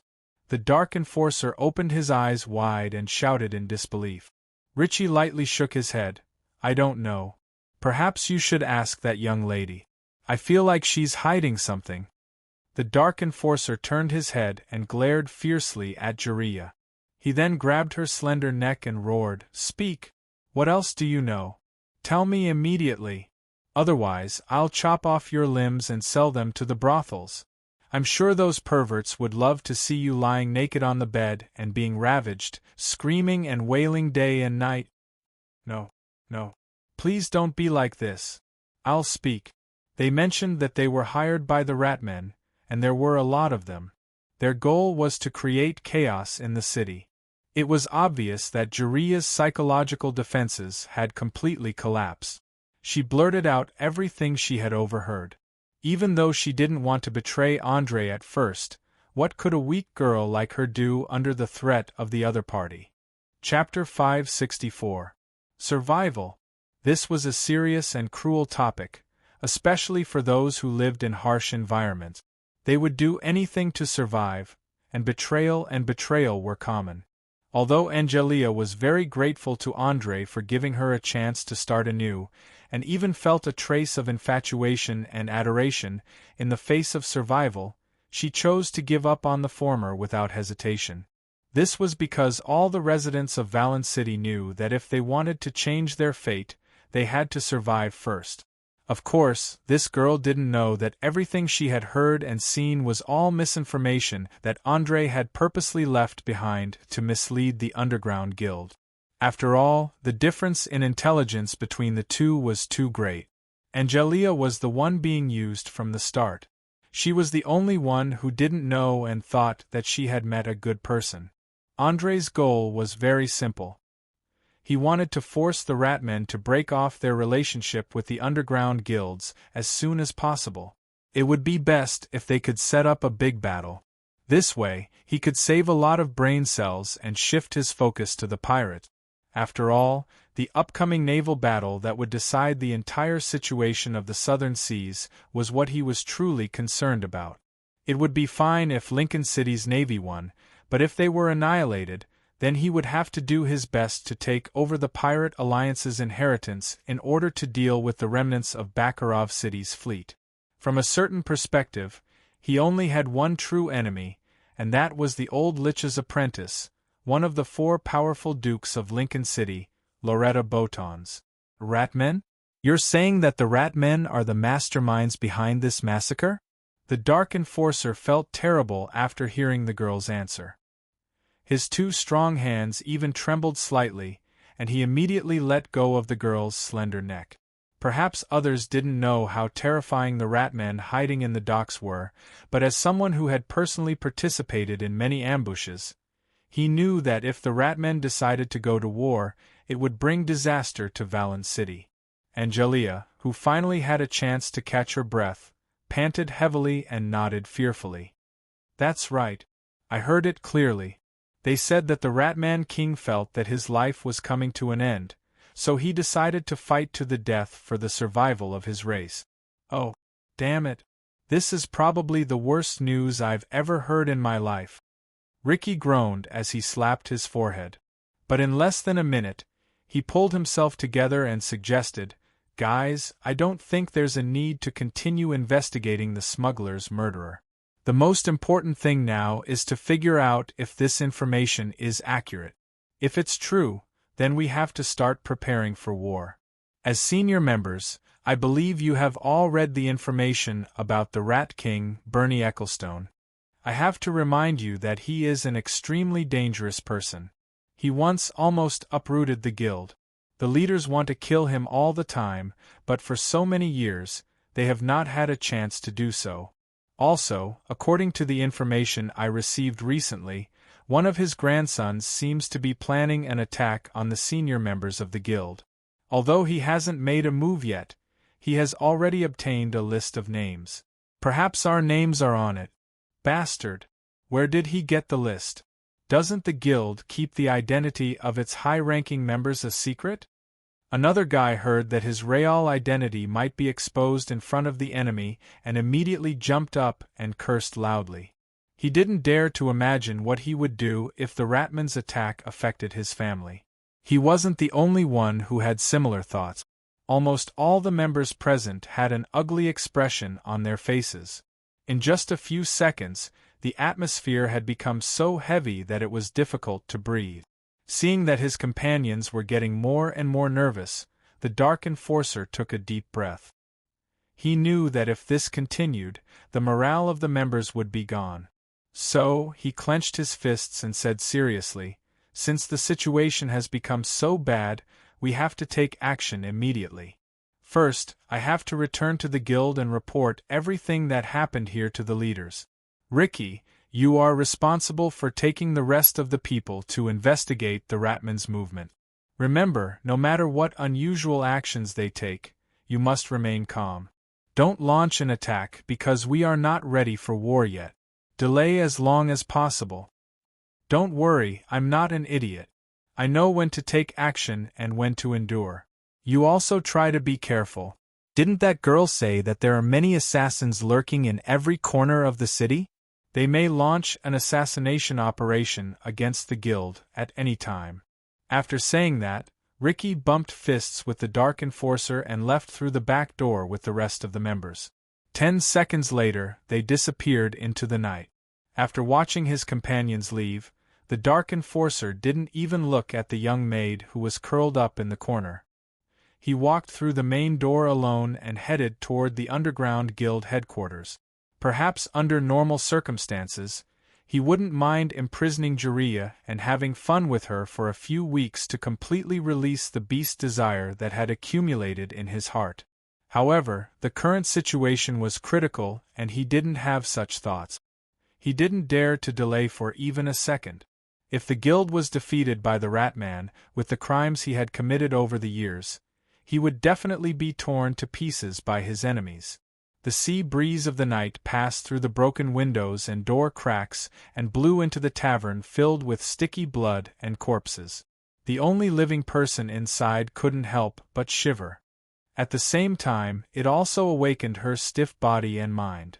Phew. Phew. Phew. Phew. This is too scary. I have to leave this place immediately. I have to leave this city of sin. Jiraiya muttered to herself as she touched the dark red handprint on her neck. A few minutes later, she casually took some valuables and ran toward the ship's ticket store. There was only one thought in her mind right now, and that was to escape. Run as far as she could. The Underground Guild was indeed worthy of being the ruler of Valen City. Less than half an hour after the news was sent back, a large number of members armed with weapons appeared on the street. Although they had yet to seal off the entire city or conduct house-to-house searches, just standing there was enough of a deterrent force. Many thieves, hoodlums, and ruffians saw that the situation wasn't good and quickly returned to their residences. They locked their doors and windows tightly and carefully observed the situation outside. Apart from that, the guards outside the Ratman's territory had also secretly increased by several times. Some places even had ballistae deployed. Without a doubt, Andre's scheme had succeeded. Regardless of whether they would fight in the end, the fragile trust between the Ratman and the underground guild had completely collapsed. It was only a matter of time before they fell out. Chapter 565. With the activation of the defense mechanism, the bloated and huge machine that was the Underground Guild Alliance began to display its overwhelming power. In less than an hour, they had taken control of the entire city. Although the actions of a large number of subordinate guilds appeared to be very disorderly, the people sent by the few large guilds were quite elite. This was especially true for those who wore tight black leather armor and held small round shields and short sword. Once they found a suspicious target, they would immediately rush up and press them to the ground. A few outsiders who were confident in their strength tried to resist, but they were subdued within a few seconds. Their superb martial arts and skillful cooperation gave people the illusion that they were soldiers, not gang members. Of course, such aimless arrests like this had no effect at all, except to warn those who were ready to make trouble in the dark. For example, Andre, who had just started a massacre in the Hiccup Dragon Tavern, was now sitting in an open-air stall not far from the free market, eating steaming hot fried fish, not paying attention to the fierce eyes of the guild members around him. Even Bordia, who had always been bold, could not help but secretly admire him for being able to eat supper calmly. As for the famous liar Jace, he had now regained his senses. He suppressed the fear in his heart and followed behind obediently, not daring to ask anyone for help at all. This was because he knew that he was destined to be involved in this matter just by the fact that so many influential smugglers had died in the tavern. No matter how he tried to explain, he could not avoid death in the end. He might as well try to see if he could rely on these two ruthless young people in front of him. "Hey! You've been sitting here for an hour and have eaten 2 plates of fried fish. Don't you intend to explain?" Due to the nature of the halfling, Bordia's patience had never been good, so she could not help but ask first. Andre smiled and shook his head, passing a golden fried fish to her. "Try it. The taste is really good. The first bite is crispy and soft, followed by a fresh fragrance that instantly stimulates the taste buds, making you feel like you can't stop eating. I bet that the owner of this shop used animal fat, otherwise the fragrance would not be so rich." "Damn it. Now is not the time to talk about food. Hurry up and answer my question. What are you thinking? What are you planning to do next? I believe you've seen it for yourself. The Underground Guild has already entered a state of battle preparation. Old Bernie's side is probably about the same. You can't be planning on watching them fight without doing anything, right?" Out of concern for her friend, Portia appeared to be a little impatient. She did not dare to imagine how serious the consequences would be if the Ratmen and the Underground Guild started a full-scale war in the city. No matter who won in the end, the aged Ratman King would definitely meet his death. After all, he was too old and his skills had deteriorated greatly. He could no longer deal with the endless stream of assassins as easily as before.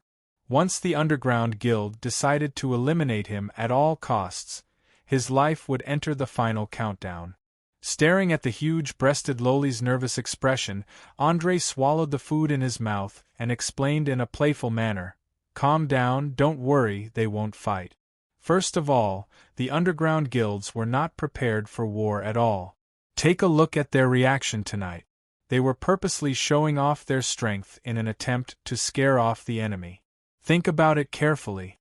If they were really prepared, would they still be so careful and put on a posture of, 'I'm very powerful'? If it were me, I would directly mobilize my forces and launch a surprise attack on the area controlled by the Ratmen. I would use a sudden and fierce attack to completely destroy the cave where old Bernie is hiding. As long as this legendary Ratman King dies, the rest of the fellows are nothing to worry about. All we have to do is slowly squeeze their living space. Similarly, The Ratmen also do not want to engage in this meaningless war. What they desire the most right now is to maintain the status quo and slowly manage their own territory to accumulate strength. When the difference in strength between the two sides is not so obvious, then they can start to expand outwards little by little. Since both sides are not prepared, then this war will naturally not start. At least for 10 days to half a month, there will be peace. As for after that, that will depend on the Ratman King's own choice. You know that I am not a particularly greedy person, and I also like to share wealth and power with my friends. If he is willing to join us, I will always welcome him with open arms. After listening to these words, an expression of sudden realization appeared on Portia's face. She then muttered to herself, "Oh, I think I understand a little. Everything you've done today is to force that old man to make a choice. Otherwise, you'll continue to create similar disturbances until they fight." "That's right. You are very smart, but your patience is a bit lacking. Alright, eat some fried fish now. I didn't lie to you, the taste is really good." As he spoke, Andre reached out and patted the little fellow's head. "Humph. Of course I am smart enough, otherwise how could I become the king of thieves in Valen City? Also, you are not allowed to touch my head in the future. I heard that having your head touched often will cause you to not grow tall." Portia protested to Andre as she grabbed the fragrant fried fish and stuffed it into her mouth. Knowing that her old friend would be fine, she immediately relaxed. She only had one friend anyway, and the lives of the other Ratmen had nothing to do with her. Coupled with the tempting taste of the food, she finally couldn't help but cast aside all her worries and focus on eating. Seeing the other party wolfing down the food, Andre retorted in a joking tone, "Grow tall? Ha ha ha ha. This is the funniest joke I've heard in a while. Let's not talk about the fact that you are already over 20 years old and have long passed the peak period of reproduction. Just the racial restriction of the halfling alone makes it impossible for you to grow more than 1 meter." Portia rolled her eyes and made a rude gesture with her right middle finger. It was very rare for her to not retort, because her mouth was already stuffed with fish and she couldn't speak at all. "Alright, eat your fish. It just so happens that I want to have a chat with this dear swindler. I hope he can understand his current situation." With that, Andre turned around and stared at Jess with a smile that wasn't a smile. After a full minute, he finally opened his mouth to greet him. "Good evening, friend. I'm very sorry to have involved you in a rather dangerous matter, but there's no helping it. Who told you to be the only intermediary who can contact Clarissa Bessemer? If you don't mind, can you introduce yourself so that we can understand each other better?" Chapter 566. Jesse Parrott, that's my name. I believe you should already know. In addition, I'm 37 years old this year. I have no family, no children, no parents, no relatives. I'm alone in this chaotic city. I'm not a strong warrior, let alone a battle-hardened mercenary.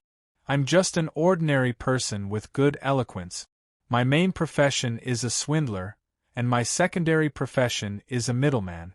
Of course, maybe you're wondering why a smart woman like Clarissa Bessemer would choose me to be her only contact. In fact, the reason is very simple. On the night her father was killed, I happened to pass by and saved her life. In return, I can always earn a stable reward by introducing clients.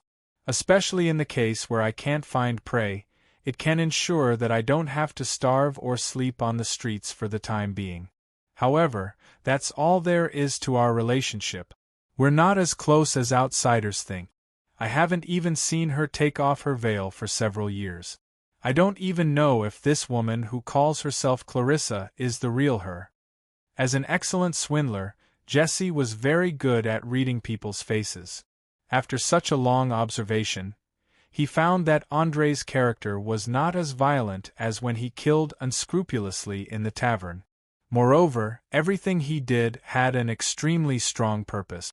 His intelligence was also astonishingly high. He simply played the underground guild and the Ratmen in the palm of his hand. In order to save his own life, he didn't dare to hide anything at all. He directly said all the things that the other party might be interested in. Then, he sat on the bench and waited silently for the result. So, you and Clarissa became partners only because of a coincidence? After being silent for about half a minute, Andre suddenly asked with a tone full of doubt.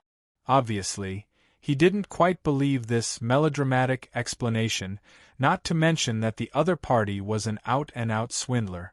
If he believed it easily, he would be an idiot.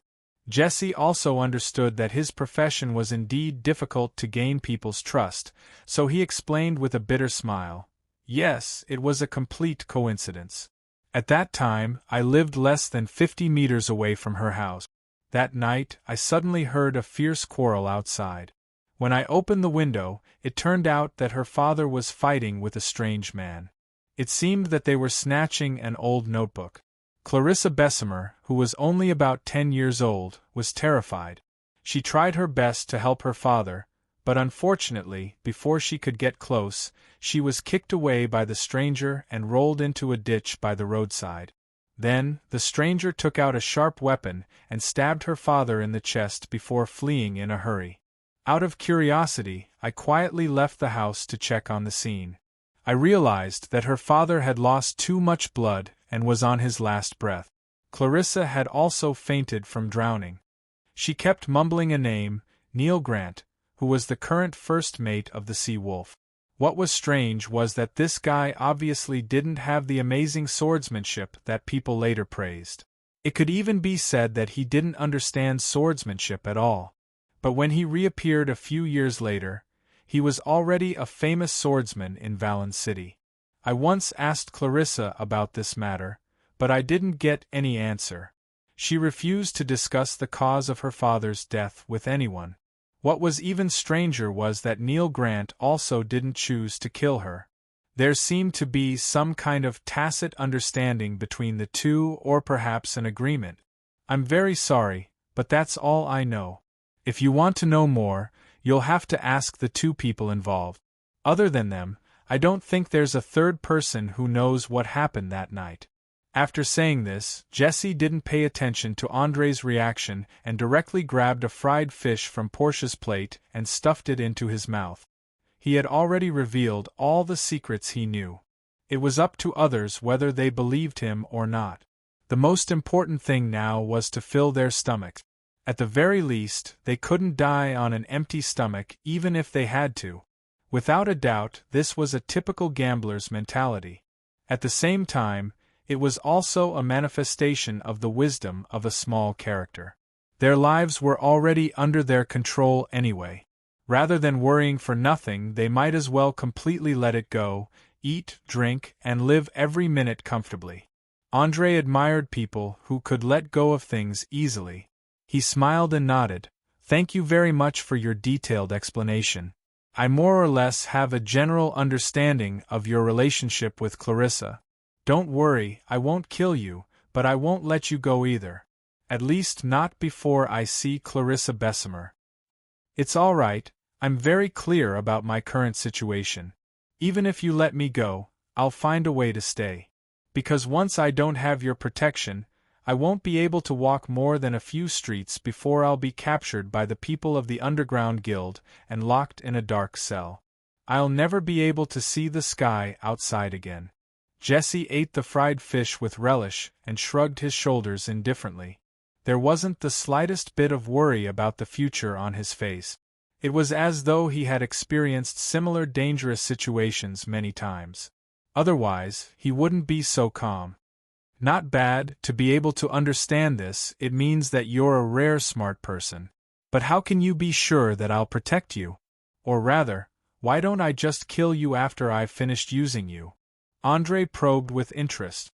He wanted to see what kind of different answer this uncle, who was stuck in a quagmire, would give.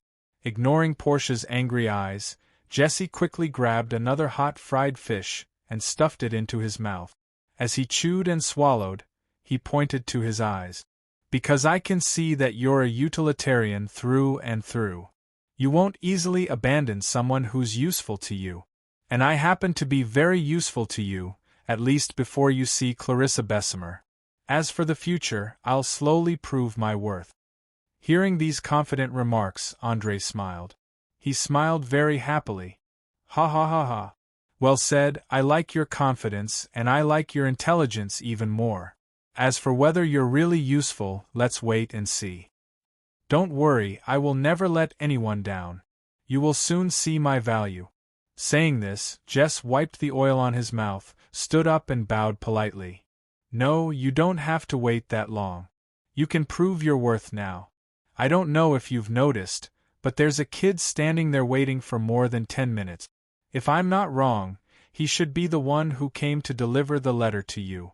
Go, bring back the meeting address. I can't wait to meet this woman who's proficient in 12 languages. She's a true genius." After saying that, Andre turned his head slightly and waved at the dirty little boy hiding behind the bulletin board with a smile. Chapter 567. Perhaps it was out of fear of strangers, or perhaps it was Clarissa's instructions, but when the boy realized that someone had noticed him, he immediately shrank his neck in fear and turned to run away.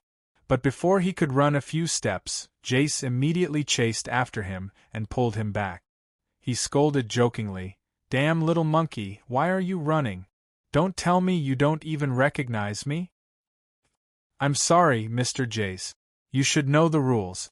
There must be no outsiders present when we meet. I'm just following the rules, so I can't give you the address now." After that, the boy clenched the note in his hand tightly and refused to hand it over. "Silly child, rules are dead, but people are alive. Do you think I would still harm Clarissa? Here, I'll treat you to fried fish. Hurry up and take out the address. The guests are still waiting." Jace had obviously expected the boy's reaction. He deliberately showed a friendly smile and handed him a golden fried fish. The tempting fragrance made the boy swallow his saliva subconsciously.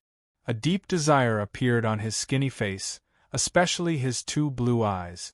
There was nothing but fried fish.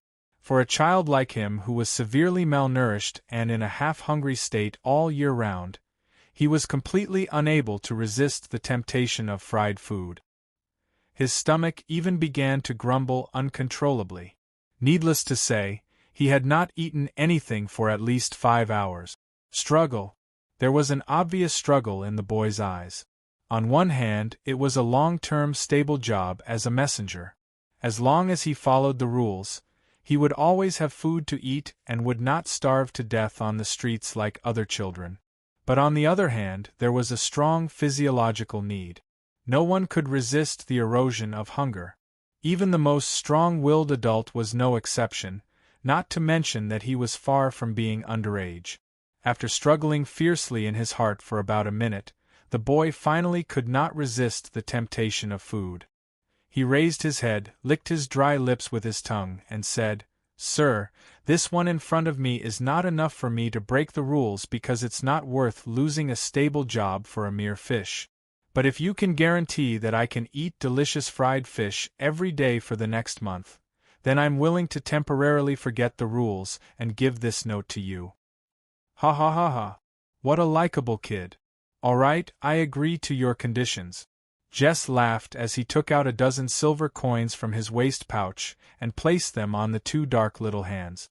With the prices in Linton City, this money was enough for the boy to eat 3 meals a day for 1 to 2 months. After all, as a port city, fish was originally a relatively cheap commodity. In addition, the fish used for frying were small fish that could not be sold. A plate of fish only cost a few copper coins, which was almost the same as hard black bread. It was a snack that ordinary people could afford. Seeing the silver coins shining with white light, the boy instantly became very excited. He immediately counted them carefully and put each one in his mouth. After confirming that there were no fake coins, he handed over the paper slip and bowed deeply at the same time. "Thank you for your generosity.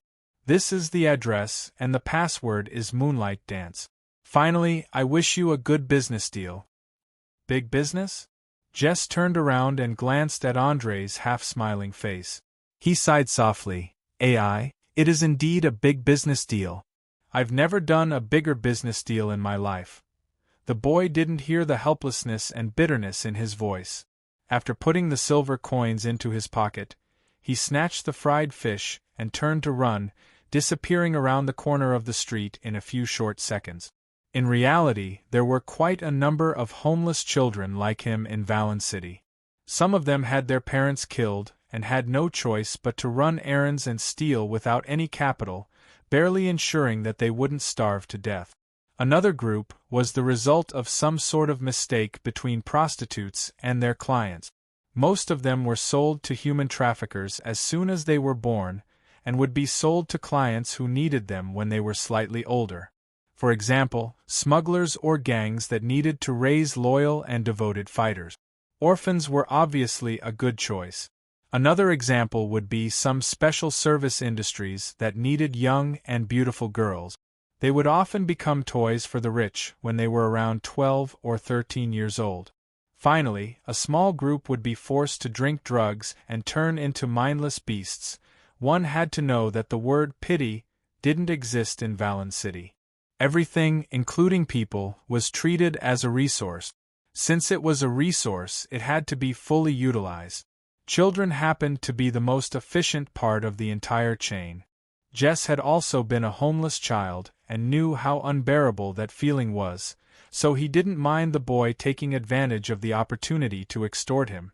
After watching the skinny figure run out of sight, he opened the rolled-up parchment and saw the words written on it. Upper City, Frenzied Fields, the innermost room on the 3rd floor. Remember, you must arrive before midnight, or you won't be able to see me. After reading the contents of the parchment, the corners of Jess's mouth rose slightly. He lowered his voice and muttered to himself, "Frenzied Fields? That's a great place to have fun, but isn't it a bit too noisy as a meeting place? Oh, damn it. Frenzied Fields? Are you sure it's this place? From what I know, that's the most expensive brothel in all of Valen City. The men who go in won't leave until they pay the last copper coin." Portia had left her seat at some point and was standing behind Jess, expressing her opinion while eating.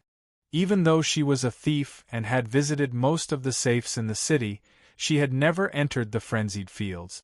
That was because this brothel was a place for the rich to party. Any woman with a bit of shame would never take half a step into it. Jess spread out his hands and replied with a smile, "Heh heh. Even though I'm a bit suspicious, but Clarissa has never made a mistake in this aspect. Let's go, there's not much time left until midnight. I don't want to be late." "Since that's the case, let's go to the Frenzied Fields. Besides, I'm not sure if the underground guilds will take any more drastic actions in a few dozen minutes. It'll be troublesome if the streets are sealed off." Andre didn't want to waste any time on the meeting place. In his opinion, no matter what the Frenzied Fields was, it had nothing to do with him. He was going to see Clarissa Bessemer and decipher the contents of the parchment.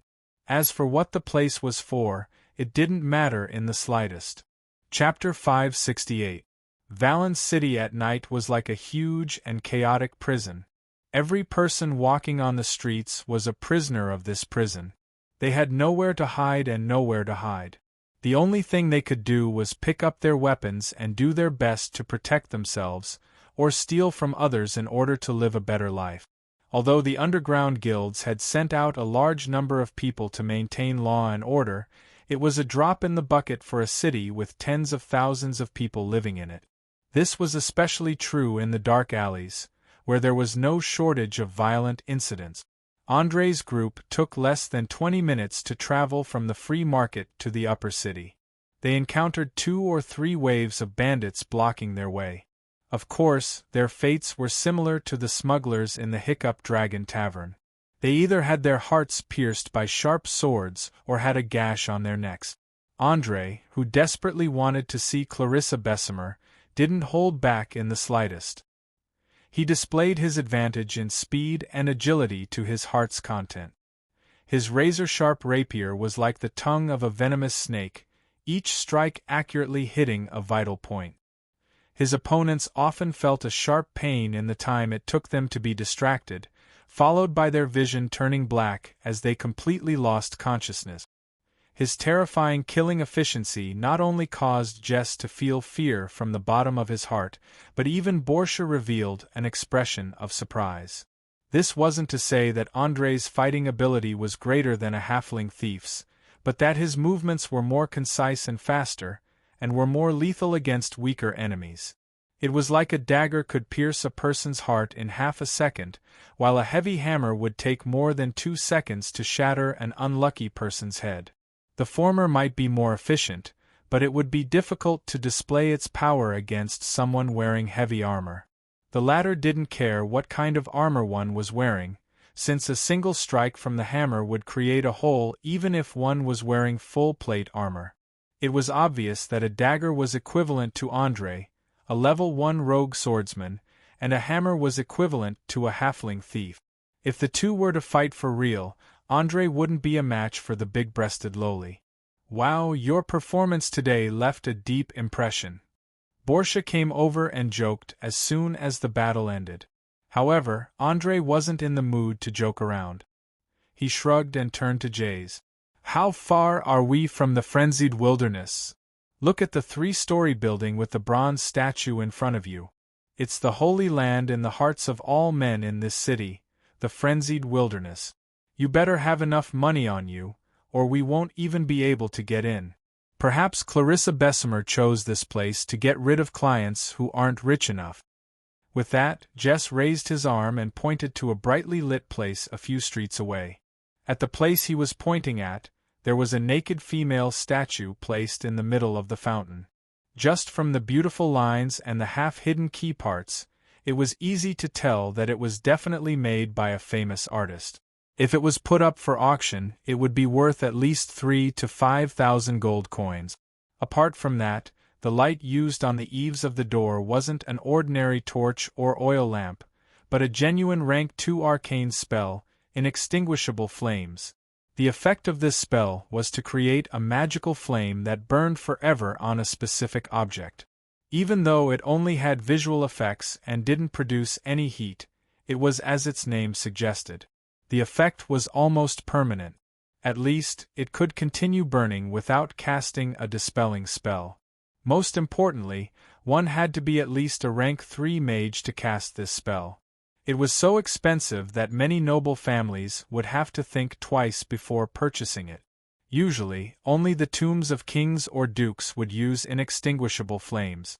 The main purpose was to make it convenient for the tomb keeper to protect the grave goods from being patronized by grave robbers. As a mage, Andre was very clear about the price of various spells. Just the decorations and lighting at the entrance of the frenzied wilderness were worth more than 8,000 gold coins. If the large golden pearl emitting a gentle light on the ceiling of the hall was included, it could be said to be extremely luxurious. Staring at the women wearing sexy dresses and strange masks at the entrance, Andre instantly understood why this place was called the Holy Land of Men.